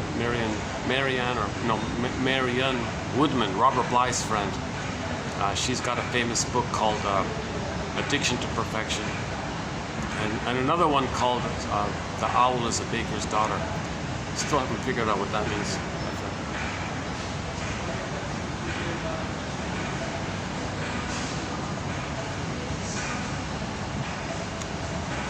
I don't think I really read that book yet. I read her famous book called Addiction to Perfection. It's a good book, yeah. Addiction to Perfection. That's her most popular. If you're going to read one book of hers, that's probably it. You know, another book, I did read her other book called Leaving My Father's House. Like the house, like the psychological house. Trapped in, psychologically, emotionally trapped in the house of your mother or father. Now she says father, but you see, she transfers the problem with the mother onto the father, blames the father. It's really leaving mother's house. The fathers don't cause that kind of primal trauma that she's talking about, but she transfers the problem to the mother. So the book should be called Leaving Mother's House. Fathers don't cause that kind of breastfeeding trauma. Again, Mr. Freud said it here. The breast, is the prototype. So the father doesn't have, okay? So but she maybe finds it easier to do it that way, Maybe she thinks there might be a wider audience, or maybe she wants to brag that she hung out with her dad all the time and others didn't. I don't know what she's doing. So I have a sort of a both and feeling about her work, mixed feelings about her work. But that's not a bad book. It's called Leaving Father's House, meaning the psychological house, meaning, okay, take it to the mother, right? So the mother engulfed the daughter, so she's stuck in her house. So back to Bruce Springsteen, how do you leave that house? How do you get Independence Day? Okay. Again, Bruce Springsteen, YouTube, Independence Day, Toronto.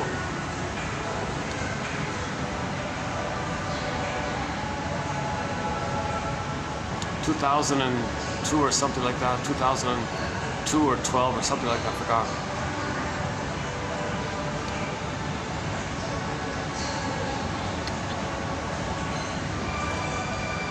Yeah, the more I think about it, the more I'm starting to think maybe this is one of these designated tourist kind of bus drops places. Because there was the tour bus next door, right? Oh no, that's for the hotel. This place, I kind of like this section of the city. It's it doesn't have all the wild. I mean, this is not the busiest of the busiest parts. Okay, the Don Juans and all that, the Playboys and all, they go to another kind of section, right? So I'm sort of away from it here. So it's kind of it might be considered. Yeah, it's more like a family kind of gentrified or something. No, what's the word?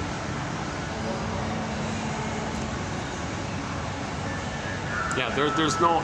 It'd be boring for the Don Juans to come here. If a Don Juan came here, he'd fly, he'd flee. They're boring, right?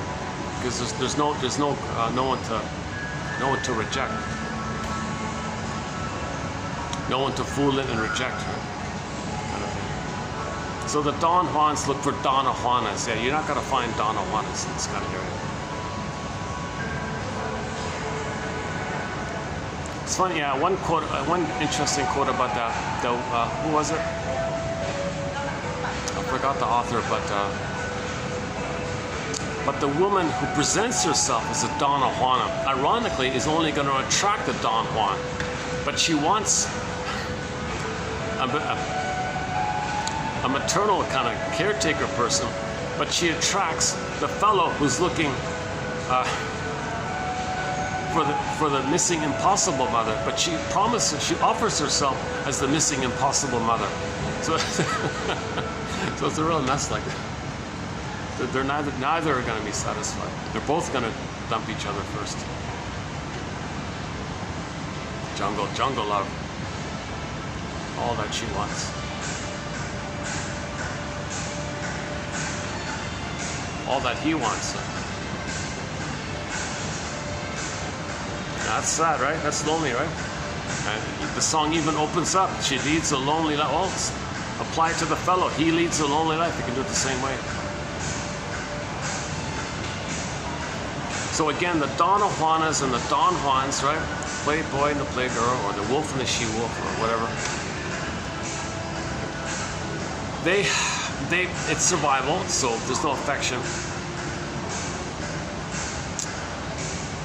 They're repeating the trauma of the mother dumping them. They dump others because mother dumped them, then they fly away for someone else. They can't have emotional intimacy or emotional connection. It's not logical, it's psychological. One woman, in the song, it must be something psychological. The woman said, it's really quite explainable. I'm only attracted to Don Juans because they're emotionally unavailable. It's really quite explainable. The mother was unavailable. So you're only attracted to people who have the same psychology like your mother, basically. Or in some cases, the father. In some cases, maybe there might be a blurring of the two. But usually it's going to be one or the other.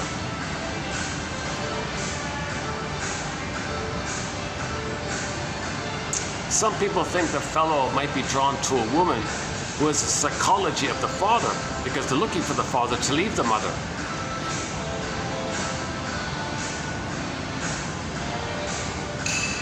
So the child said, "Father, save me from the mother. Save me, save me."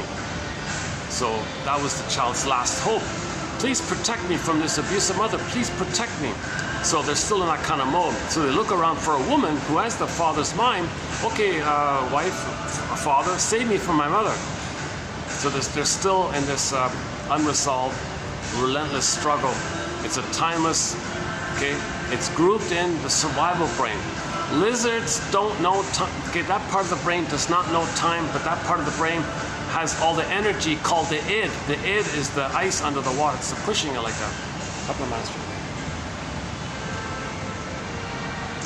Well, the guard walked by. He didn't give me any kind of sign or anything. So he's just checking me out. That's okay. Plus, you got a gajillion cameras around.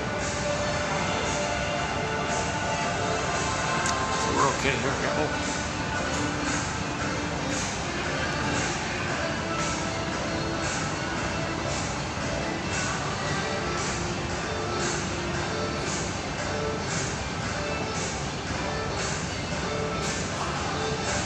Oh, good. I'm glad I don't get anybody in the background. Yeah, good, good.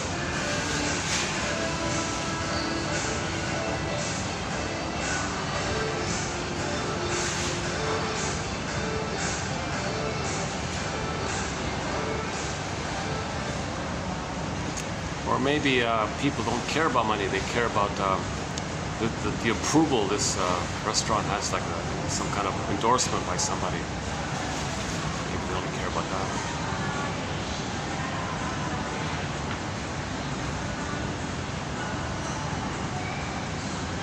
Mindful eating, yeah, today's topic, mindful eating.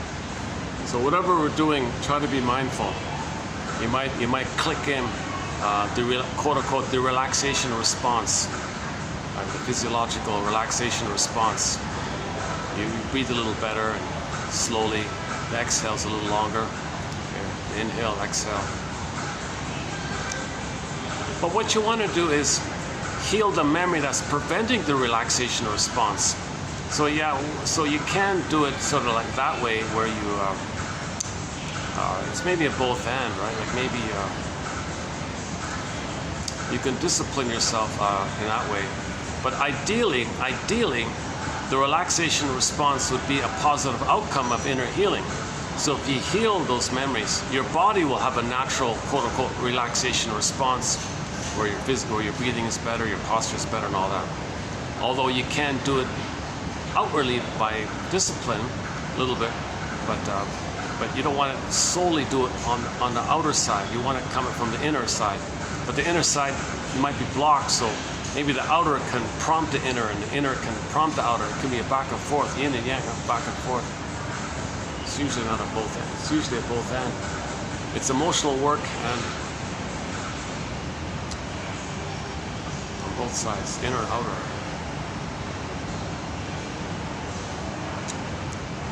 So we see that with Riley in Inside Out too, right? After she grieved, well, we don't see her grieving, but after the grieving, she calmed down, right? And then she had the relaxation response. She was breathing calmly, smoothly.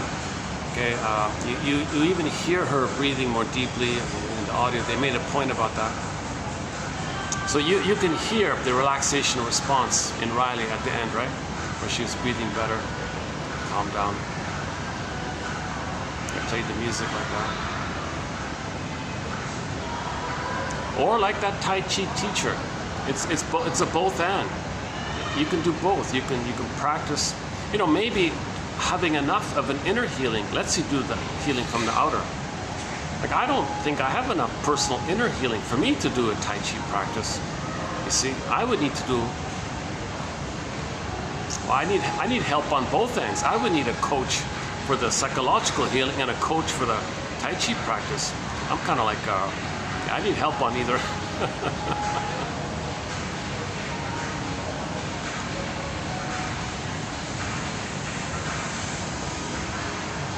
Maybe it's worth hiring a Tai Chi, like a one-on-one Tai Chi coach who's patient and you can get along with, and who has patience for you as well, right? Might be worth it. And then you learn it and you do it yourself, kind of thing. She teaches you how to fish. You can fish yourself. Same like the shrink. He helps you with validating what you're going through. Then you validate yourself. He analyzes you. You can analyze yourself. Then it's auto-analytic. Happens automatically.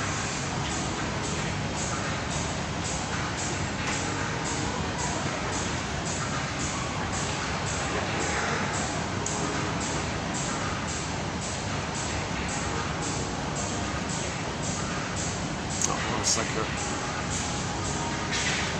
yeah.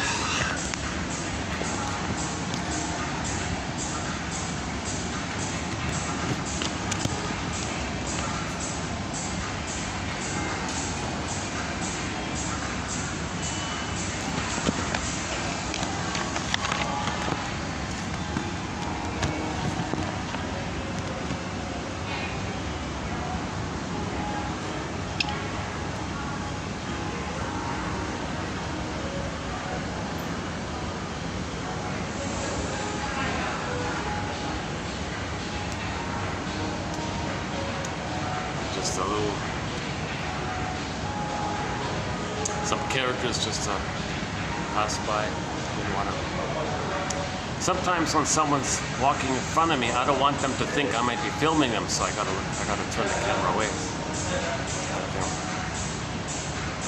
Oh, they're coming around again. Oh, jeez.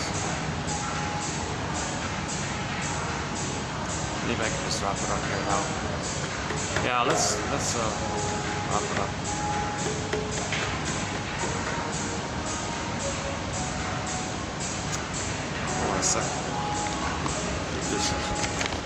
Oh, look! Let's look up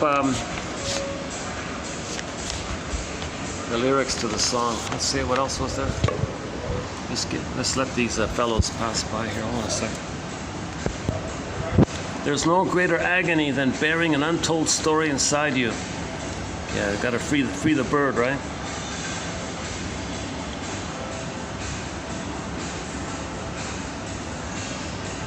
The word familiar contains family and liar. Many of the familiar stories we learn early on about ourselves are not true.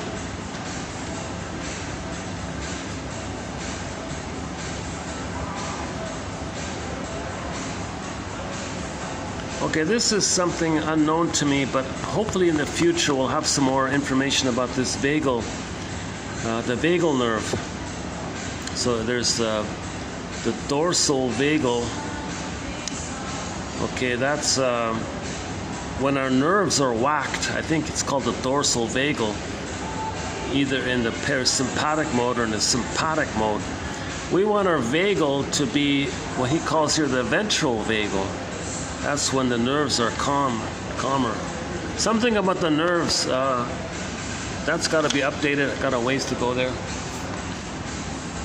Oh, there's the Robert Bly one, 2885, about retrieving your projections.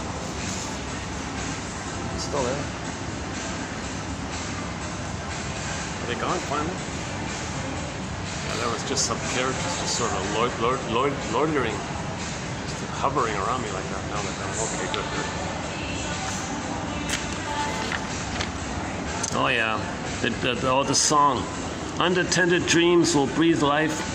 I'm setting free the monkey. I'm setting free the lions too. Yesterday's child will grow up wild, and there will be a moral to the story.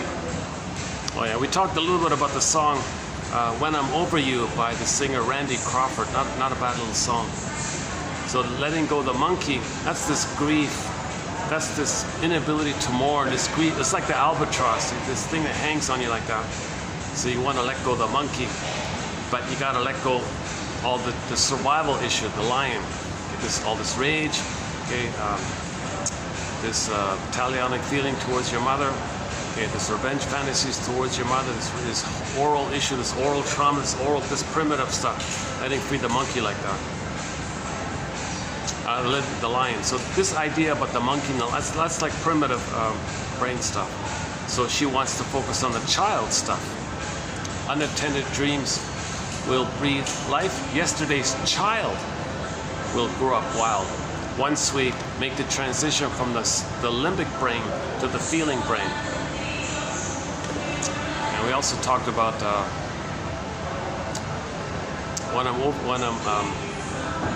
Charlene's song.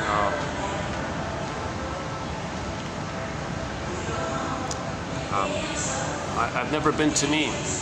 So she talks about all these escapades. She was a playgirl. She was maybe an escort or something. Some kind of. She sleeps with wealthy people, traveling around, bouncing around as a playgirl. So she's been everywhere, she said. But she's never been to me, she said. She never found herself. She was always escaping. Right? She was always escaping herself. So when she was a bitter old lady, she said to the young lady, hey young lady, I'd like to talk to you. Oh no, don't leave, don't walk away. Don't see me as some bitter, miserable, curmudgeon old lady. Do me a favor, I'd like you to hear me out, because I have this need to tell you why I'm all alone today, why I'm so bitter. Because I can see so much of me still living in your eyes. Won't you share a part of a weary heart that has lived a million lies? I spent my life exploring, subtle, WHORIN, fill in the blank. It was too much. I paid a huge price. I want to save your soul. It's not worth it. Don't do it. Don't be a Donna Juana. Don't be a playgirl. You're not going to find your soul like that. It might be exciting, but it's all manic. It's defense against healing. It's defense against feeling. Okay, and you're in survival like the monkey and the lion stuff. And now she's bitter and lonely and miserable. It didn't work. She didn't trust. She didn't love. There was no human love. It was all animal love and jungle love. And all she did was repeat that the mother rejected her. She sees the mother onto the fellows and rejects them, and does it again and again. And you can make money doing this, apparently, because doing that will attract the men who are looking for that, because they were rejected. So men who are attracted to she-wolves, okay, that's for them to know the mother rejected them as well, right?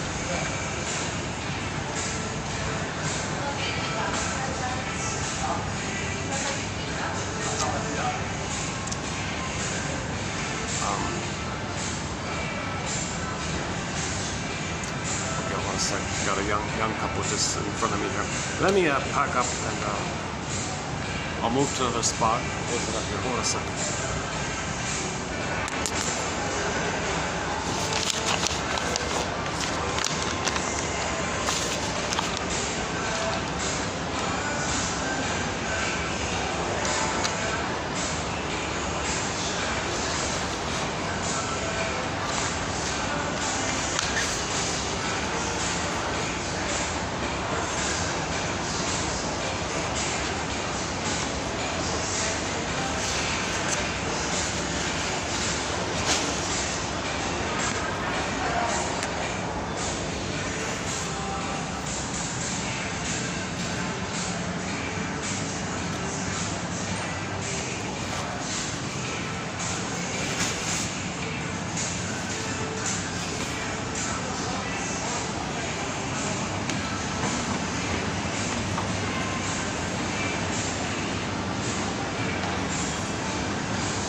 Hey, we'll just end it up here for today. So, how about the pink? Should we end up with the pink background? How's this as an ending here? Oh, it doesn't make much difference. Can I get a colorful ending here somewhere?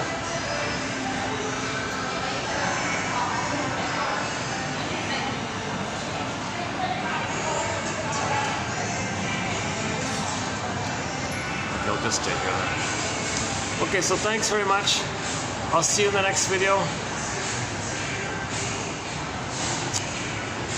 Yeah, Roger Gould, yeah, Shrink Yourself book. We'll finish up with that one there.